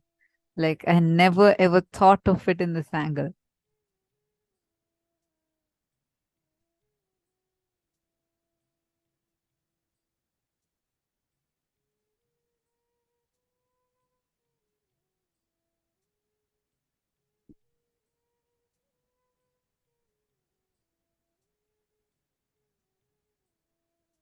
I request all of you, come on, share, post it in the chat. How many of you felt like this were like such phenomenal breakthrough revelations? And also share with us what was the best breakthrough cognition you got.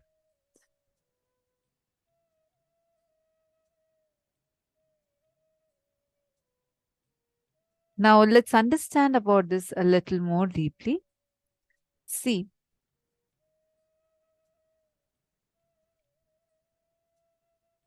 the ultimate gender, the transcendental gender.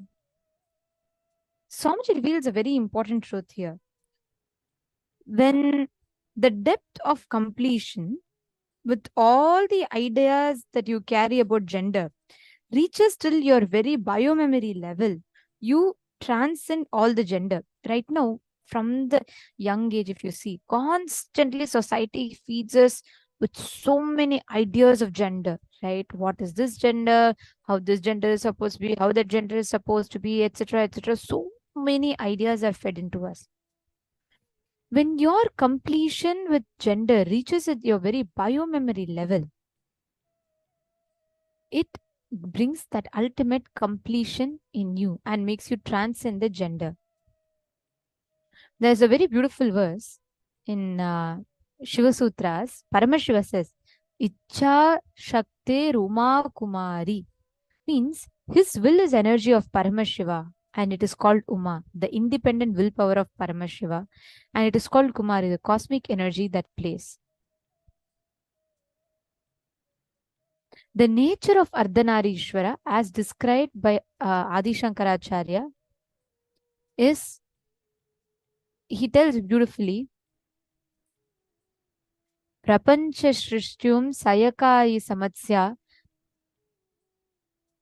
Samharaka Tandavaya Jagat Jananyai Jagatika Pitre Namah Shivaya Cha Namah Shivaya.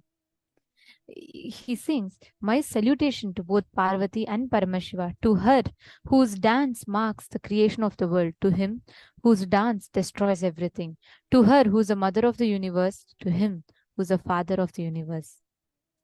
Ardhanarishwara is that ultimate manifestation of Paramashiva and Paramashiva Shakti, through which he represents that cosmic union, the divine cosmic union. Actually, here is a very interesting thing. Do you all see the picture here in front of you all? This is Krinashini Devi, and this is the Kula Devata of the Surangi Samrajyam, the Surangi kingdom of which Swamiji is the current emperor, in which Sri Ramachandra ruled.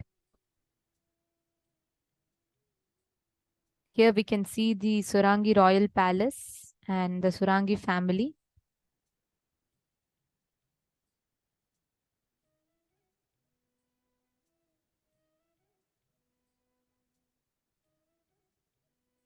Here we can see the lineage of the emperors.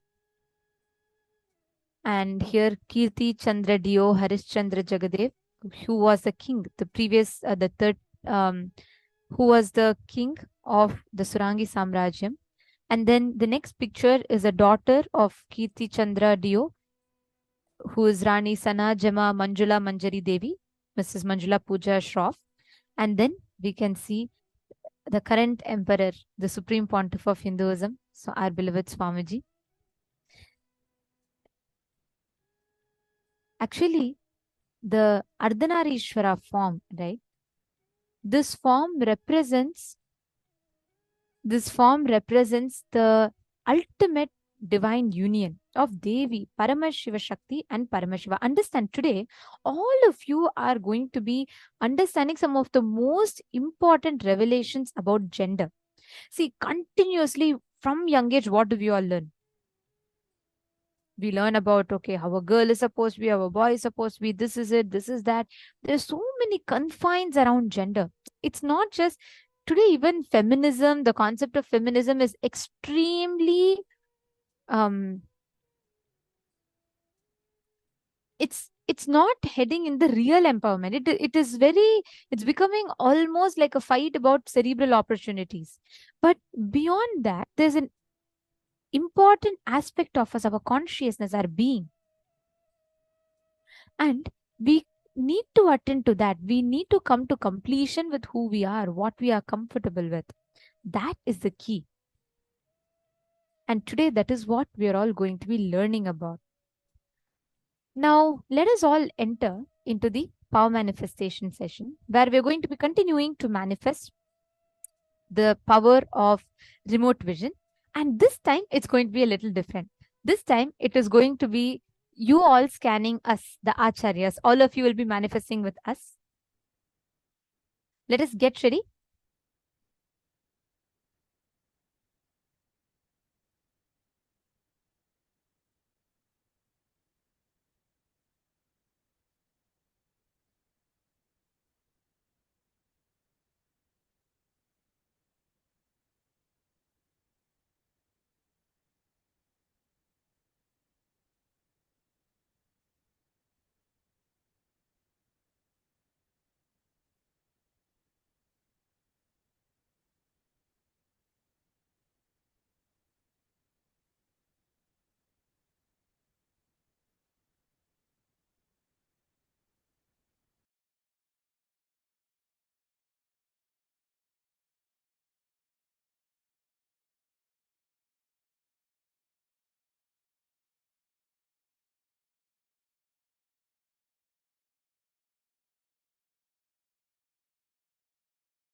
Okay, now in this round, as Nithyananda had said, all of you are going to be scanning a place that I will be giving you, and post your answers in the chat or in the Facebook page.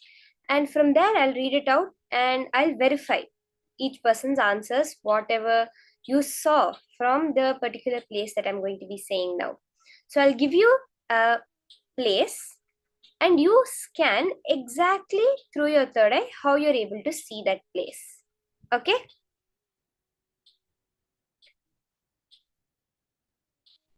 Are we all ready for this power manifestation session? Let's See, remember that the whole thing in life, every manifestation is a cognition shift. As Swamiji was saying, it's the cognition you build about you when you are young, which causes all the problems that you have. It literally makes your life hell. What is living life as hell? Living life in matter. That's all. It's very simple. As long as you think matter is real, it will only be hell. Because you think you have to do so much work to make anything happen. You have to move something. That's what happens when you think that the world is a matter. But when you shift your cognition, when you have that understanding that life is not matter, it is an independent intelligence, it is energy. Then energy influencing energy becomes very simple for you. Any manifestation in life, you can apply this cognition. Whether you're trying to do some fasting, you're trying to manifest wealth, you're trying to go beyond some pattern, anything you want to manifest, you can apply this cognition. The cognition shift that life is not matter, but life is energy. That's all. It's very simple. Now, let's take the example of food. If you take food and you say that life is matter, so I am a matter being and I do not have the energy to run myself, this food has the energy. So, this food as matter, I put into this matter and it gives me the energy. But when you look at it as energy, you are vibrating energy, you are space. And that food in front of you is the energy. Whether you add energy to energy or take off energy to energy, does it make a difference? When you add space to space or remove space from space, does it make a difference? No. Then when this becomes your cognition, when you internalize it, logically prove it to yourself. After that, fasting will never be a problem for you. Now, the same way with power manifestation, when you're doing the power manifestation process, remember that you are not matter trying to see a far off place as matter. You are energy connecting in the energy to another energy and revealing it. Okay? When you're doing the power manifestation like this, it's very simple because energy has no limits. It does not have a boundary. It can reach as far as you want everywhere.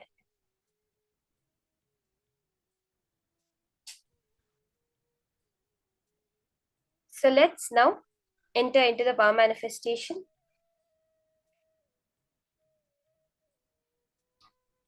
The place I'm going to give you to scan is, there is when I had gone on the world tour program in November of 2017, I had gone for doing a demo in a aerial yoga studio. Okay, it's a certain place in Santa Cruz, LA.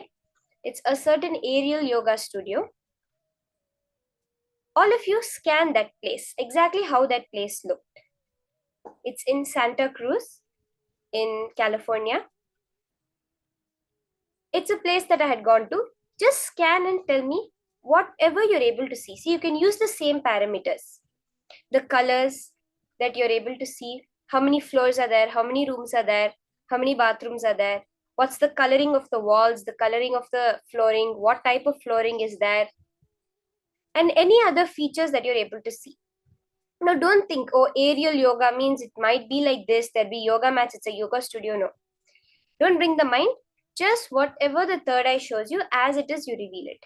Understand now, again, I'm reminding you, you are not matter trying to see a far off place as matter. You are energy, and as energy, you are already part of the energy of the cosmos, and you can tap into that point and get the information. Let's start. You can sit with your head, neck, and spine in a straight line. If you have any questions about the various cognitions Swamiji reveals, you can always put it. The acharyas are there ready to answer, ready to help you take your cognition to the next level.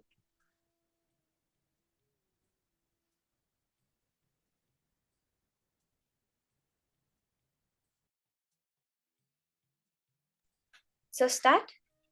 You're going to be scanning a certain aerial yoga studio that I had gone to in Santa Cruz, California. I had gone to this place in 2017, end of the year. Now, just drop it in your inner space and let Paramashiva show you the answer, okay? Energy is going to interact with energy and understand energy. That's all. When you replace every thought that comes in your mind with that unclutching space that we learned today morning, every time something comes up, replace it with that unclutching. Paramashiva, Paramashiva. No, no association with this thought. So let's start. You can start the manifestation.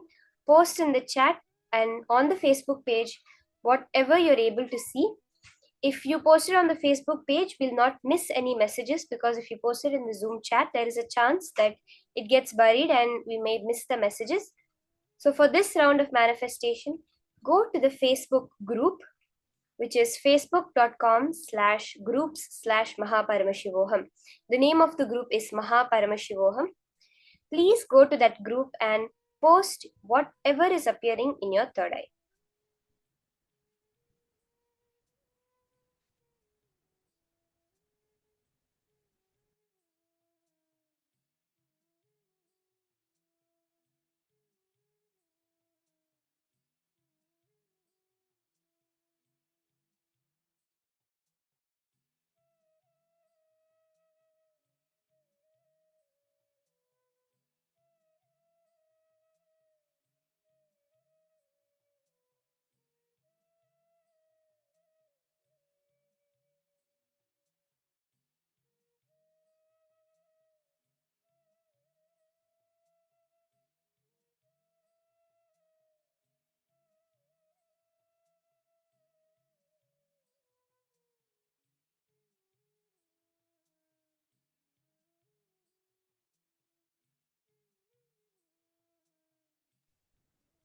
Chant the Mahavakya as you do the whole manifestation process.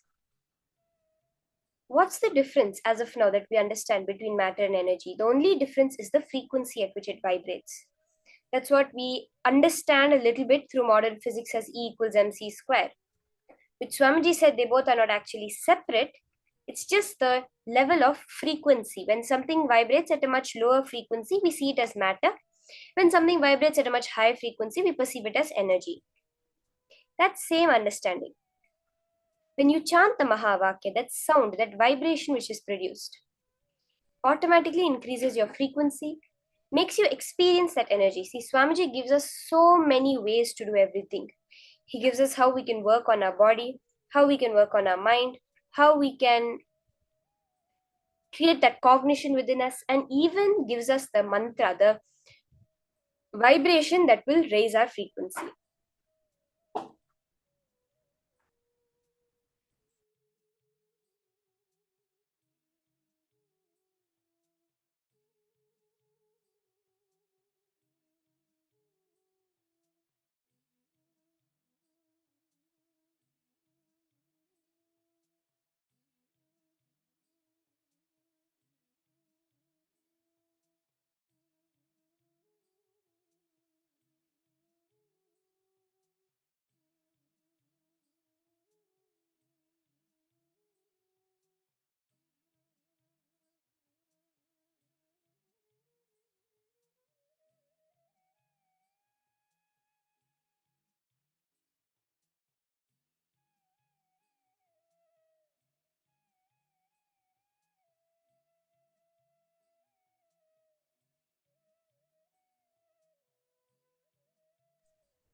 Ma Priyesha, you have so beautifully posted how Swamiji gave you spot on revelations when you asked him and you were scanning.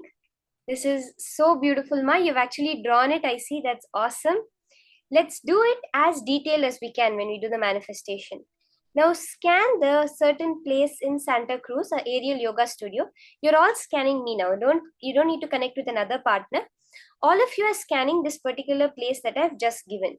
And then I will immediately verify your answers. You can go to the Facebook group and post it.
just I request all the participants go to the Facebook group and post it, because the messages, the answers might get missed in the chat. So if all of you are able to go to the Facebook group, the link is facebook.com/groups/Mahaparamashivoham. The name of the group is actually Mahaparamashivoham. If you just go to Facebook and search it and put a filter as groups, you'll get the exact group. And if you can post your answers in the group, then we will not miss any messages that you have posted, and we can verify each and every person's answer.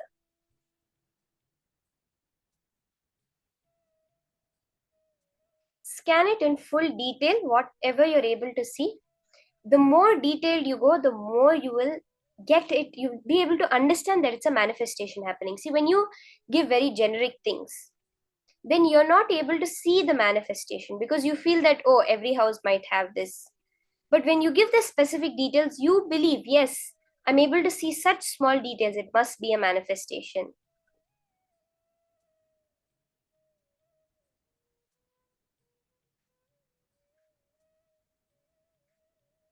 I see some people are posting their answers in the chat. Can I request you to just go to the Facebook group and post your answers over there, so that everyone's can be verified at the end of the round?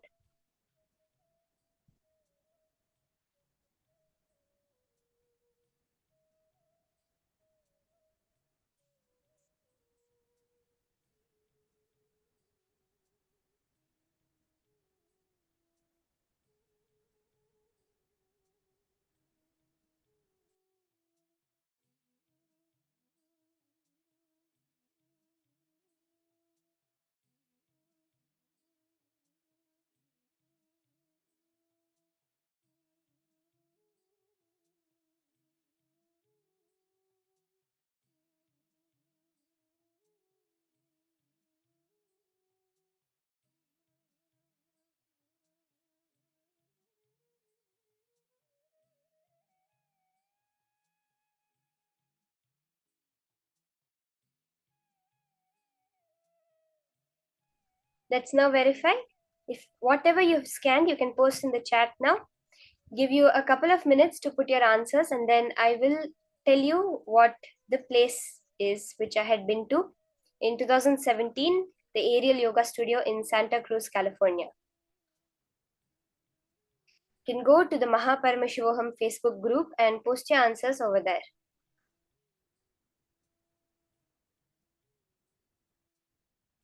Yes, Ma Dahana, Ma Hongli Wang, all of you can go to the Facebook group and post whatever you saw through your third eye.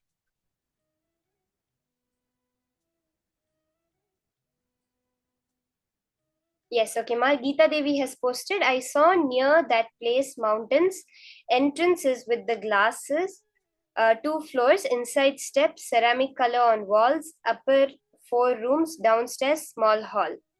Ma, what you said about 2 floors, that's exactly right. There were 2 floors to the building.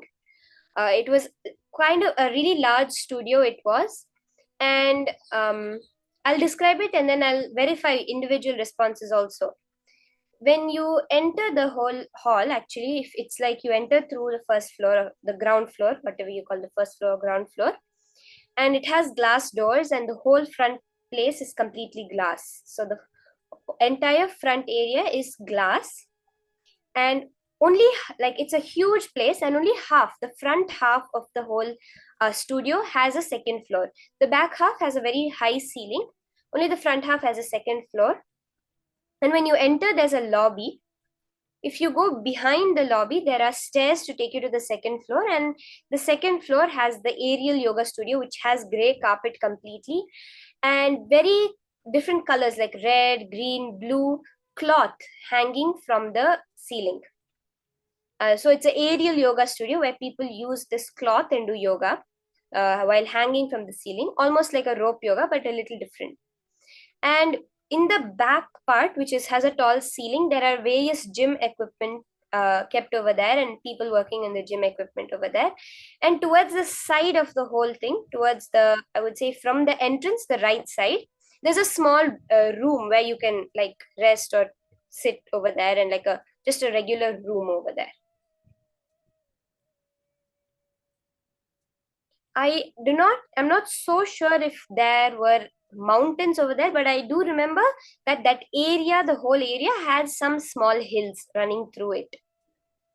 Okay, Ma Sonira has posted white walls, polished wood floors, spacious big windows.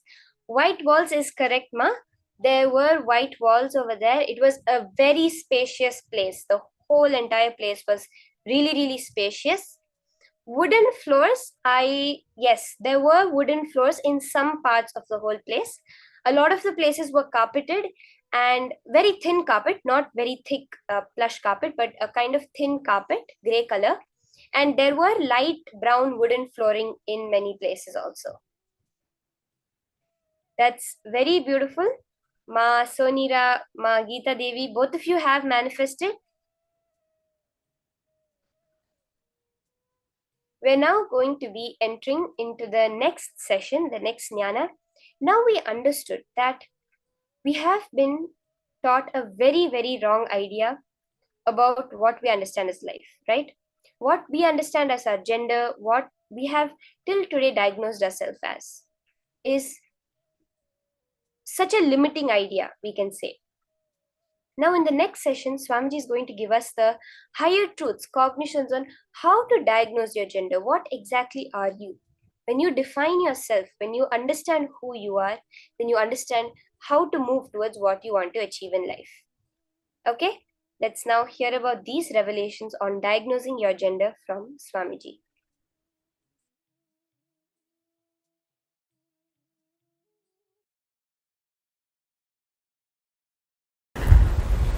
Some of the most powerful sacred secrets and powerful cognitions you need to know from Paramashiva about the 11 genders. 1.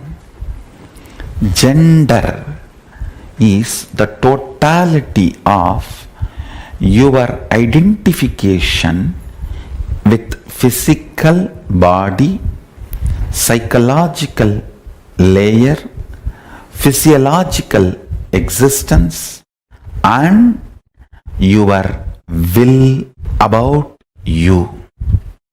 Listen. Your physical existence, your physiological existence, your psychological existence, and your identification, aham, will. In all 4 levels, how you feel, the totality of all these 4 put together is your gender.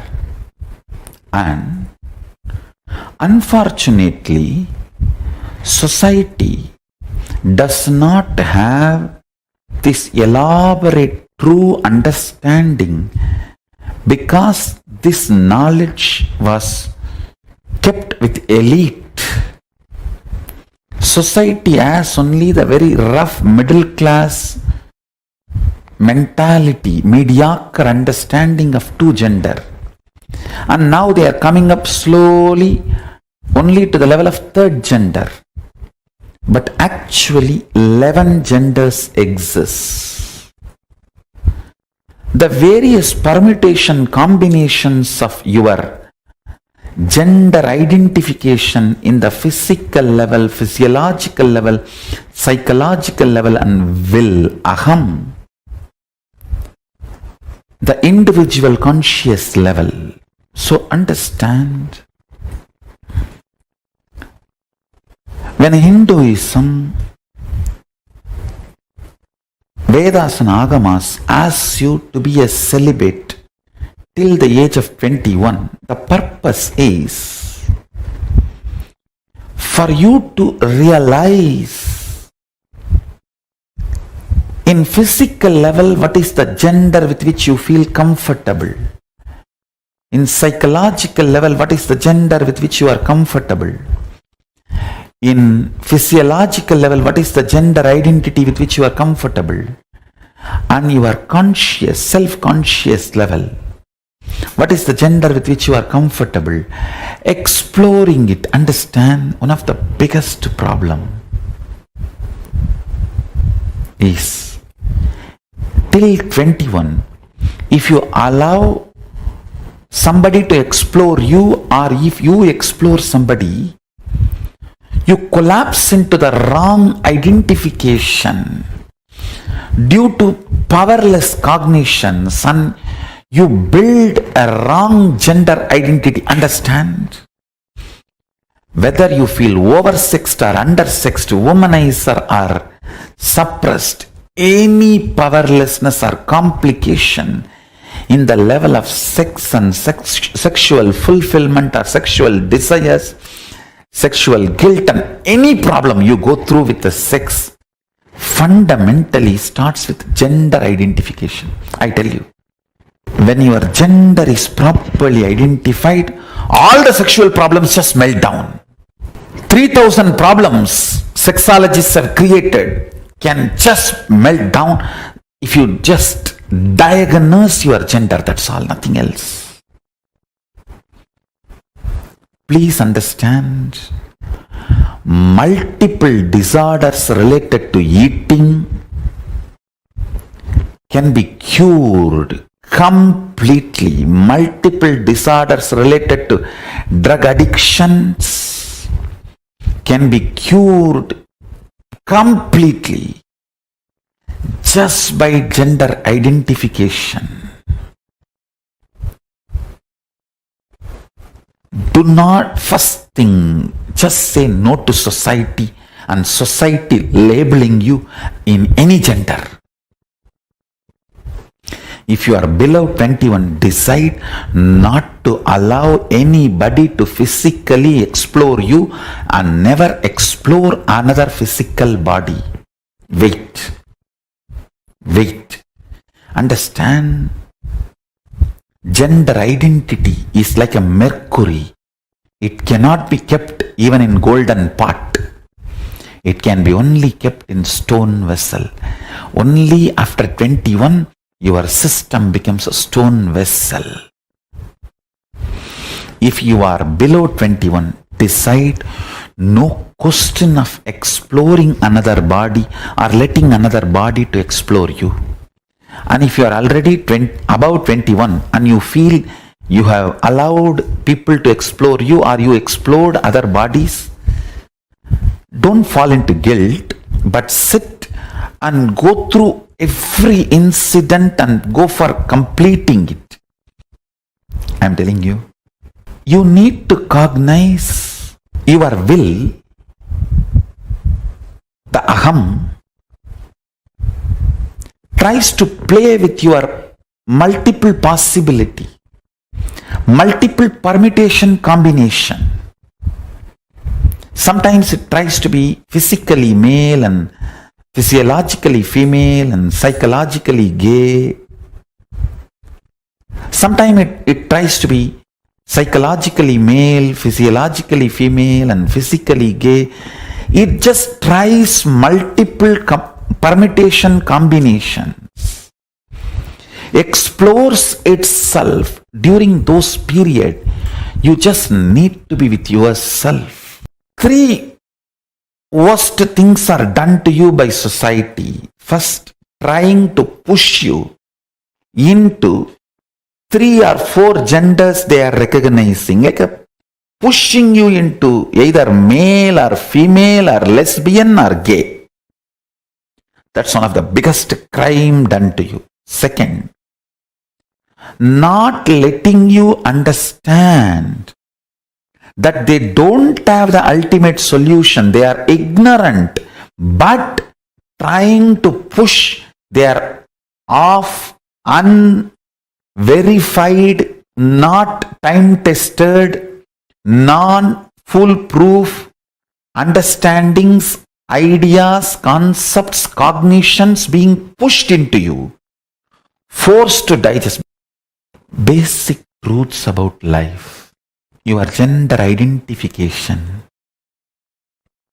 your will, when it is doing all the trial and error of the gender identification, it should be given freedom to be celibate. Understand? society is so abusive only if it hooks you into the greed of sexual need. I call it grid of sex. You can continue to be exploited. The first 21 years till you find your identification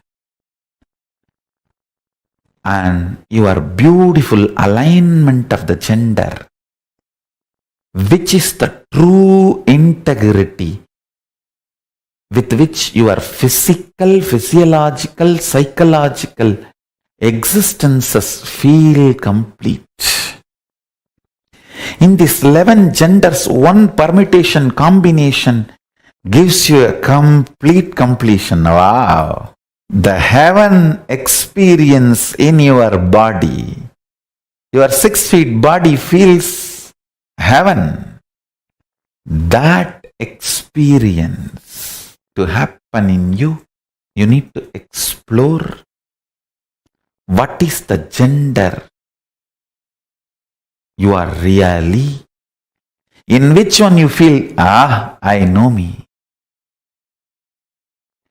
To come to that experience, that is what I call the state of Ardhanarishwara, Paramashiva. The state of Ardhanarishwara. Listen.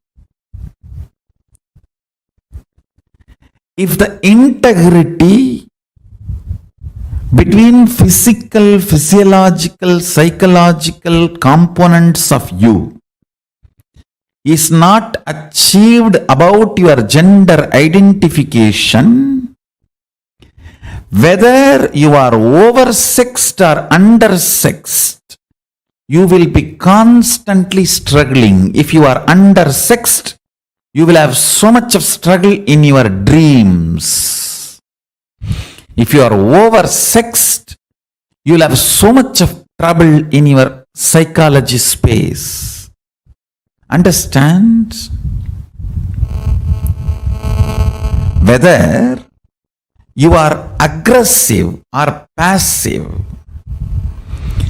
if your psychology is also prepared and integrated to physiology and physical component, along with the hormonal pressure, you will build tremendous love and responsibility, care for the other person. End of the act will not be falling down, it will be falling into the intimacy.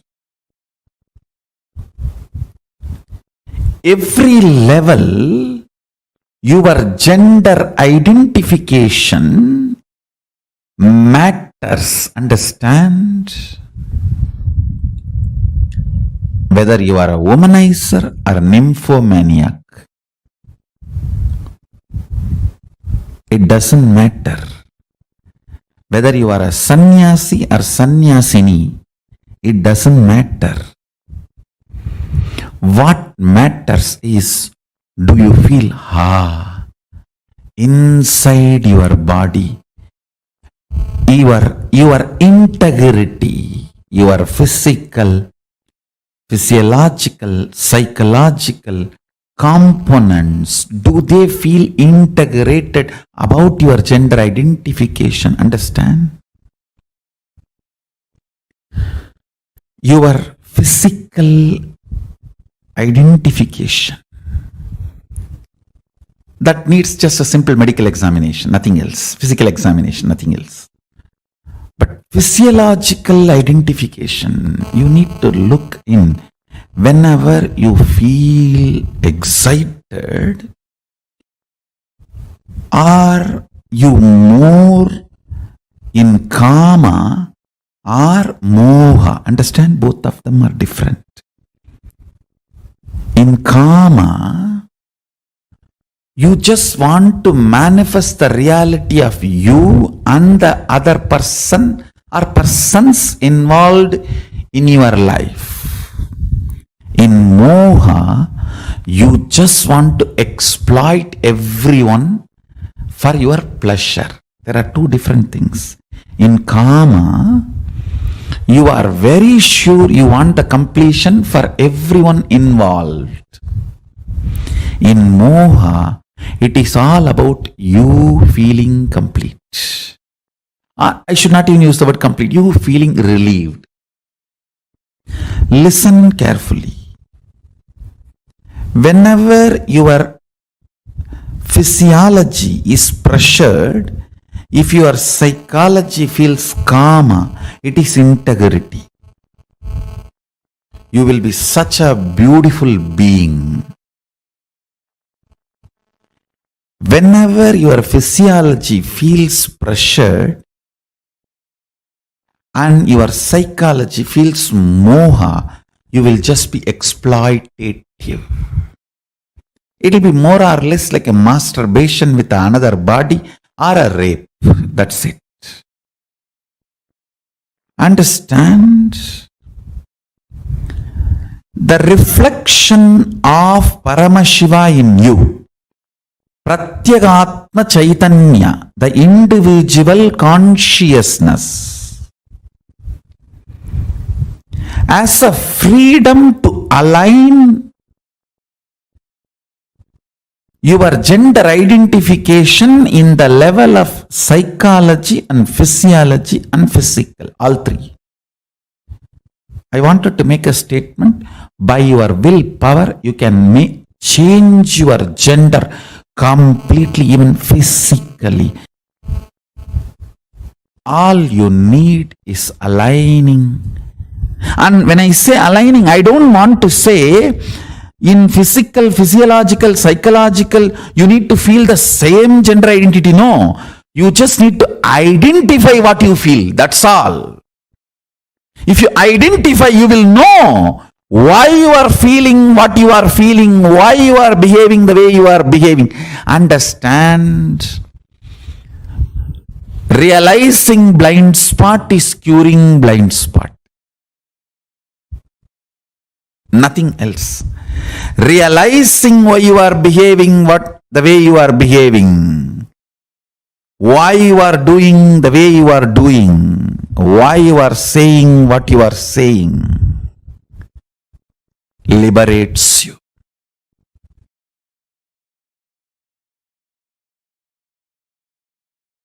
See, when the Kundalini, your Kundalini is awakened, fundamentally, first thing will happen is your identity about you for the purpose for which you took the body will become clear to you.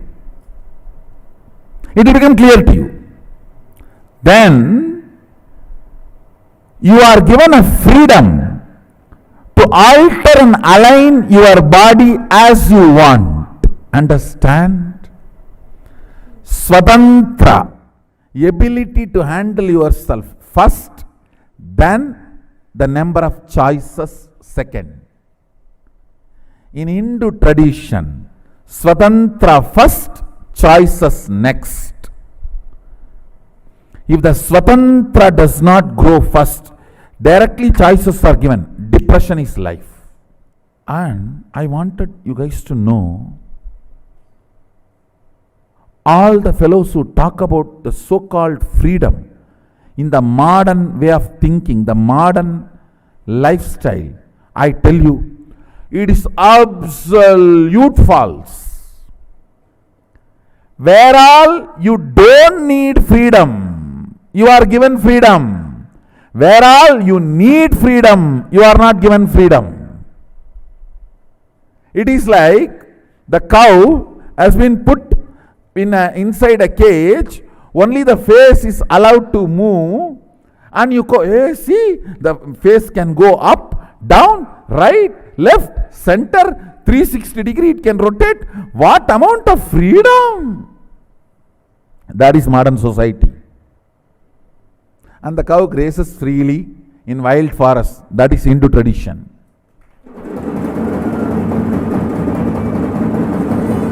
And that cow is given the intelligence what to eat and what not to eat, and even if it eats poison, it will not get into its system. Please understand, Swatantra is much, much higher than the freedom based on choices. Freedom defined by the choices, freedom defined as choices, is too low than the Swatantra defined by the Hindu tradition. Recently, I was conducting sessions for a group of people on Brahmacharya. You will be surprised. In that class question answer, almost 90% of the people say they don't feel the gender they are supposed to be feeling as their body. 90% of the people, not a joke, understand. 90% of them are saying we are not feeling the gender we are supposed to feel as per the society, the body in which we are. I think it's little more than 90. Fortunately, they are having understanding about Brahmacharya as per Sadashiva's instruction. The first instruction, as I said, 9 months. No physical sexual activity. And practicing completion means the power manifestation. Second instruction, every morning have neem juice, every night a black betel leaf with a little pachakarpuram, the raw camphor, a pinch of raw camphor. These two herb, if it can be programmed by the master and given, that is great. Even if that is not possible, offer it to Sadashiva's deity or Sadashiva Mandala and take. This two instruction can do so much of healing, I tell you. All the toxins gets accumulated in your system because of sexual abusal. Pornography means sexual abusal done to you by you, sexual abusal done to you by others. Both accumulates toxins in your system that can be cleansed. The detoxification can happen by these two. Morning neem juice, night black betel leaf with a pinch of camphor. This can detoxify your body and reveal your original gender to you. Understand? This is what the story, Meenakshi's story says. When she saw Sadashiva, the third thus disappeared and she realized her original gender. She realized her original gender, her original identity. Till we get that, we will not know who we are. When she had the darshan of Sadashiva, the third breast disappeared and she realized her original gender. Understand? This two instruction can bring tremendous healing and realization of your original gender can happen in you. That can solve almost 90% of your problems.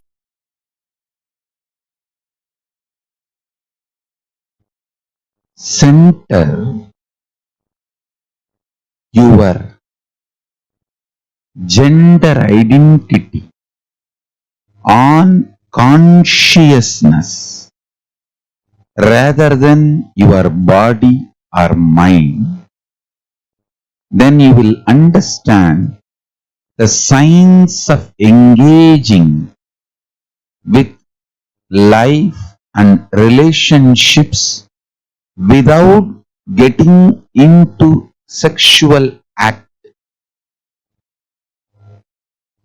The signs of entering into relationship with the whole universe without engaging physical or sexual act is pure power manifestation.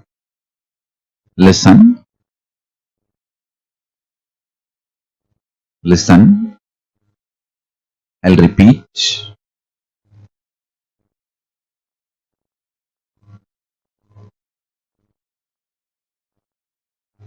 Do not take your consciousness, life for granted.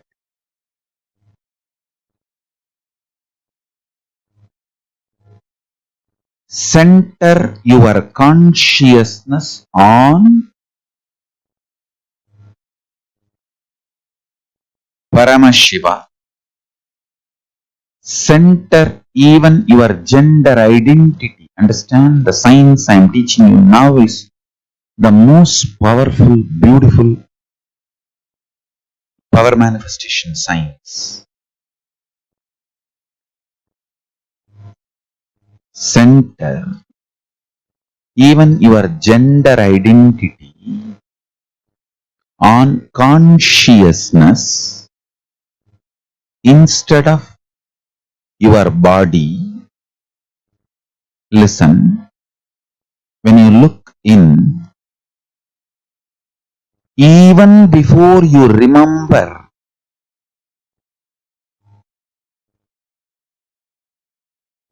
your gender as a male or female, center your core existence on your consciousness. Remember your consciousness, your pure consciousness.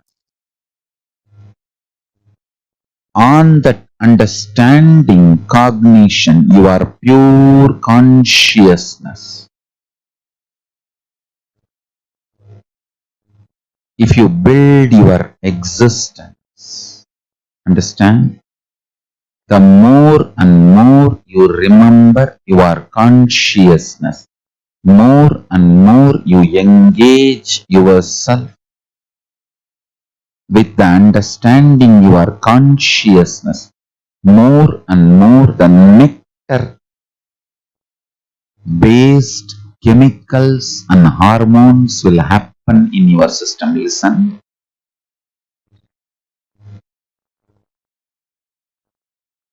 The everyday living process of your body, your inhaling, exhaling, breathing, digestion, all this can be either amritatva, nectaric, or they can be aging, growing old. Listen carefully.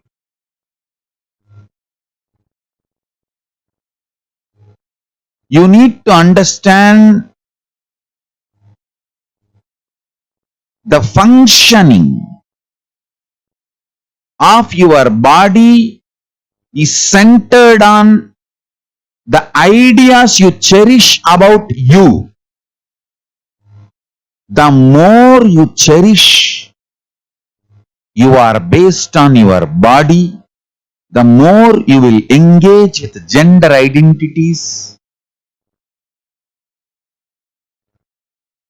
then that leads to more and more of bondages, needs, greeds, fears. More and more you center yourself as consciousness, more and more your taste for life gets mature. Understand, when you start remembering your consciousness more and more,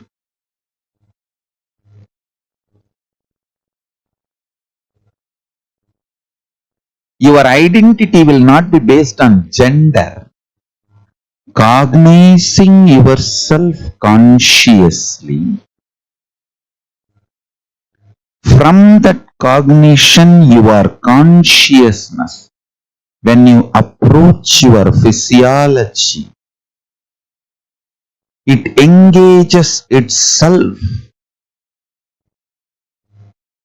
in the space of Paramashiva, means immortality, nectar, amritatva, all the life processes like a breathing, inhaling, exhaling, eating, digestion, all engagement with life, whatever your body goes through, everything starts happening towards immortality, being filled with amrita, nectar. Understand? When you remember your consciousness, even your gender identity is built such a way you do not seek to engage with a sexual relationship with every being you see or everything you see. Please understand, gender identity built based on consciousness knows how to engage with every person and everything without sexual relationship, sexual activity, but able to engage. That is what I call power manifestation. Listen.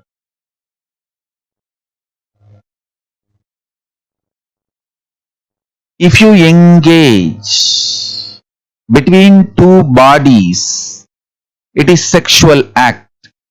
Even you possessing a gold jewelry, a gold, is sexual act. A matter working with matter always is sexual act.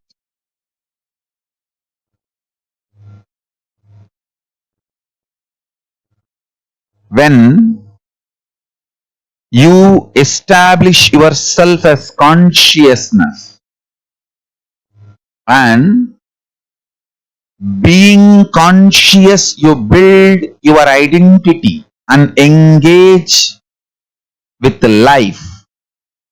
Everything becomes power manifestation. I'll tell you, signs of having relationship with the whole universe without engaging into sexual act is power manifestation. Understand?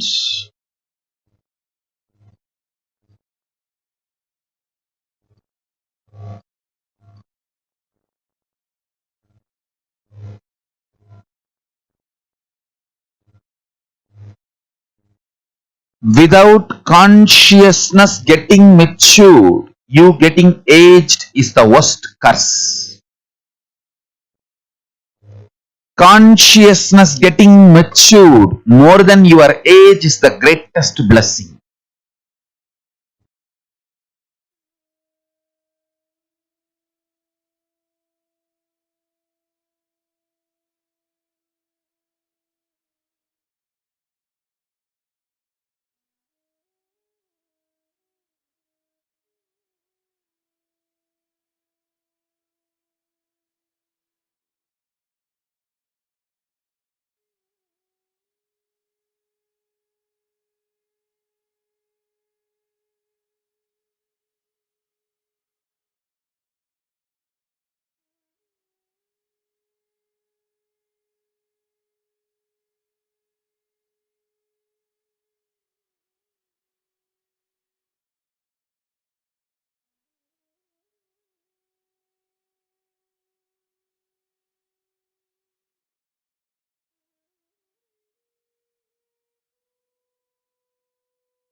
understanding about gender, gender identification. This is such a powerful and a unique thing that Swamiji just revealed to all of us. The way Swamiji explained about how we understand gender and how each of us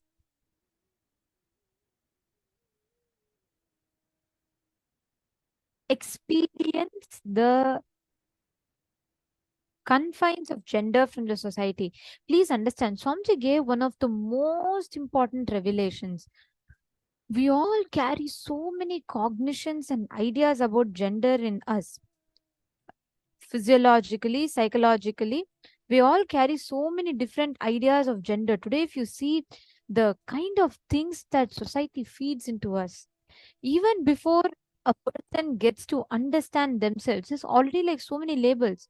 The moment a child is born, we tell the child as they're growing up, oh, if you're a boy, play with a car. If you're a girl, play with Barbie doll. Isn't it? It starts with this.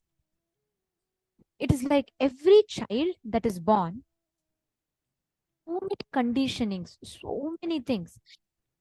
Right from the moment that they are born, we start feeding them. We say, okay, you're a boy, behave like this. You are that. Continuously, we feed all the different ideas and concepts about gender within the child. By the time the child grows up, as soon as a child is born, first labeling starts. This is what you are supposed to do. Dress up. If it is a girl, what do? We give it a makeup kit. We give it a Barbie doll. If it is a boy, we give that child a car. We give that child a bike to play with. Spider-Man dolls. And as they continuously, society attaches labels to them. When they go to school, when they watch movies, how they're supposed to be. Typically in Indian household, they'll say, oh, if you're a boy, you should not cry. If you're a girl, you should be not too strong like a boy. Constantly, each of us have these kind of things running in us continuously. Society keeps feeding us.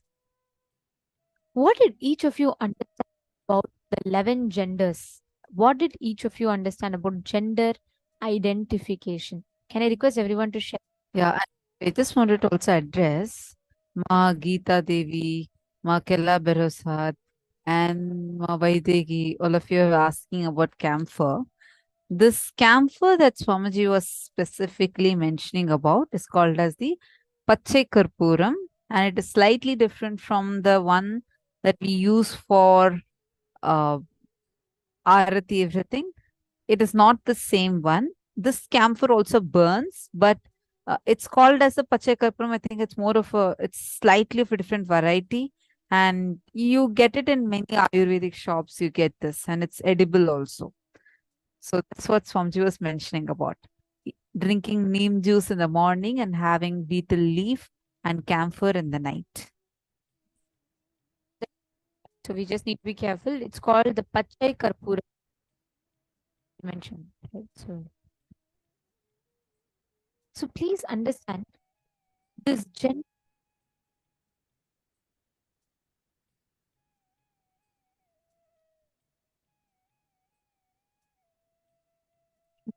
Right? Um, Gurukul education system, till the age of 20, it's taught to only follow the lifestyle. Today, by the time a child is years old, they start having relationships. Our body goes through so many changes, logically, psychologically, based on make so many conclusions about ourselves, downs. But they put so much of pressure, kids start getting into relationships. Weird when a kid is just 15 or 16-year old, they get into relationships in life and they already come to conclusions in life.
Nithyanandam, is audio better now to all the participants?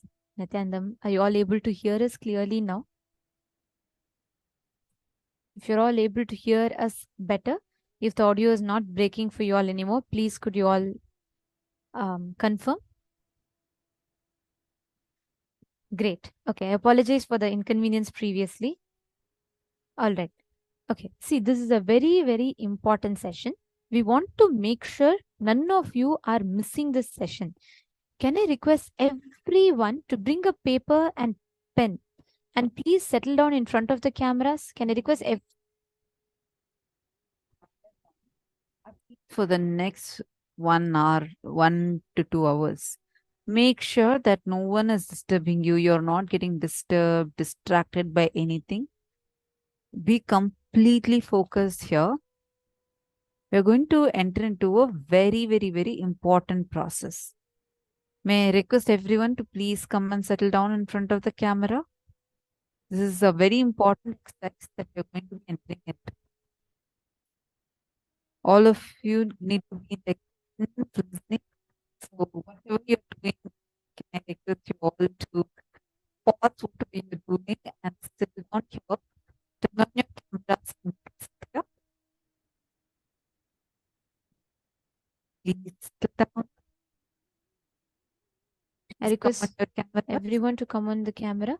See, this session is very, very important. Even if any of you are busy with something else, take your time till you finish this session, because this one session is crucial for you establishing the right cognitions, understandings, and based on that, building the experiences in you.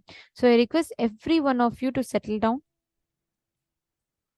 Stephanie Lally, I think your camera is, you're not visible on your camera, ma. There seems to be some error. Request if you can check that. All of you, please come on camera. Ma Naina Patel, Ma Anasha, Ma Sneha, Ma Nisha Ben Patel, Ma Sarita, Carol Liu. Can I request you all also? Please come on camera. Ma Priyatmananda, Ma Meena Mohandas, Eugene Kin, Yu Shen, Ma Han Shuhi, Zijiang. Please come on camera. And during this session, anyone else?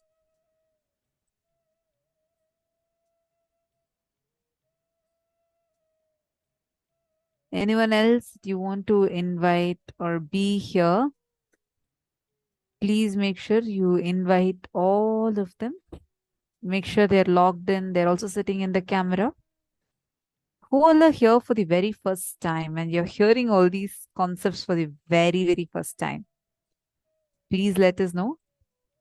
Ma Bhavani Viraya, Ma Sylvia. Please quickly come on camera. Settle down. We're going to be entering into a very, very, very powerful exercise right now. We are going to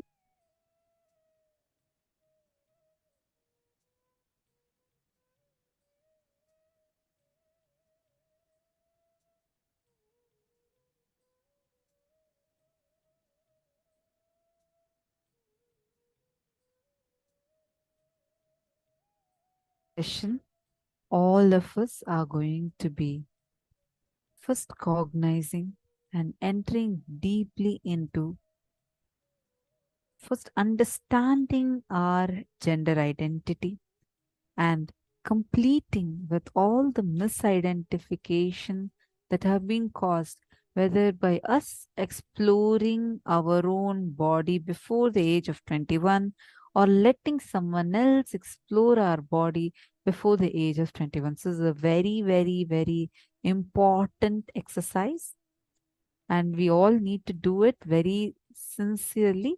And Ma Nirmala Vajrakumar, and also Ma Sneha Patil, if you are there, and if you can also call Ma Chetana, all of you please come in the camera and settle down for this exercise, because It is very important that all of us are understanding this and doing it correctly. So can I request everyone to come on camera, please? Can I request all the participants to please have your camera on? Malata, Ma Ishan Mia, Ma Joyce, Ma Sneha, Ma Sarita. Everyone, please have the camera on.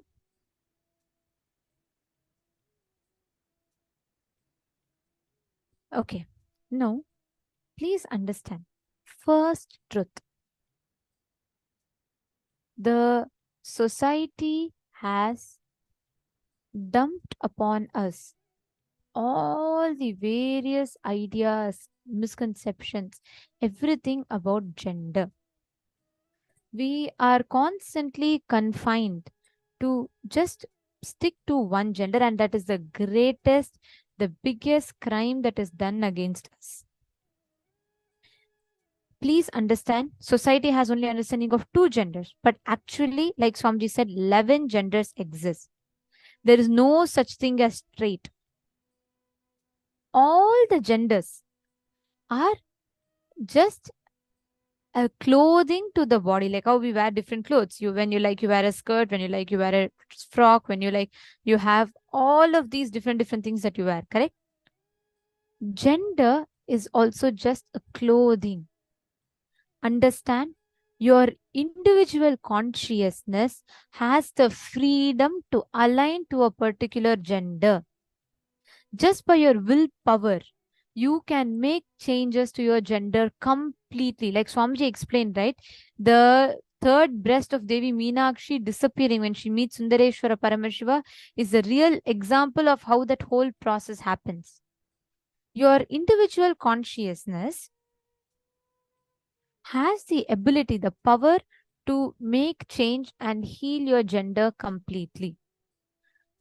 And understand, if you are confused about gender identity, please know you have a good news about it. If you are confused about gender identity, that means good. You have not fallen into the trap of the society. What matters is your innermost gender identity. What core of you believes inside you, that is what is important. Today, if you see anyone, constantly what do we see? Society defines gender, correct? How many of you have had this? Where from a young age, they would have told you, you're a girl. So if you're a girl, don't talk loudly, don't walk around too much, don't be too loud in your voice, don't be too much, be very gentle, be very girl-like. How many of you have heard these kind of conditionings? Similarly, if you're a boy, don't cry, don't be strong, you can't be sensitive if you're a boy, you can't be overly sensitive, you can't react to things a certain way. Continuously, society forces us, and especially if you are identifying yourself as someone who is a lesbian, gay, bisexual, transgender, then literally society outcasts you. That is why in Hinduism, if you see, we had no concept of women empowerment or some other gender, because for us, every gender was equal. All the genders were unique. We were not trying to compare one another. In Hinduism, that whole principle does not exist. That is why we have all the 11 genders. We have a temple which worships the transgenders. There's a god. Actually, all transgenders are called as Aravanis, means the descendants of Aravan. And Aravan is a god. As per Mahabharata, he gets liberated and blessed by Krishna, and he is eternally blessed to be a god. He is beyond male or female gender. So please understand, in Hinduism, we have no limitations, restriction that this should be your gender, this should be your gender, this should be your gender. But constantly what do? We buy the ideas of gender relationships from the films. We buy the ideas from the society. We buy it from the internet. A girl is supposed to be like this, like this. This is how it should be. Let me ask you all a question. How many of you, honestly tell me, for how many of you, when you go in front of the mirror and when you see yourself, many times you have felt bad, oh, I'm a girl, but look, I don't look beautiful like a girl. my voice is not sweet like a girl is supposed to be. How many of you have had these kind of thoughts in you? Even boys, like I'm a man, but I don't have beard or mustache growing like a man. How many of you have had these kind of incompletions or thoughts when you stand in front of the mirror? How many of you have been through body shaming because of it? Can I request all of you to post in the chat? You don't need to post what, just if you can share. If you're comfortable, you could share.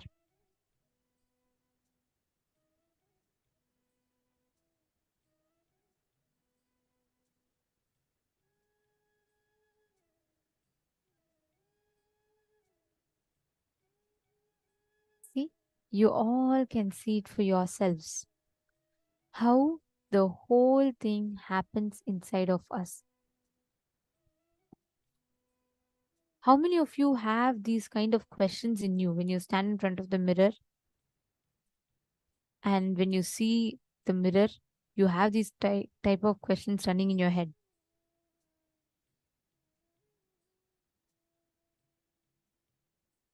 Exactly. Mananda Sagara, like this, each of you, there are so many people who are posting. Exactly. Magita Devi, that's right.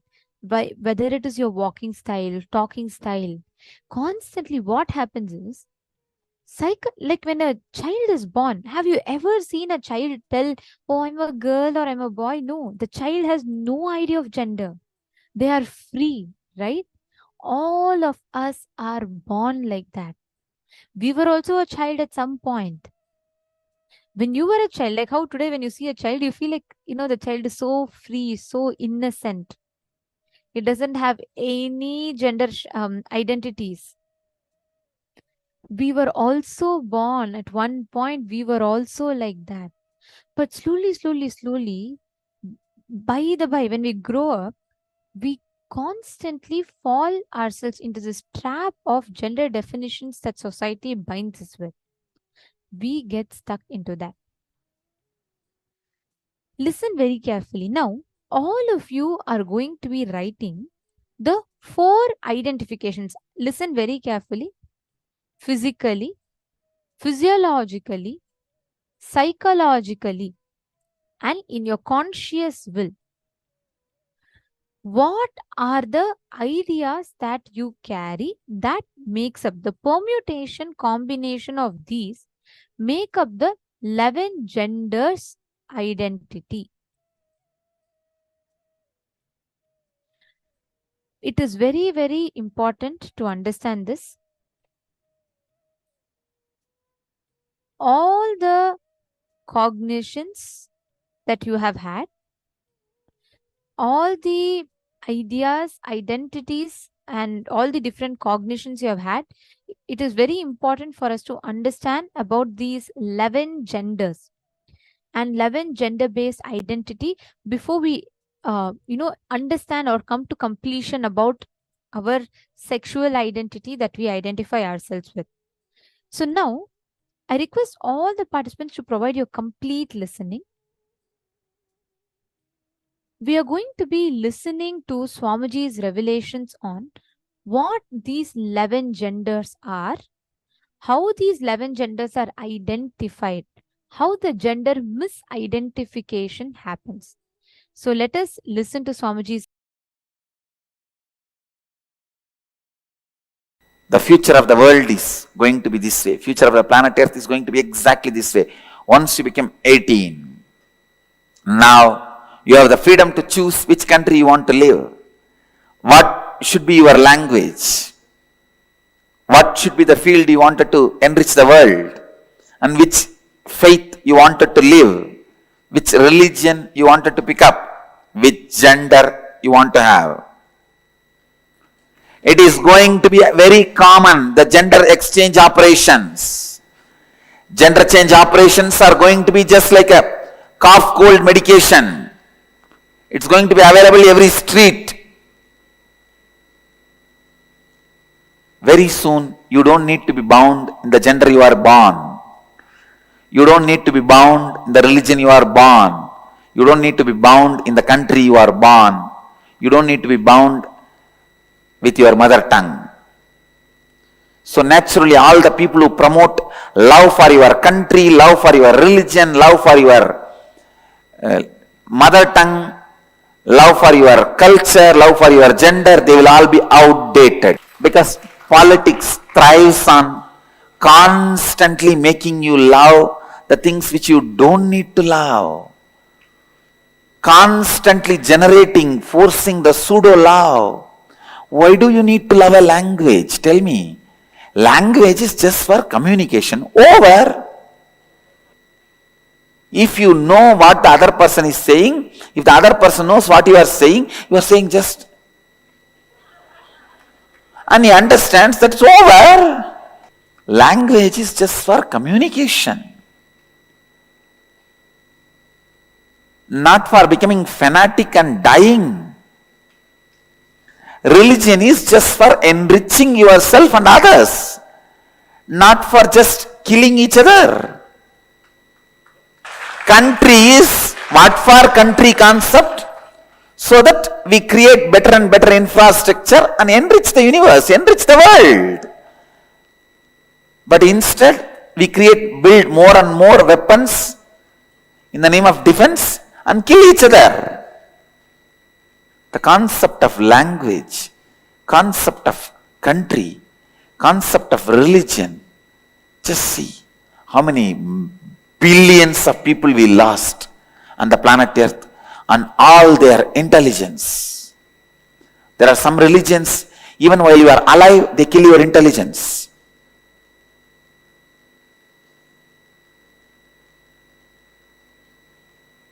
So understand, the future should be the religion, language, gender, and country. All these should be just openly available. We are not born to live in one corner of the world. We are citizens of the planet Earth. This can happen only by Vedic tradition. I tell you, only by Vedic tradition, which has a strength to stand any scrutiny. And not only that, even though it accepts all traditions, even if you don't accept Vedic tradition accepts you.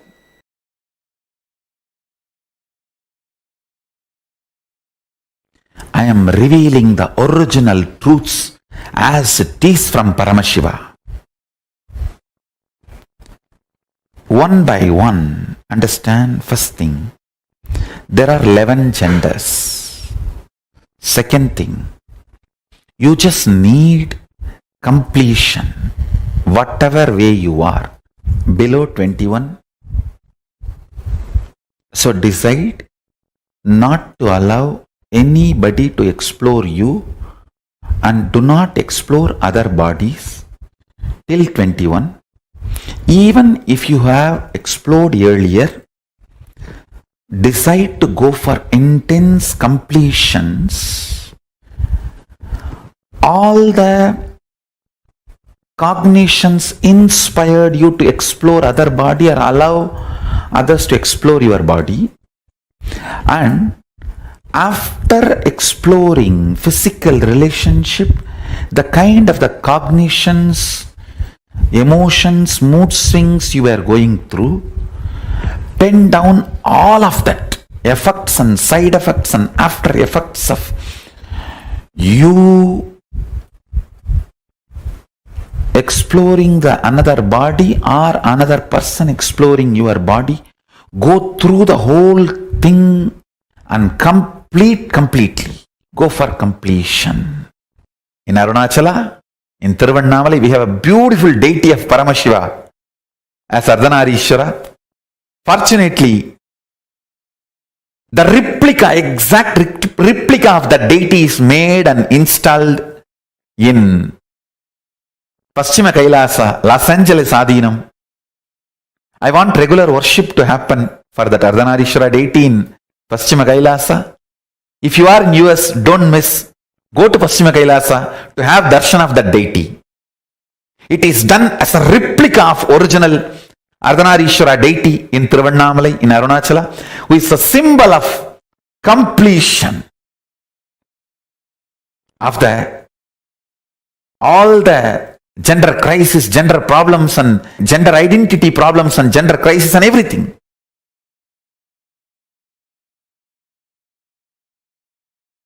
Actually, everything related.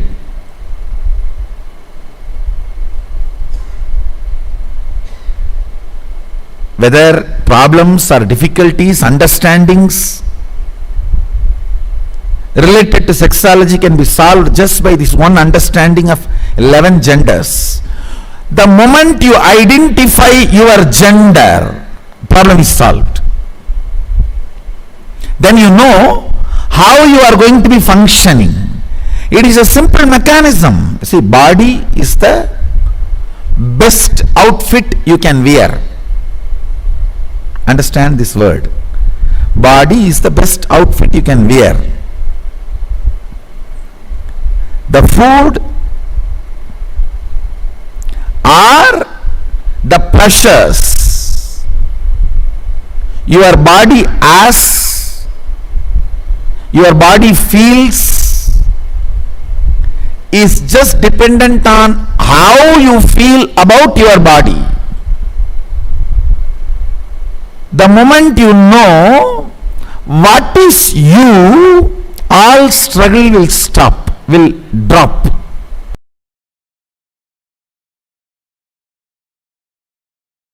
Whenever your physiology is pressured, if your psychology feels calm, it is integrity. You will be such a beautiful being. Whenever your physiology feels pressured and your psychology feels moha, you will just be exploitative. It will be more or less like a masturbation with another body or a rape. That's it. Understand? The reflection of Paramashiva in you, Pratyagatma Chaitanya, the individual consciousness, as a freedom to align your gender identification in the level of psychology and physiology and physical, all three. I wanted to make a statement. By your willpower, you can change your gender completely, even physically. Ramakrishna demonstrated it. Sri Ramakrishna Paramahamsa demonstrated. There was another one great yogi called Madanagopala Swami. Natananayagi Swamigal, he used to be called. He lived in South India. He was in Mathura Bhava with Sri Krishna. With his power and willpower, he just manifested all the female characters in his system, whole system. Listen, first truth you need to know, there is no such thing as straight. Nobody is straight. You are just a being clothed with a body. Sexual attraction has nothing to do with the gender of the opposite person. It is the grace you feel with the opposite person. Beautifully Upanishad says, you love your husband or wife not because he is male or female, or husband or wife. He is or she is reflection of your integrity with your identity. Understand? Attraction is due to the grace the other body radiates. Grace is always directly the quantity of the integrity that person's physical, physiological, psychological, conscious identity enjoys. Understand? The more their gender identification is integrated, more grace they will manifest. They will radiate. Grace is all about you being completely comfortable with your physical, physiological, psychological, conscious identity called Aham Pratyagatma Chaitanyam, and all attraction is towards the grace, not towards any gender, not towards any person. Please understand. Break from this mediocre idea of gender doveholing.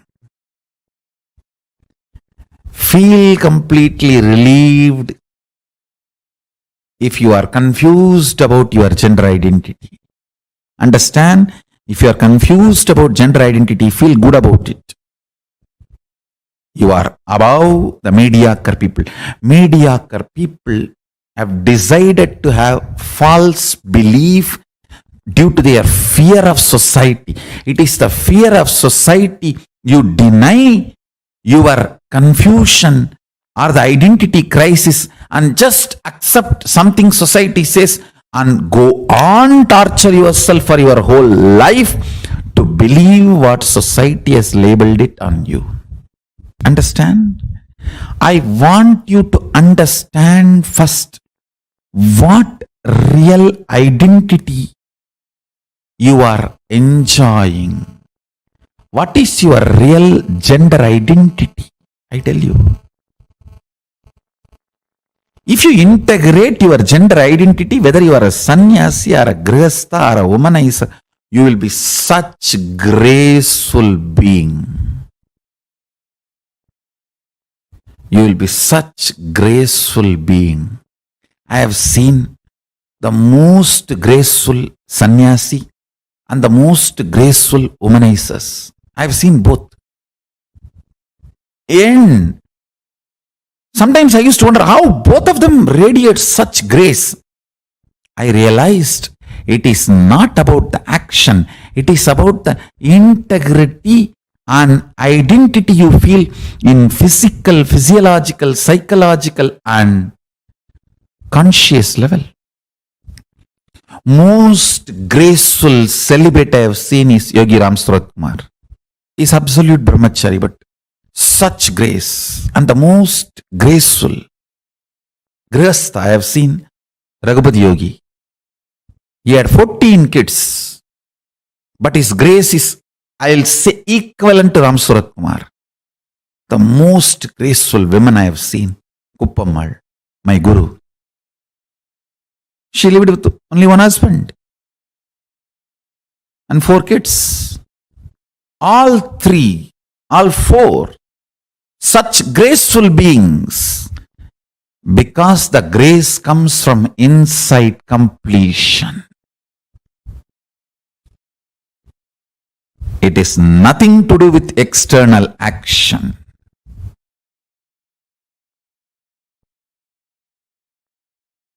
Grace means ability to generate huge love and respect in the other person the moment he sees you, she sees you.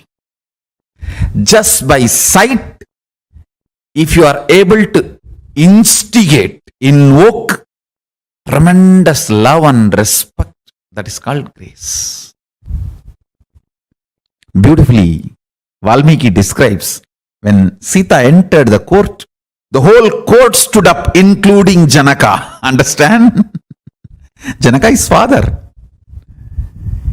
He says the grace she was carrying was such, all the rishis, munis, and the people who came for Swayamvaram, who were supposed to get married to her, or who came with a lust to marry her, all of them forgot their identity for a few seconds and just stood up.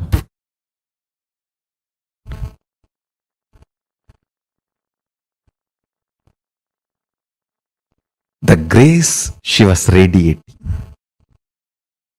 I tell you.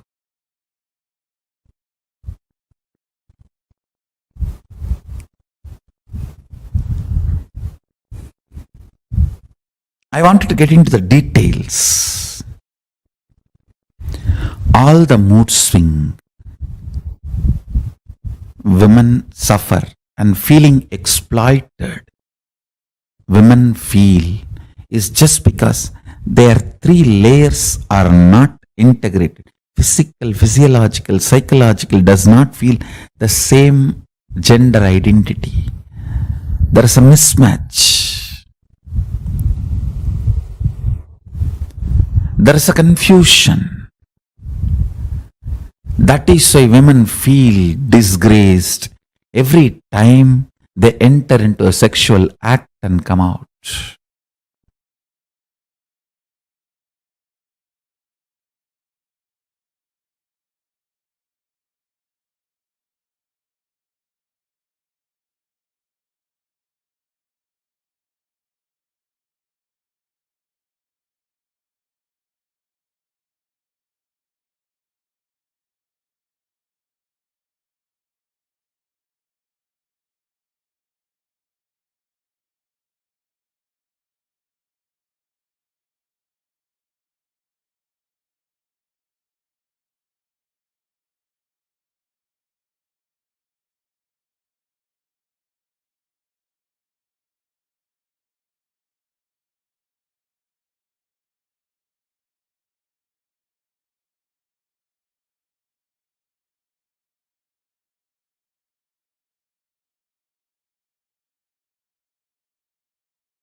it is very, very important that we understand the 4 permutation combination that Swamiji has explained just now.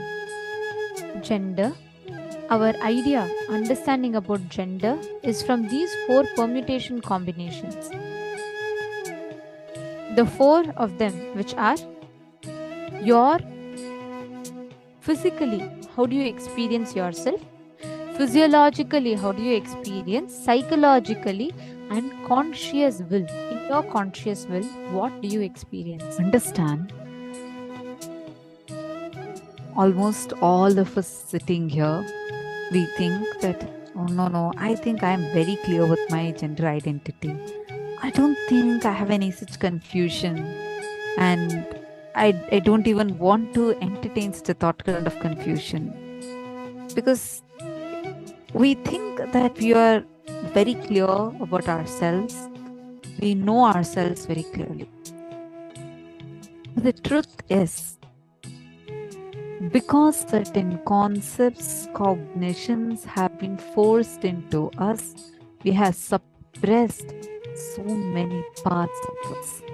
For example, when a child is young, if it's a boy, and suddenly, let's say the boy is crying, immediately the parents start saying, oh no, you're a boy, you can't cry. Only a girl can cry. Boy should not cry. Maybe at that time the intention is not something wrong, but that leaves a deep scar in the child, which makes the child feel that it cannot express its emotions. And then growing up, you build that a certain identity, suppressing all other dimensions of this. We need to understand this clearly. Listen to this.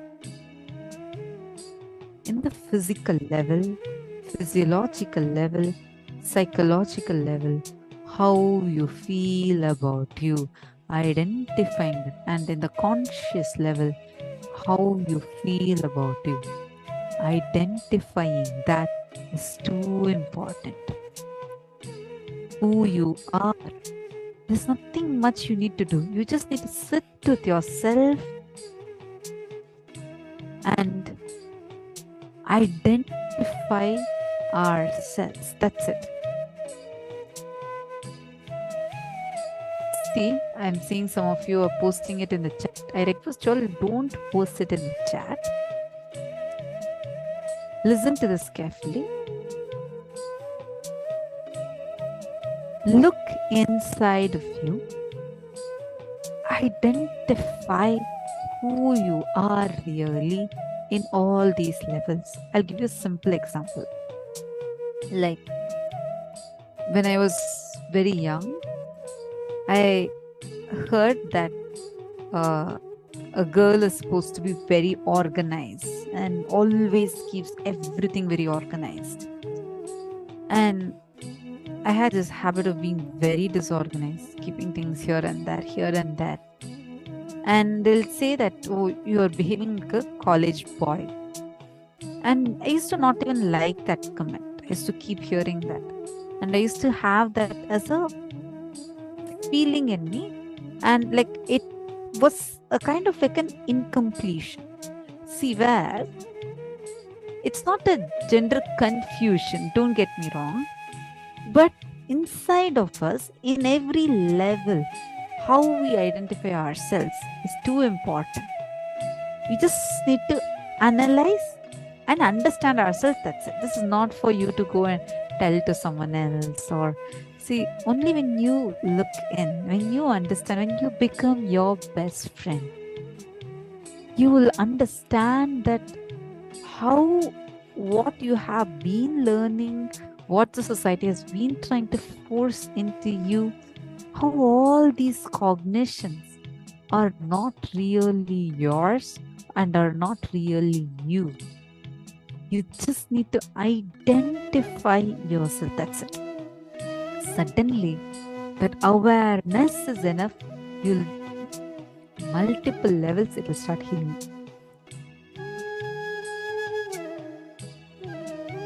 many times what these ideas does, what we see, we continuously pick up those concepts from TV. This is exactly the suffocation that society adds on us. Listen very carefully.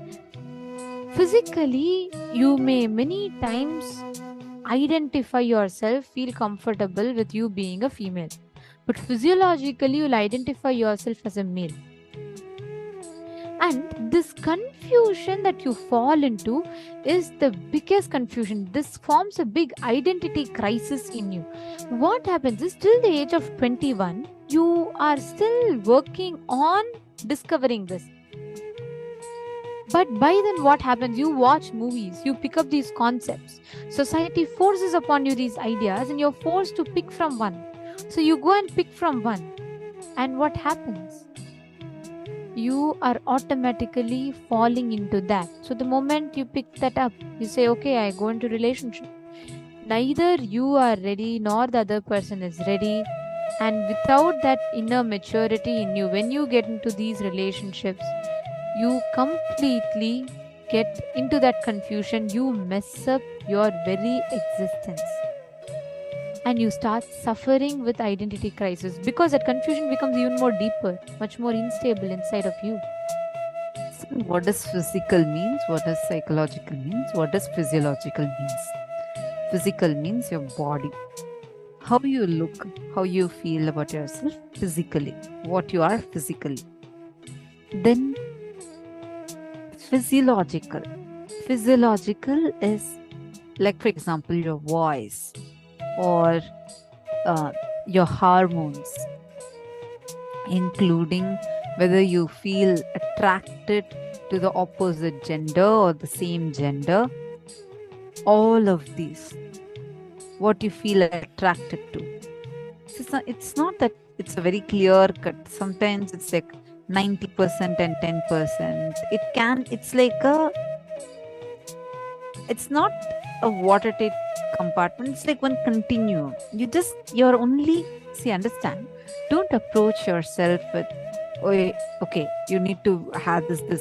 Don't go with that, like forcing yourself to be in a certain mold. You're just going to spend time with yourself and identify about yourself. Just be complete with yourself. Be friendly with you. All right? Go and look in about your physiological. Physiolocal includes how your body, sometimes you'll feel that, oh, my shoulders are too broad, like a man. So all these kind of cognitions you carry, look in and identify where all you suppress yourself and what exactly you're identifying yourself as in all levels. Psychologically, like, for example, oh, I'm a man, so I can't be emotional. I can't have emotions. What do you feel inside of you? Or you feel that I'm very emotional, but look, I'm a man. I'm not able to express it. So how do you identify yourself in all these levels? Take a few minutes, spend time with yourself and do this exercise. We request every one of you, do not post this in the chat. See, each one, if this incompletion, it is better you just write it down and keep it for yourself, and you do the process. Please do not post your incompletions in the chat. Okay, take a few minutes and write it down for yourself. Pen down. We request everyone to take a few minutes. Please write this down. It's a very, very important exercise.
Sorry, Minal Kashetti, I'm just seeing your question. Yes. So, Minal Kashetti is asking, what is this physiology? Like, you want more understanding on physiology. See, Ma, for example, you're able to hear us, Ma? Okay. See,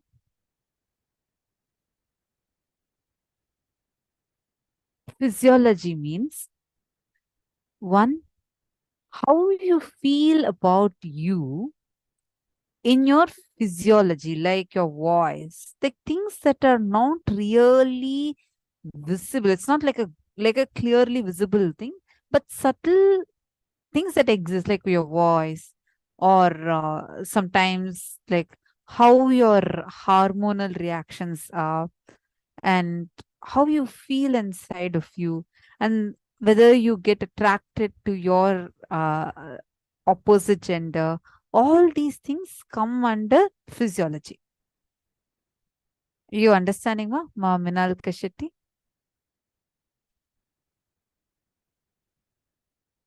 Physiology is more like what you can't actually physically see it, but you experience it. The best example is voice. Thank you.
all the ideas you received from society about sex and sexuality.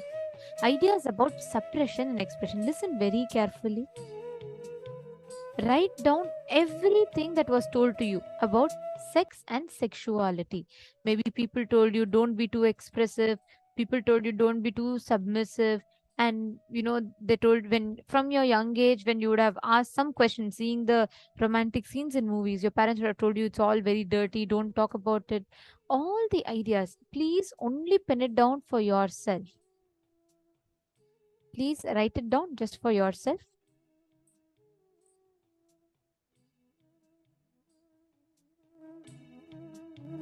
All the ideas about sex and sexuality that you receive.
completed this step. Now let's move to the next step. Listen carefully. Now we are actually going to be entering into a very, very, very important step in this. We're all going to be working on the next level of completion.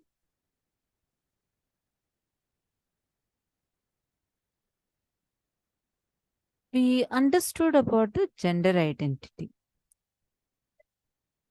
right? Now we are going to the next exercise. Decide to go for intense completion. All the combinations that inspired you to explore other body or allow others to explore your body, and after exploring the physical relationship, the kind of cognitions, emotions, mood swings you are going through. Bend on all of that, all of the effects and side effects and after effects of you exploring that other body or another person exploring your body. Go through the whole thing and complete. Do intense completion. Please start penning down this. Write down. Sincerely sit and write down.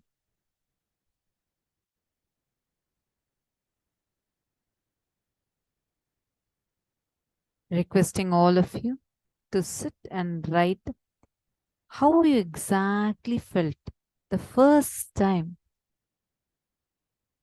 when you let another person to explore your body, or you explored another person's body or your own body. What kind of emotions you went through? What kind of cognitions you went through? What were the emotions, mood swings that you faced?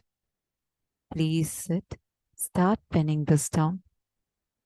Intensely relive the whole moment, what all the after effects, side effects, and after effects of it. Please start now.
Slowly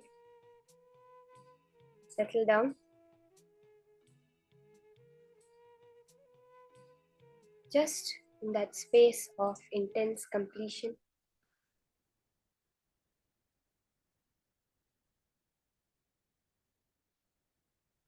The space of pure gratitude to Swamiji for all that he is giving us, completely free of cost, helping us to change our whole life. Swamiji says, I'm not self-development, I'm self-realization.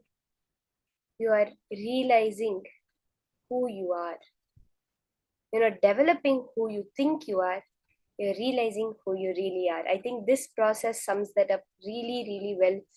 How Swamiji makes us to go till the most depth of who we really are.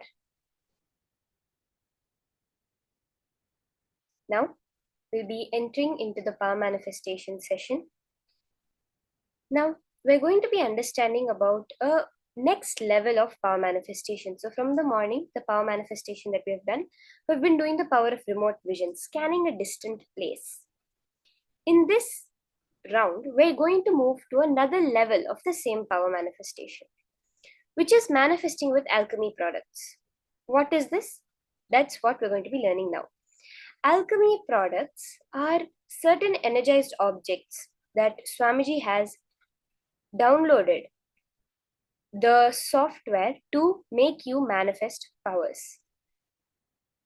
Why do you need these alchemy products? See, Swamiji tells us very beautifully why we need these alchemy products.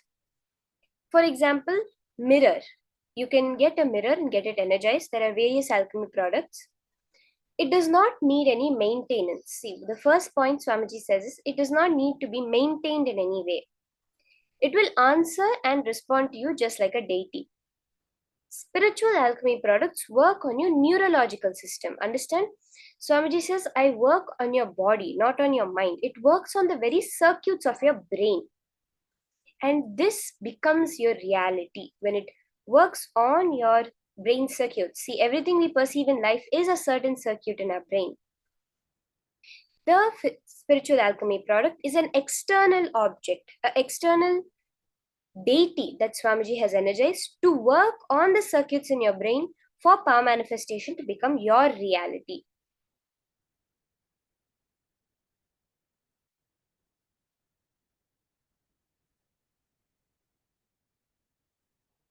Like this, there are many alchemy products. Mirror, Swamiji has given us energized banyan tree leaves from the Bidadi banyan tree, as you can see in the picture. The Kashaya Vastra, the orange, the saffron cloth, and the yantra, a yantra for the manifestation, and a granite slab, Krishtashila. Mirror is the initial training level. So you first start with the mirror to see the records, and granite slab is a next level where you see it permanently. Through the spiritual alchemy products, your default future can be studied, which will be an amazing educating experience, inspiring for you to alter, manifest in different ways as you want, where you want. It will be an amazing input for your day-to-day life to make your day-to-day life better and to see your near and dear ones. See, this alchemy product is basically you can get any answer you want from it. It does not have to be specific. You need a solution for something in your life, you can ask the alchemy product. You want to manifest certain power, you can manifest with the alchemy products. When we do the power of materialization also, if you keep the Krishtashila and do the materialization, the granite slab, the materialization happens much more powerfully, because that is the independent intelligence that is programmed. Literally, a software program is written and put into that for the power manifestation to happen.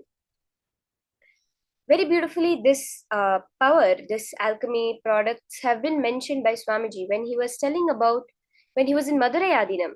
He described that Meenakshi, during her time, like how today we have TVs where we see, if the president wants to talk to you, you log into your TV or YouTube and you talk to him. Even now, this class, how we're having it on our TV or on our laptop, on our phone, where we have the two-way system. I can see you and you can see me. In those days, during Meenakshi's time, that communication system was the alchemy products. Swamiji says in every house there would be a granite slab that's stuck on the wall. How you have a TV in your house? Like that, they would have a granite slab in the wall. It was highly advanced that used this power of power manifestation for the day-to-day lives. So when they had this granite slab in the wall, anytime Meenakshi wanted to communicate with her citizens, wanted to make some announcement for the kingdom, in her palace, in her administrative place, which was the temple, which now we see as the Madurai Meenakshi temple, there she used to go and stand in front of her granite slab, which is the Krishtashila. Seema Anandasagara is asking what Krishtashila is. It is the granite slab. It's also called Paramashivoham. So stand in front of that and she would project into all her citizens' cameras. Basically in all the houses, the granite slab that was there, Meenakshi would appear over there and they would hear the announcement from her. And the temple towers were what was the transmitting source of energy to every house.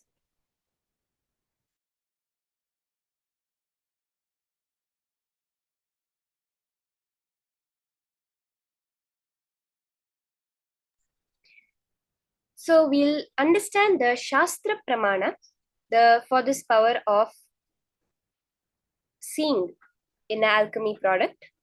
It's from the Vijnana Bhairava Tantra, Sutra 34, Dharana 11. Kapalantarmanonyasya tishthanmilitalochanaha kramena manaso dadhyat lakshayel lakshyamuttamam. Bhagavan Paramashiva says, by fixing the mind on the inner space within the crown center and sitting stably without any movement, having the eyes closed, in succession, by that stability of the mind and inner space, through the power of the third eye, one directly sees the ultimate goal by having the vision beyond the sight that reveals any object or place in the space of oneness with Paramashiva. Through the alchemy product, you're able to see more than what just your two eyes can perceive. Like now, you are sitting on the screen and watching me talk, watching the program happen. You're seeing other people also in your room where you see them all sitting there. Your normal two eyes cannot perceive that the way you understand it. But through the technology, what you cognize as technology, you're able to see it. That same way, now what your five senses cannot perceive, through the alchemy product, you can perceive beyond that, is what Paramashiva is saying, by the pure stability of the inner space and mind. In the space of oneness, when you are completely stable, completely settled within yourself, then you're able to see this beyond the sight. Yes, so for this round of manifestation, you will get your alchemy products. See, if you already have an energized project by Swamiji, if you have a mirror that has been energized in any of the previous initiations, if you got it during any program, or you have a granite slab that was blessed by Swamiji, you can get that. If you do not yet have any alchemy product, then you can, today during the darshan, you can keep the alchemy product with you in camera and it will be energized by Swamiji. Swamiji himself has manifested this power in his own life. Swamiji says, Mauna Swami Narayana Swami is well known for this. He can show any events happening at a distance in a mirror. There's a very beautiful incident that Swamiji narrates, which he witnessed in his own life, where an extremely ardent devotee approached Yogi Ram Surat Kumar and asked for enlightenment. He said he would do anything. He demanded that he be tied up by a rope and promised to work till the end. Actually, if you see, Yogi Ram Surat Kumar will always be wearing that coir rope. With that rope, he used to tie his devotees, those who sincerely want enlightenment. So this person said, I will not move till you leave me. He sat and sat and sat the whole day without any agitation. So then, after a certain point, Yogi Ram Surat Kumar sent his dog to Narayana Swami Tata.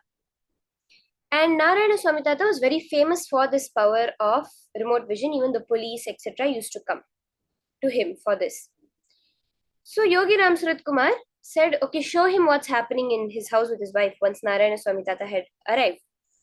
And in the mirror, on the Jnana Anjana, the Aushadha that was applied, very clearly the person saw that his wife was having an affair with somebody else. This person's only attachment was with his wife. When Narayana Swami Tata showed in the mirror very clearly that his wife was having an affair, he got agitated. He said, leave me, I want to go, let me leave everything, leave my rope. But then, slowly, Ram Surat Kumar talked him through the process, made him understand, sit, and then he achieved that space of mauna, meaning the pulse rate was 0, but there's no death happening in the body. Still he's fully alive, but the pulse rate and any patterns in the body become 0. Then, after this person went home, the next day he came back, he said, nothing like that was actually happening in my house. There was no such thing like that. But then he says that, yes, I just created the whole thing to help you overcome the engram. The disciple was so grateful to him that even though he wanted to go, Ram Surat Kumar held him and made the manifestation happen. Now that is the power we're all going to be doing. Swamiji also says that he manifested this power where he showed the police officer the details of a criminal in the mirror by the initiation from Narayana Swami Tata. This is how you're going to manifest, okay? Let's start. There's a certain preparation that needs to be done. You take your alchemy product. You can take the mirror or the Krishna Shila. Keep it with you and wipe it clean. Just wipe it with a dry or wet cloth. You can wipe it. If you have a mirror in your house, which you will have to use it only for the manifestation, not for any other reason, that one you can take and keep in darshan today and Swamiji will energize it. So if you do not yet have a energized alchemy product, you can just sit and manifest through your third eye. But for those of you who have attended the previous programs and gotten the energized product from Swamiji, the mirror or the Krishna Shila, you can start with manifesting with that. So apply a thick layer of Aushadha. It can be any Aushadha, turmeric or Chandanam. If you have the Jnananjana, that is best. If you have the energized Jnananjana by Swamiji, you can apply that also. And put as a thick layer, like the whole surface of the mirror should no longer be reflective. It should be completely covered with the Aushadha.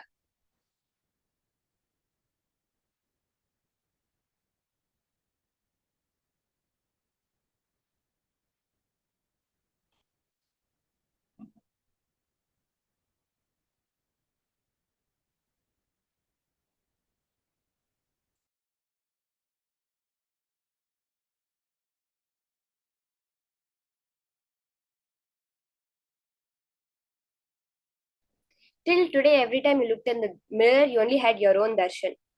But who is your true existence? Your true existence is Swamiji, is Paramashiva. Now, with the alchemy, the Aushadha, in the mirror, you're going to have your own experience of Swamiji, of the Vishwa Rupa Darshan, the true form of Swamiji in the mirror. When you start, every time you do the manifestation actually, first let the darshan of Swamiji happen in the mirror and then you start the manifestation. So let's start. You're going to see your own reflection of your true being. Just some time before I was listening to a satsang where Swamiji says, however small you are only a smaller part of Paramashiva. Because you and Paramashiva have a hologramic existence. Meaning what? How much ever you cut up the reality, that small remains as an accurate representation of the whole. However much you seem to be away from Paramashiva, you're only a complete representation of Paramashiva in a smaller version. That's all. Literally now, when you're having Swamiji's darshan in the mirror, it's not somebody else. It is your own pure existence. You're seeing your reflection without any distortions. Now when you go and look in the mirror, when you see yourself as a matter, as the face you remember yourself, as the dress you remember yourself, you're seeing only a false representation of yourself. It is a false representation. Anything you think about yourself other than Swamiji, other than Paramashiva, is a false representation. It is a lie. Now, you're going to have a glimpse, a darshan of that true representation of yourself, of your form as you are in the cosmos. So, are you ready? Start chanting the Mahavakya. Let your frequency raise. Lower frequency is matter, higher frequency is energy. Chant the Mahavakya. Raise your frequency. Swamiji, your true nature will just appear in the mirror for you. Connect to him. Just let him request Swamiji. Swamiji, show me my true existence as you in this alchemy product now. The experience will be at the same clarity as you see on your screen. Right now, with what clarity, with what definition you are seeing this, the pictures, the words. That same clarity, same definition, you'll be able to see Swamiji in the mirror.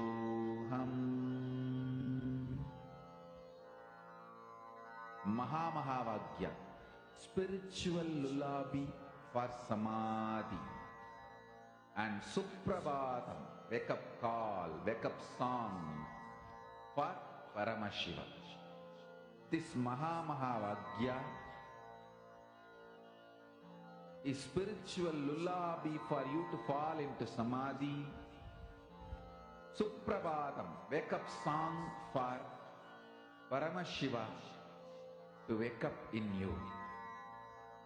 Just remember this one powerful cognition. This Mahavagya puts me in samadhi. This is spiritual lullaby for samadhi, and Suprabhatam, wake up song for Paramashiva in me. For Paramashiva to manifest.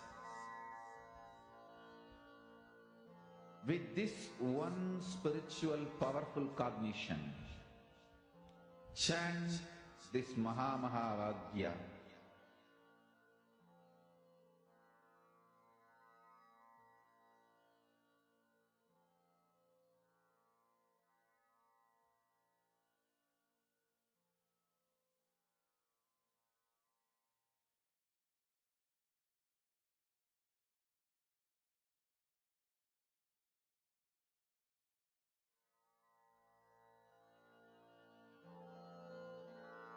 Mahavagya, spiritual lullaby for samadhi, and Suprabhatam, wake up call, wake up song for Paramashiva. For Paramashiva to manifest. With this one spiritual powerful cognition, chant this Mahavagya.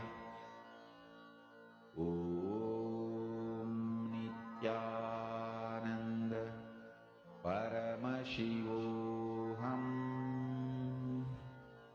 Om Nithyananda Paramashivoham. Om Nithyananda Paramashivoham. Om Nithyananda Paramashivoham. Om Nithyananda Paramashivoham. Om Nithyananda Paramashivoham. Om Nithyananda Paramashivoham. Just intensely connect to Swamiji.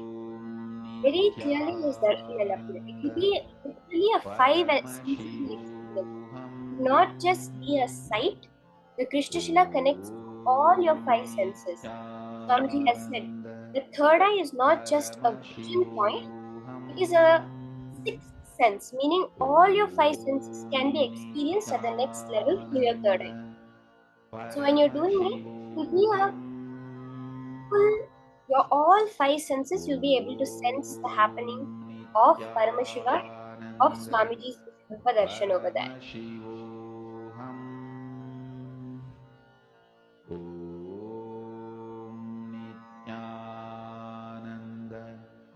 Paramashivoham.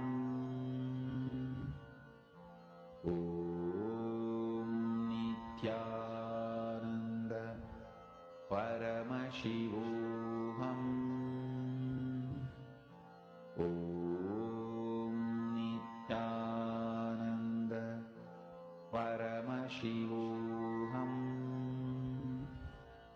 Om Nithyananda Paramashivoham. Om Nithyananda Paramashivoham. Om Nithyananda Paramashivoham. Om Nithyananda Paramashivoham. Om Nithyananda Paramashivoham. Om Nithyananda Paramashivoham. Om Nithyananda Paramashivoham. Om Nithyananda Paramashivoham. Om Nithyananda Paramashivoham. Om Nithyananda Paramashivoham. Om Nithyananda Paramashivoham.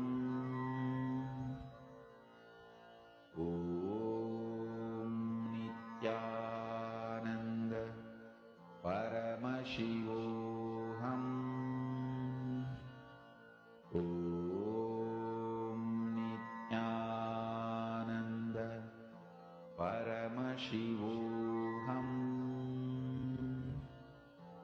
Om Nithyananda Paramashivoham.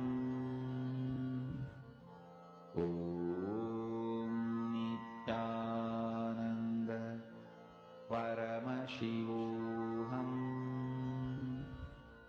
Om Nithyananda Paramashivoham. Om Nithyananda Paramashivoham.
Paramashivoham.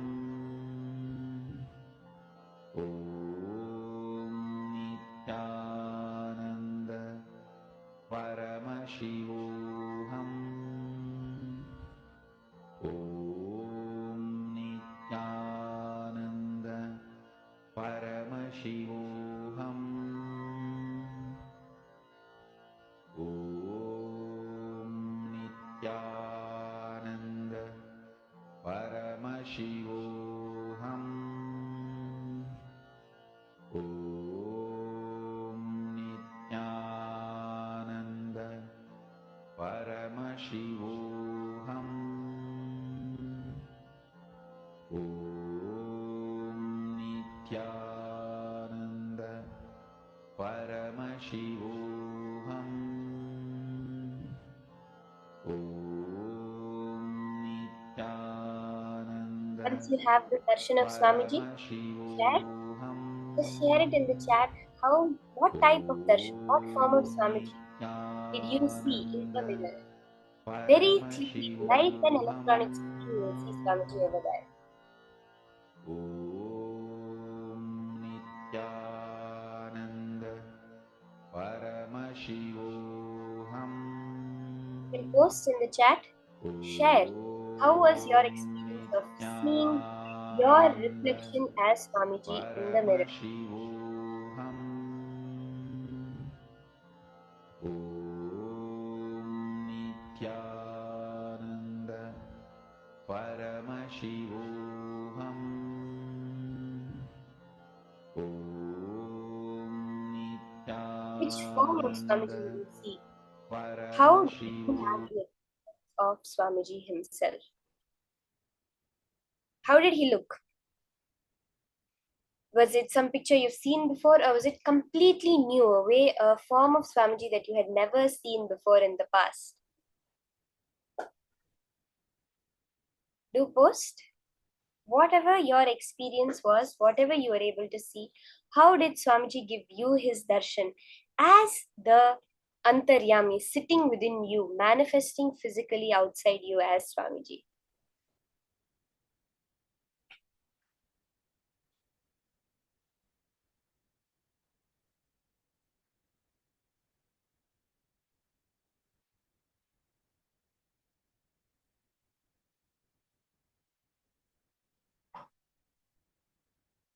I remember when we started manifesting this power, the first time Swamiji had called us all to Raja Sabha and made us sit on the stage, one of the main halls, the meditation halls in the Adi Kailasa Bidadi Adhinam.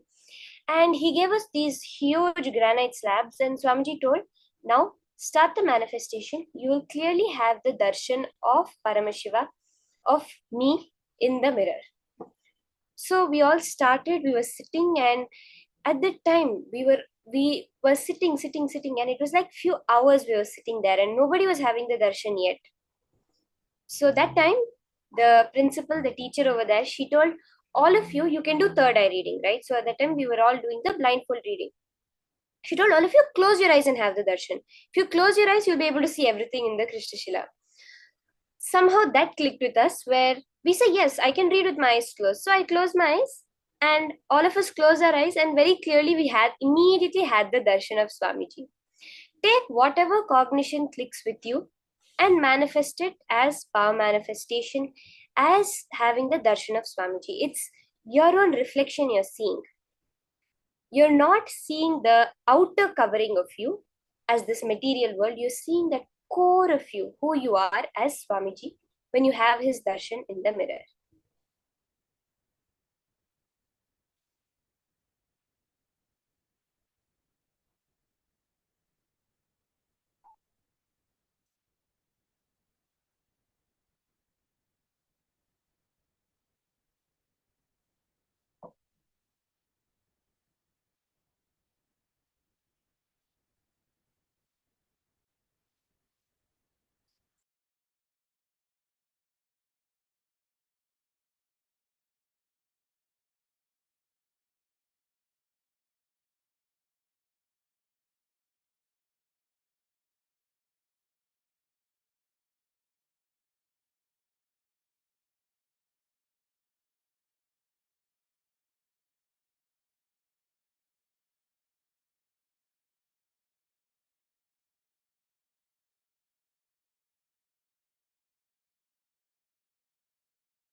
Now, once you've had that darshan of Swamiji very beautifully,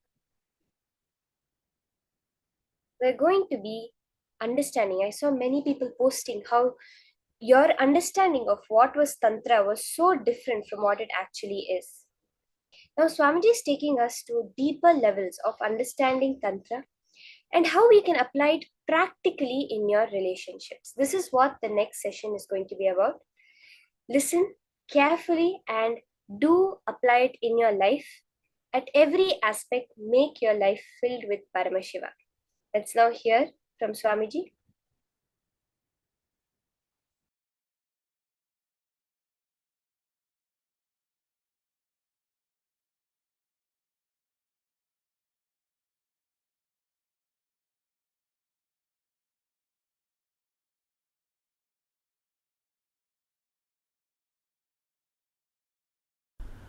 Relationships are the most beautiful, sweetest thing in the life.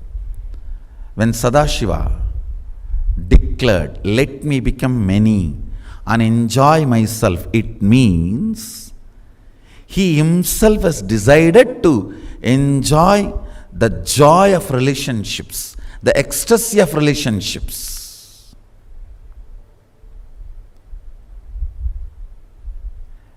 Whenever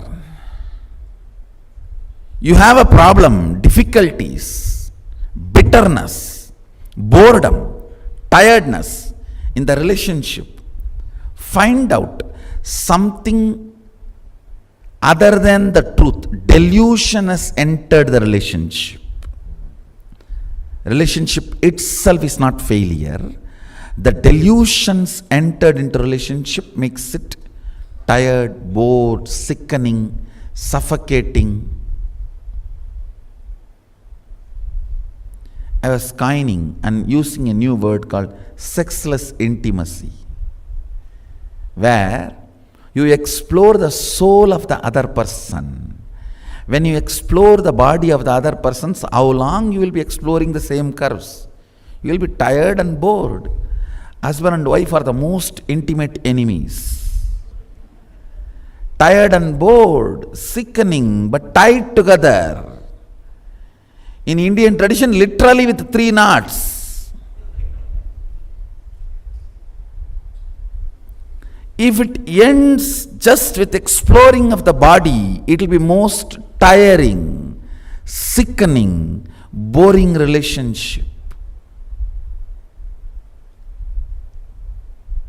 And then you will start looking around to explore various bodies, different bodies. Sometimes you may not even stop with other gender. No, that is where all the perversion starts. Not even other gender, you may not even stop with human beings. Understand? The problem here is, you do not explore the souls. The intimacy need to be extended to explore the other person's being, the soul, the consciousness, the thought currents, memories, the effect thought currents and memories creates in the other person and in you. If the exploring starts little deeper, deeper than the skin, deeper than the color of the skin. If exploring goes little deeper than the skin, to the level of thought currents, memories, taste, interests, then deeper than that,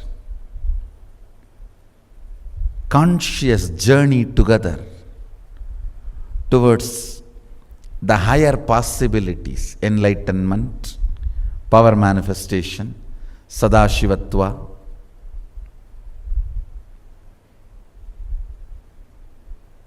Then the taste and depth depth of the whole relationship goes to the next level. Understand, when you are sick, tired, bored in relationships, try to look where the delusion has entered, exploring just the curves of the body. Alone is not relationship. If you stop there, I should call that as delusion.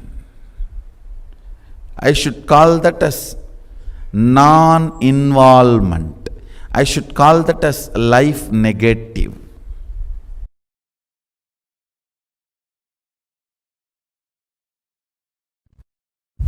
Understand? Sexual act, a man first feels physiologically pressured by the hormones. So physiology sends the signals to body, physical structure. So it starts responding, but psychology is not having enough life positive affirmation to be active. It does not have enough love. It only feels the pressure of physiology and physical components. So it is waiting to take revenge on the physiology and physical component the moment act is over. The moment act is over, psychology just takes over and pushes you in such life negative mood and feeling. Any action,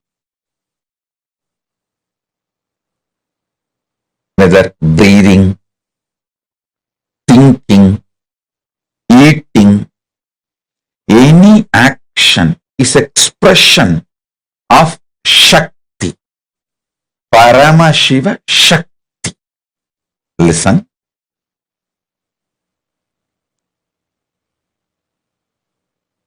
Shakti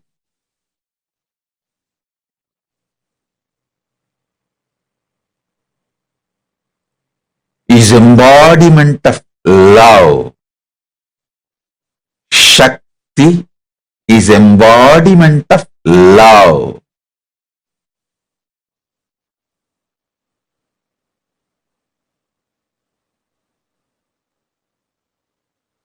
Realizing the love manifestation of your consciousness and entering into any action becomes manifestation of you, not manipulation of life. Listen, I will repeat. If you enter into the act of eating, knowing that it is because of your tremendous love manifestation, you are eating to strengthen your body, to celebrate life more and more. You will never manipulate food for taste. You will make sure food is always strengthening you.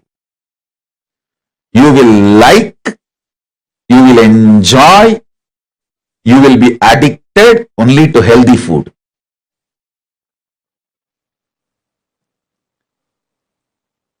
Same principle applied to music, to visions, visuals, to smell, to touch, and to sex. The same principle. Be very clear. World is created to empower you, to make you manifest the ultimate, not for you to manipulate. Listen, world is created for you to manifest Paramashiva, not to manipulate the world. In every level, celebrating the core love is Tantra.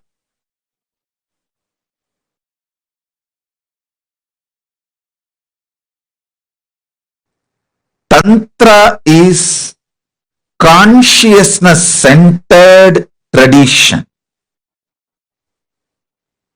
It is not body-centered, mind-centered, emotion-centered. It is consciousness-centered tradition.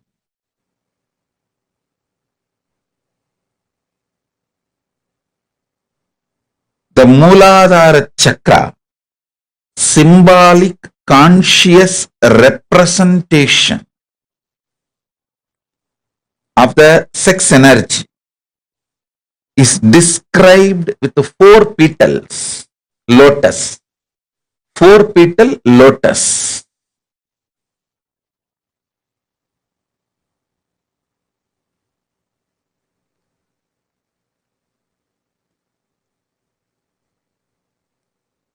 The one petal represents autosex, means enjoying your own body. Like even eating tasty food comes under autosex. Eating tasty food up to masturbation, whole thing falls under autosex. Enjoying your own body. The second is enjoying your own gender, same sex. Third lotus petal is enjoying the opposite gender. The fourth lotus petal is enjoying the whole cosmos, whole universe, having union with this whole universe. That's the fourth petal. Listen. Ardhanarishwara is the manifestation, represents all the 4 completion, fulfillment, the all 4 dimensions in you. When it manifests into the complete completion, you become Ardhanarishwara. Ardhanarishwara manifests in your body. I tell you,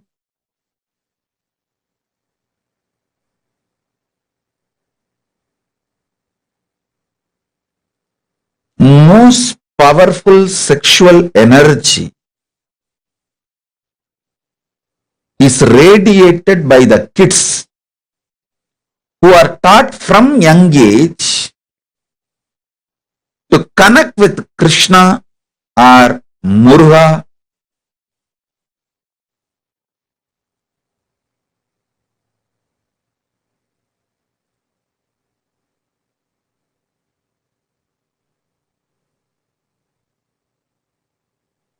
Understand?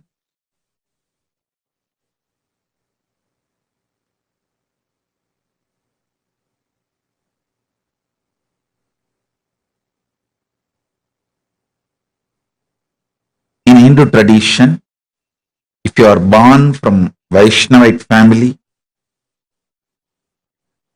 in the young age itself, you will automatically pick up Krishna as your beloved if you are in the female body, if you are in the male body as a friend. Whether you are a male or female, you will develop some kind of an attachment, feeling connection with Krishna from the young age. Same way, if you are from Shaivite family, you will develop the connection with Muruga, Subramanya. The kids, male or female, who develop this kind of a fantasy centric, I'm using the word fantasy centric, which is very low and in a way even not completely expressing what I want to express, but the English has only the fantasy word. I can say that visually having union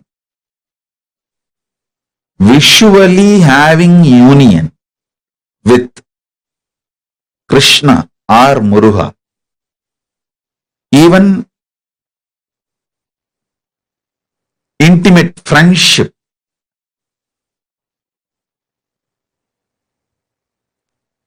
I have seen the kids growing up in a very traditional background, how they automatically assume, if you are from Vaishnavite family, automatically the kids assume that Krishna is your beloved or your friend.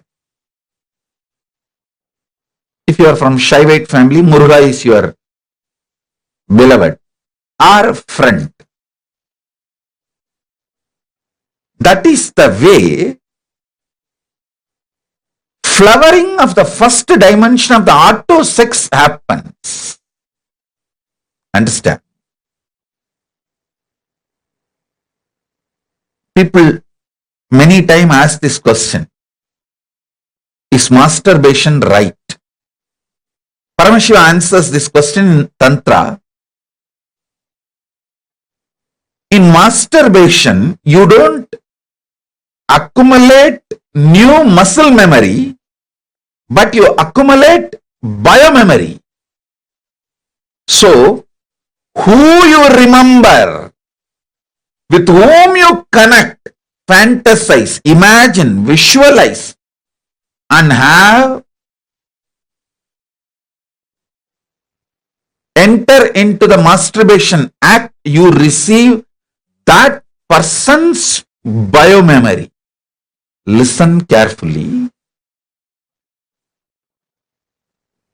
The act masturbation itself is not looked from the prism of right or wrong in Tantra.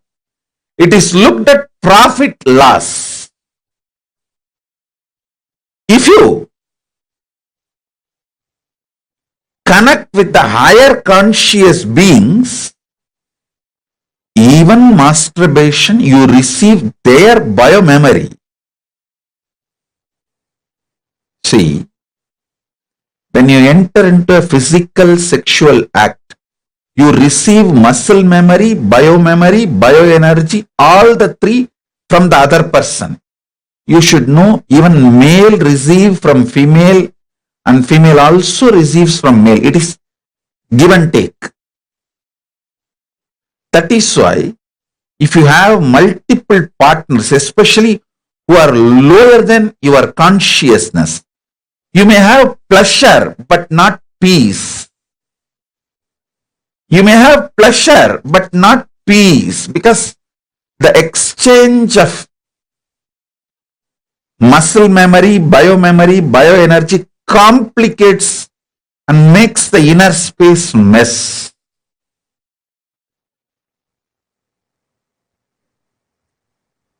In masturbation act, you don't receive muscle memory, but you receive biomemory. So with whom you visualize matters. That decides whether your consciousness is going to raise. Profit loss calculation, not right wrong dictations. Listen. Tantra does not look at life as vidhi nisheda. It looks at life as profit and loss. It just tells you what can profit you and what can bring loss, and leaves the decision to you.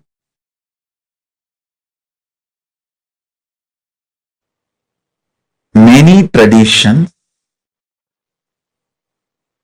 guide you, teach you, ask you to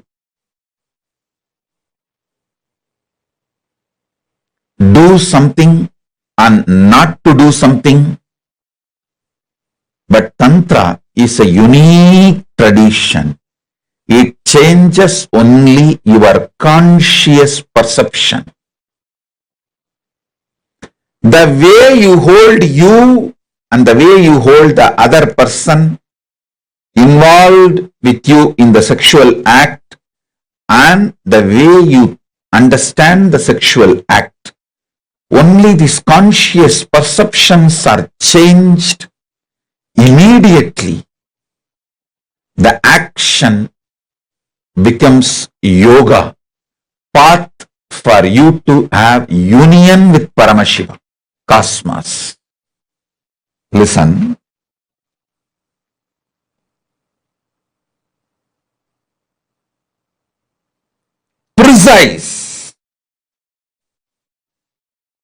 Precise truth. Precisely I am describing the ultimate truth.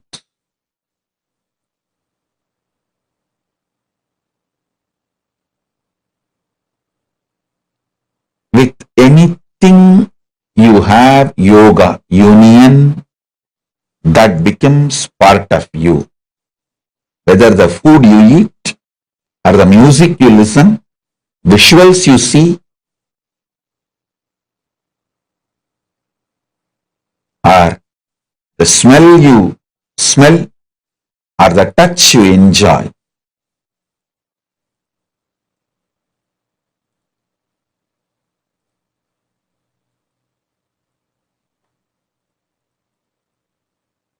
Listen carefully.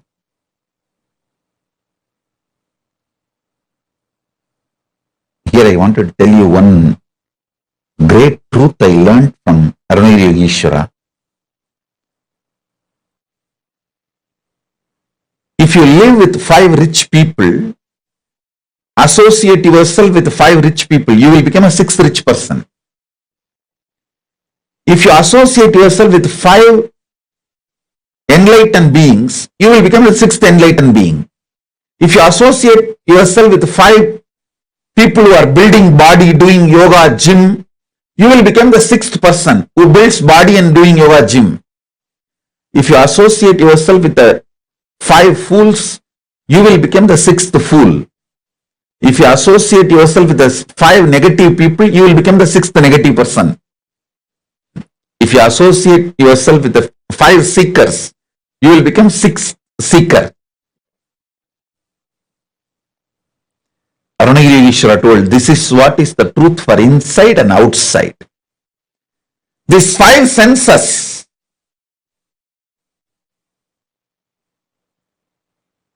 what they do and you associate yourself with them, you become the 6th of that.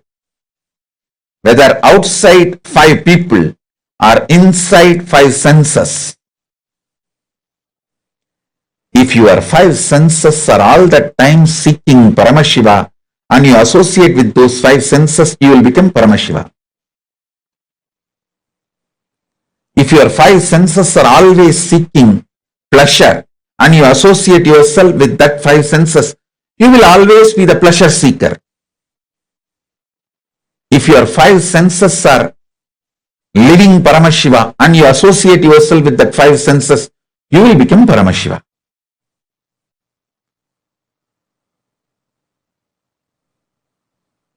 Listen.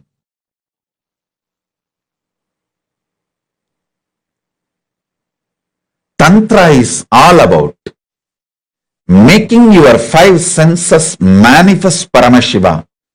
So by associate, if you associate with yourself with 5 yogis, you will become the 6th yogi. If you associate yourself with the 5 workaholic people, you will become a 6th workaholic person. If you associate yourself with the 5 lazy people, you will become the 6th lazy person. If you associate yourself with 5 retired people, you will become the 6th retired person. If you associate yourself with 5 conscious senses which is manifesting Paramashiva, you will become the 6th person manifesting Paramashiva. This is the foundation of Tantra. This is the foundation of Tantra. Listen.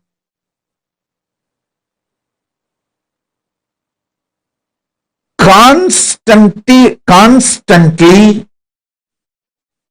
let your 5 senses manifest Paramashiva.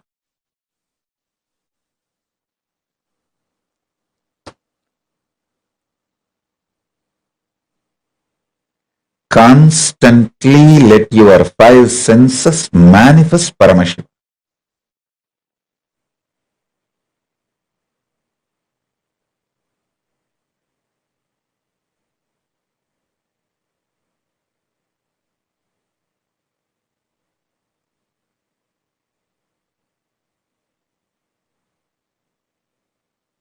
With anything you associate, you become that.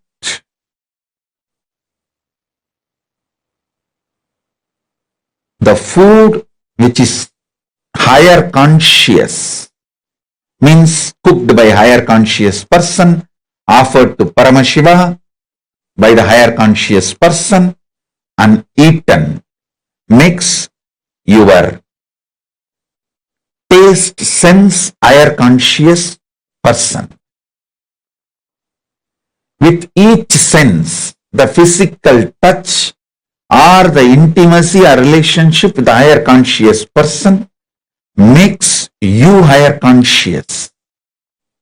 This applies to all 5 senses. Now listen.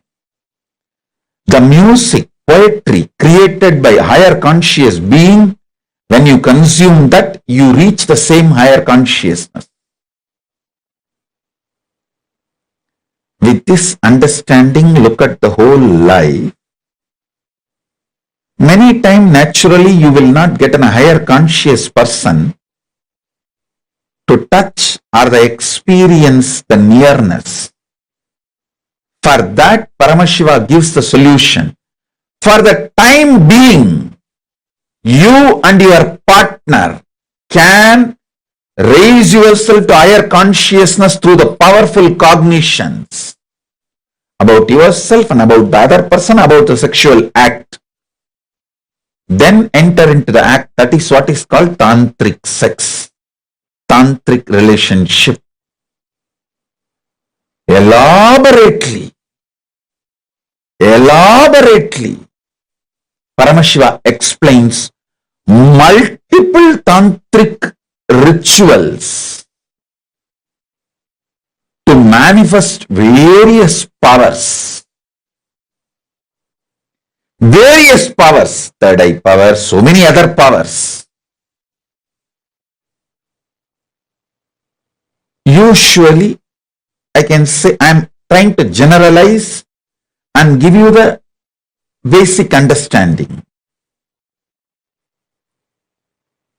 Usually, in tantric rituals, all the 5 senses are involved, and it is not like a wild as it is projected to you by the modern day racist narrators, the racist people who narrate Hinduism have abused Agora and Tantra Sampradayas. They have beaten it and killed it.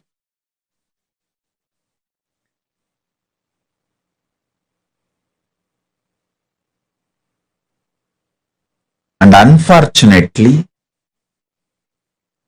Hindus themselves fell for this divide and rule policy.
Nithyanandam.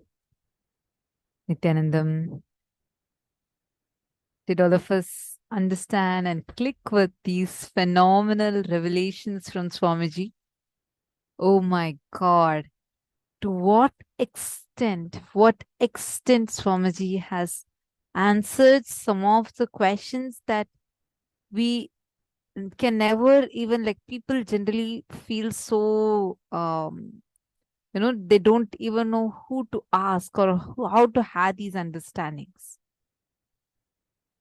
How many of you clicked with these concepts deeply? If any of you have any questions regarding this, please go ahead and post it. And how many of you understand how powerful if the cognitions, the ideas, ideology, and the person that we cherish inside is? How many of you are understanding the importance of that?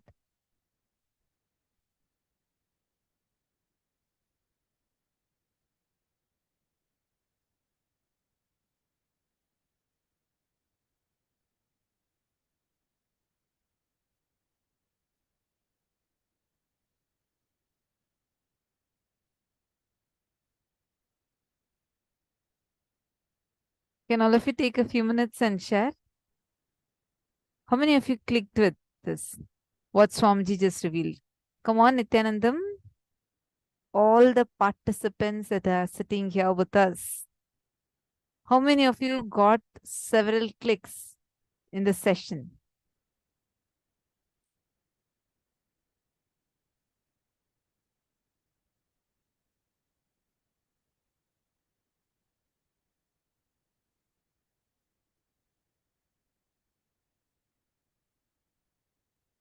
Machetna is saying she's able to click with it. Christine Jones. Ma Stephanie, Ma Susan, Rainy.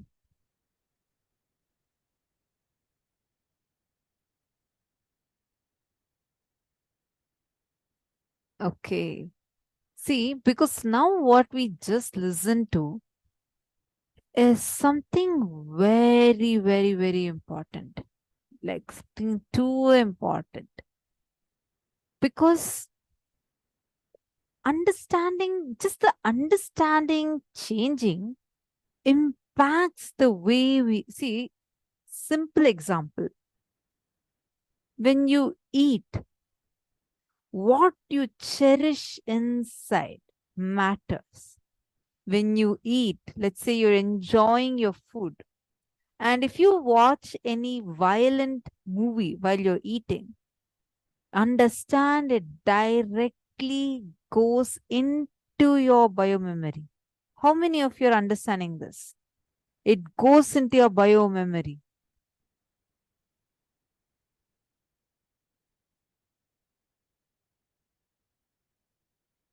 Yes, Nityanandam, Nadej, nice to have you here. Would be lovely if you could come on the camera. I request everyone to please turn on your cameras. Some of you are on cameras and some of you are off cameras.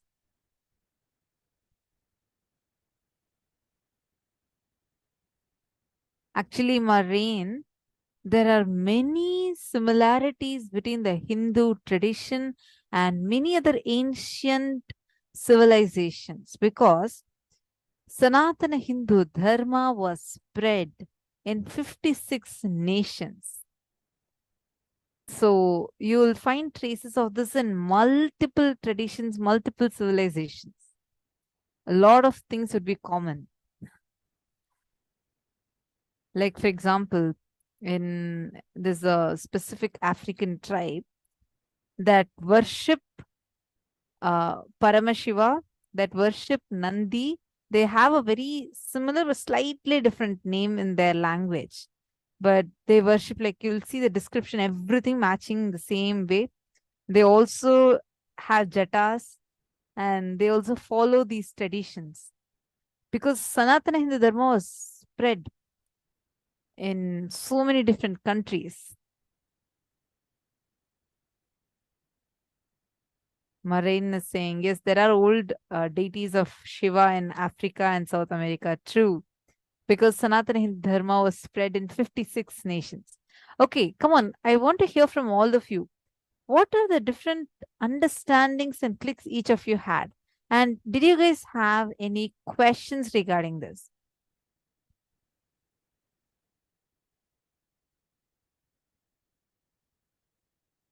Please take a few minutes and post your clicks, your understandings, and if you have had any questions, feel free to ask. See, understand the subject that we are learning about, see, whether it applies in all areas of our senses. If we are able to integrate our senses to Paramashiva, simply that Paramashivatva space will start manifesting.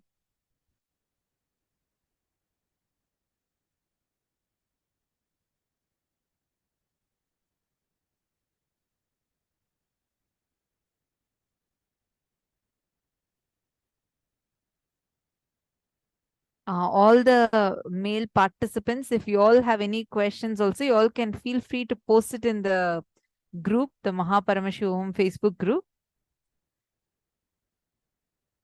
See, now let's just take a few minutes to internalize this. Look in, just write down in what all ways you're able to see this, in which dimensions. Simple thing. Just when you eat, the cognitions you cherish matters.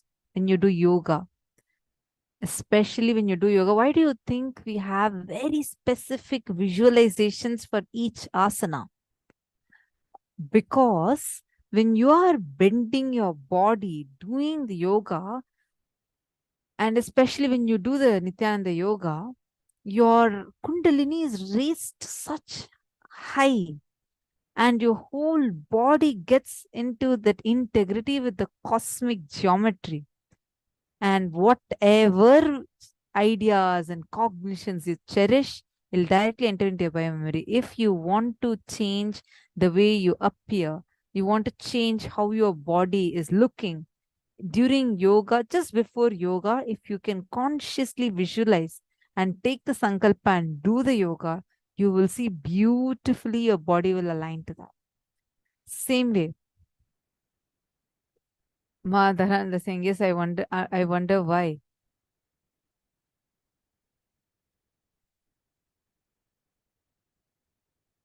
Madharananda, you're also posting. I remember Swamiji saying that sex with the higher being than you is accepted.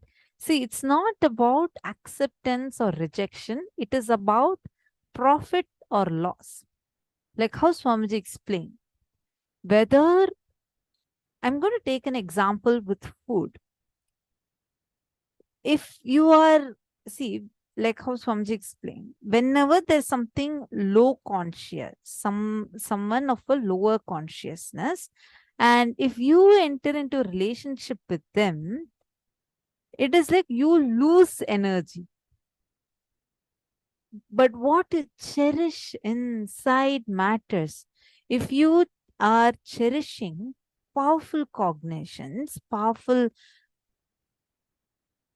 truths, and you're in that high space, when your consciousness is high, and let's say you're eating food, it directly goes into your biomemory and raises you to the highest level.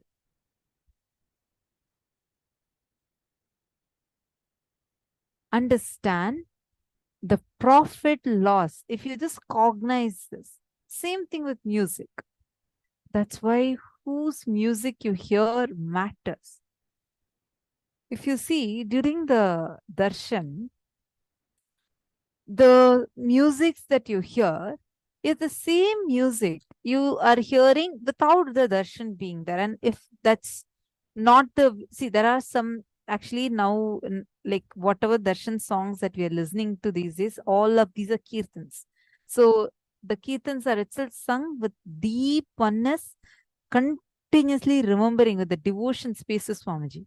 So automatically when you listen to the kirtans, you're automatically put into the space of devotion.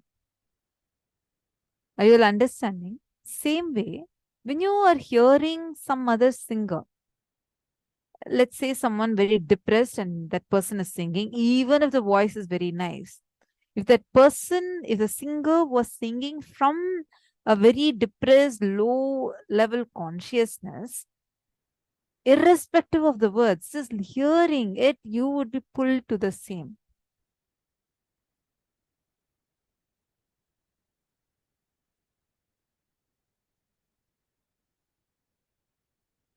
Rain is asking with do, sorry, I'm not sure what that means. Saying they steal people's energy like this using people's clothes. How can you stop people from tampering with your biomemory? Marine, first and foremost thing, wear kantamala. The kantamala that you wear will protect you from any sort of black magic. Anyone that wears the kantamala on your throat, every time you should never remove your kantamala. You can get the kantamala in any of our temples, Kailasa temples that are there. The kantamala will protect you from any sort of black magic. No black magic will be able to even touch you as long as you wear the kantamala on your neck. Second, whenever, see,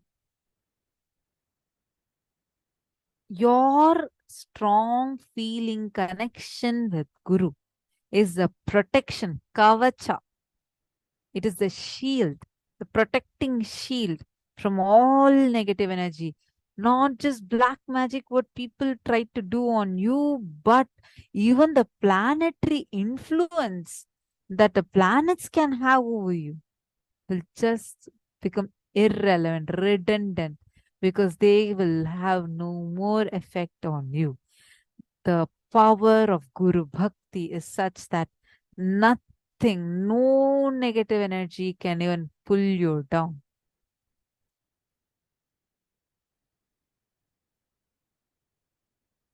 Madananda is saying, Swamiji mentioned that the rock music brings the lower vibration, unlike the music what Swamiji plays. Yes, Ma. Actually, the music that during the darshan songs, like especially the recent ones, most of these are all chosen directly by Swamiji. Swamiji actually sees which all mantras are needed for that initiation, and Swamiji chooses the music, which mantra will give what type of effect in our bio memory, which mantra will invoke our kundalini and channel it to what nadi. Swamiji does a thorough studying into it, and he picks the best songs, puts it together as kirtans, and gives it to us. I don't know how many of you know this. There are many songs, sometimes you'll even hear Swamiji's voice in that singing. Swamiji himself sings those bhajans and kirtans, and Swamiji gives us that, as well as Swamiji picks up these Siddha songs. And like if you see, when Swamiji is conducting the chakras or anything awakening, there's a specific song that Swamiji himself composed with specific vibrations of each of the chakras to be awakened. And he'll mention like each chakra, what is locked and what unlocks that chakra. Swamiji himself wrote that song and got the song recorded, and Swamiji is gifting it to us. And like this, every process, Swamiji is giving us like specific mantras meant for that process. That's why if you see, when we had day before yesterday, when we had this whole wealth completion and the darshan of Bhagavan Keshavarthamurti, where Swamiji had come as Mahavishnu, literally as Parandama and Paramashiva together and sitting. You would have heard the Swarnakarshana Bhairava song and specific mantra chantings meant for awakening that wealth dimension in you. Swamiji himself chooses these songs. Swamiji himself studies those mantras takes those mantras and gives it as songs and ensures that it's played for us along with the darshan. He ensures so that through every sense we experience that ultimate oneness. See, the moment we use the word oneness, we all think oneness to be something like a one thing. No, oneness with what you're experiencing, oneness that also matters, right? Like how you experience that oneness, where your kundalini is getting channeled. See, once Swamiji blesses you with that consciousness. For example, yesterday, the health, the songs that we listened to during the darshan, it is all directly Swamiji has gifted it to us to make sure that it directly penetrates to our bio memory and supports in the healing. How many of you felt so rejuvenated after yesterday's darshan?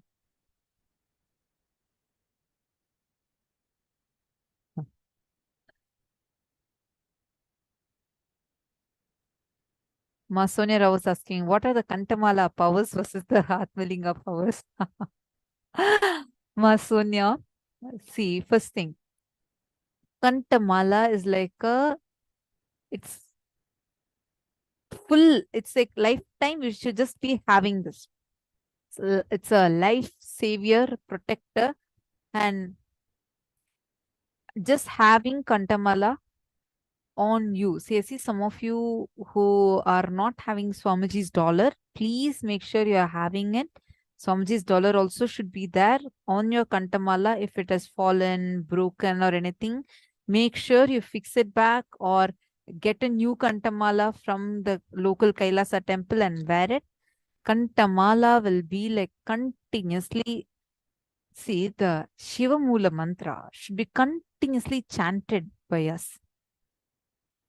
Every moment you need to keep chanting that Shivamula mantra. So Swamiji energizes the Kantamala, the Rudraksha and the Kantamala with that mantra.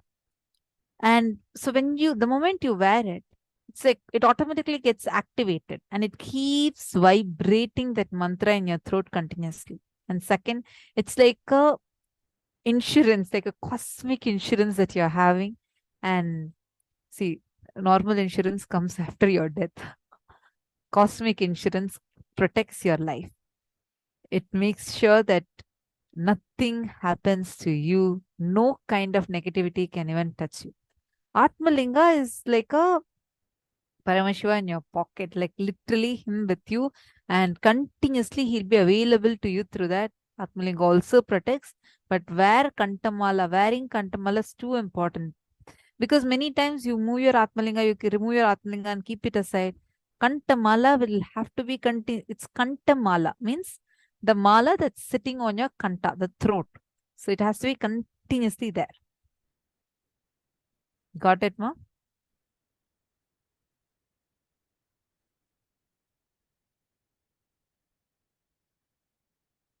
Oh, Madhanananda, you should get a proper Kantamala.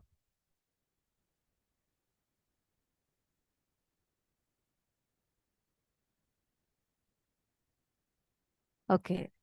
So now let's all enter into power manifestation. I hope all of us understood. If at all anyone else has any questions, feel free to ask. And if you all are clear, then we can enter into the power manifestation.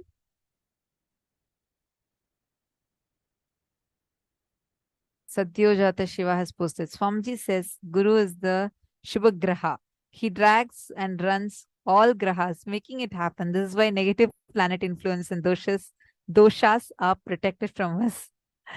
Absolutely, that's so sweet. Actually, Swamiji says, even any kind of like negativity tries to affect you, it won't be able to touch you. I've heard from like a Malaysian was saying that there in Malaysia they had these bomos, and bomos are like black magicians, and she had some black magic. Someone put black magic on her or something like that, and it was affecting her life in a very negative way. But from that time she put the Kantamala, literally like she just suddenly felt someone like who was choking her just left her neck, like literally. And she said suddenly all the negativities just disappeared. Because really, Swamiji will be there with you, continuously with you. She actually had a very powerful experience, something where she went to the temple, Swamiji's temple in Malaysia. And the moment she entered there, she actually could feel something leaving from her. And from that day onwards, no black magic could touch her.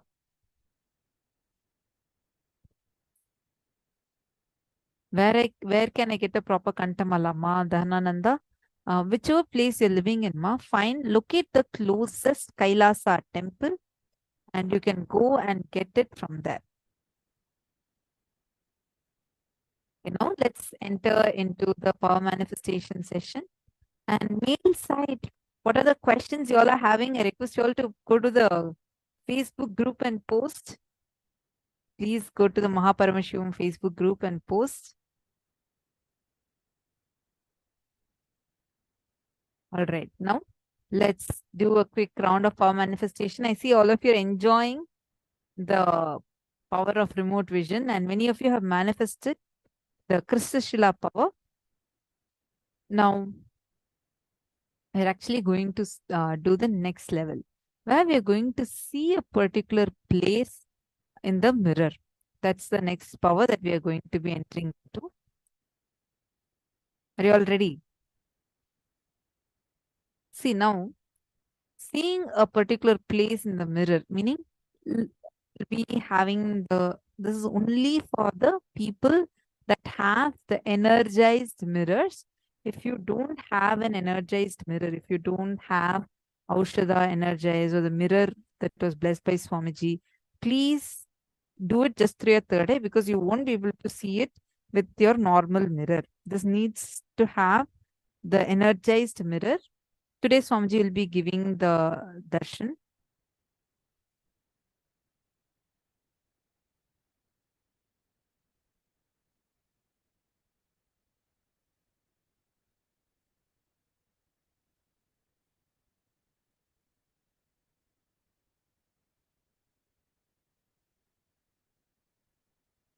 Actually, first time when Swamiji had initiated us into this power, oh my God, I remember this so well. I thought like, will this power manifest for me? And this was in Raj Sabha in Adi Kailash. And I still remember so clearly, Swamiji had called all the Balasins to the Rajya Sabha and initiated us into this power, where Swamiji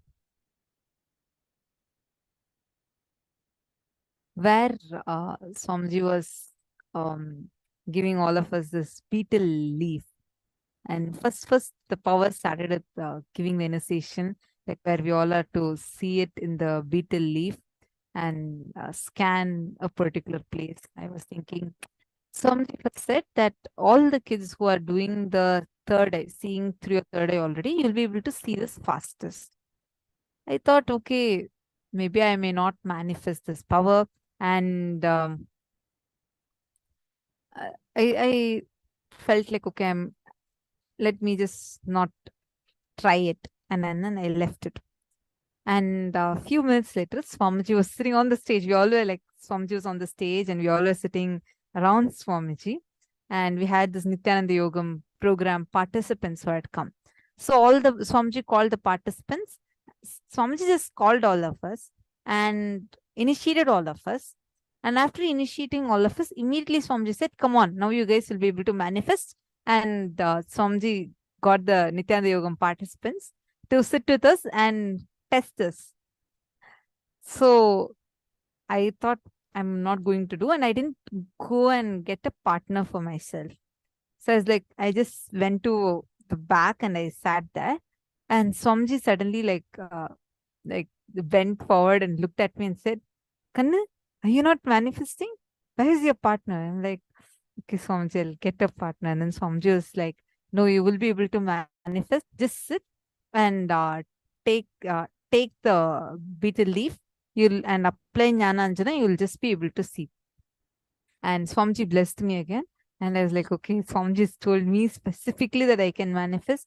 Then let me just give it a try. And I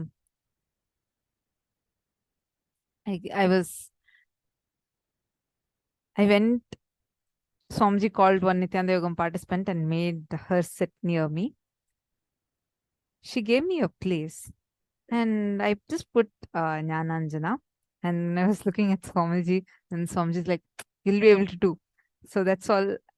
I just felt like, okay, Swamiji told now, it has to happen. So I have no reasons to give myself this excuse. And I just put the Jnana Anjana. And I was just I just looked. She said to scan her house. She gave a specific house, which I had to scan. I was looking, all of a sudden, like how if something reflects, how it look, right? Like if there's some, like for example, you have like, see, when you apply the Jnana Anjana, there's a reflection, how it look on it, right? Suddenly like that, I first started seeing some lights, like yellow lights, and there's like a garage kind of a place. I'm looking around, there's nothing like that behind me for it to reflect. I'm moving the leaf and seeing, like if you take a 3D, just visualize it. It was more like, for me, in that beetle leaf became like a portal almost. Like I could actually see within it as I'm moving. It's like I'm moving a camera within, and I started seeing a lot of things inside it. Is it Shweta's mom? Ma Vaidegi. Ma Sarita. Nityanandam, nice to have you here. Yes, come and sit down. If you can get your 2 kids, get them both also and sit down. So I was, then suddenly it just started appearing. I was like, wow. I mean, I was not shocked because that's the power Swamiji initiated us into. It was just too good. Like when I was seeing, then slowly, the quality suddenly started increasing. Like it looked so, it was so real. And just, we were able to like zoom in and see any specific thing. Like I was able to see up to a Sharpie marker kept on a table right under a lamp. Like that level, clearly it'll be visible. Just sit right now, apply the Aushadha and connect with Swamiji, chant the Mahavakya, just look at it. You'll just start seeing it. It'll just start appearing for you. So now let's all manifest.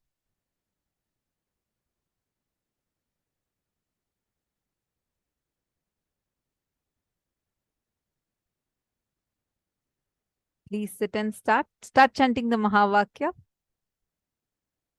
Masarita, you should get Shweta and Arvind and all and sit with them and also manifest. Om Nithyananda Paramashivoham. Om Nithyananda Paramashivoham. Om Nithyananda Paramashivoham. Om Nithyananda Paramashivoham. Om Nithyananda Paramashivoham. Om Nithyananda Paramashivoham. Om Nithyananda Paramashivoham. Om Nithyananda Paramashivoham. Om Nithyananda Paramashivoham. Om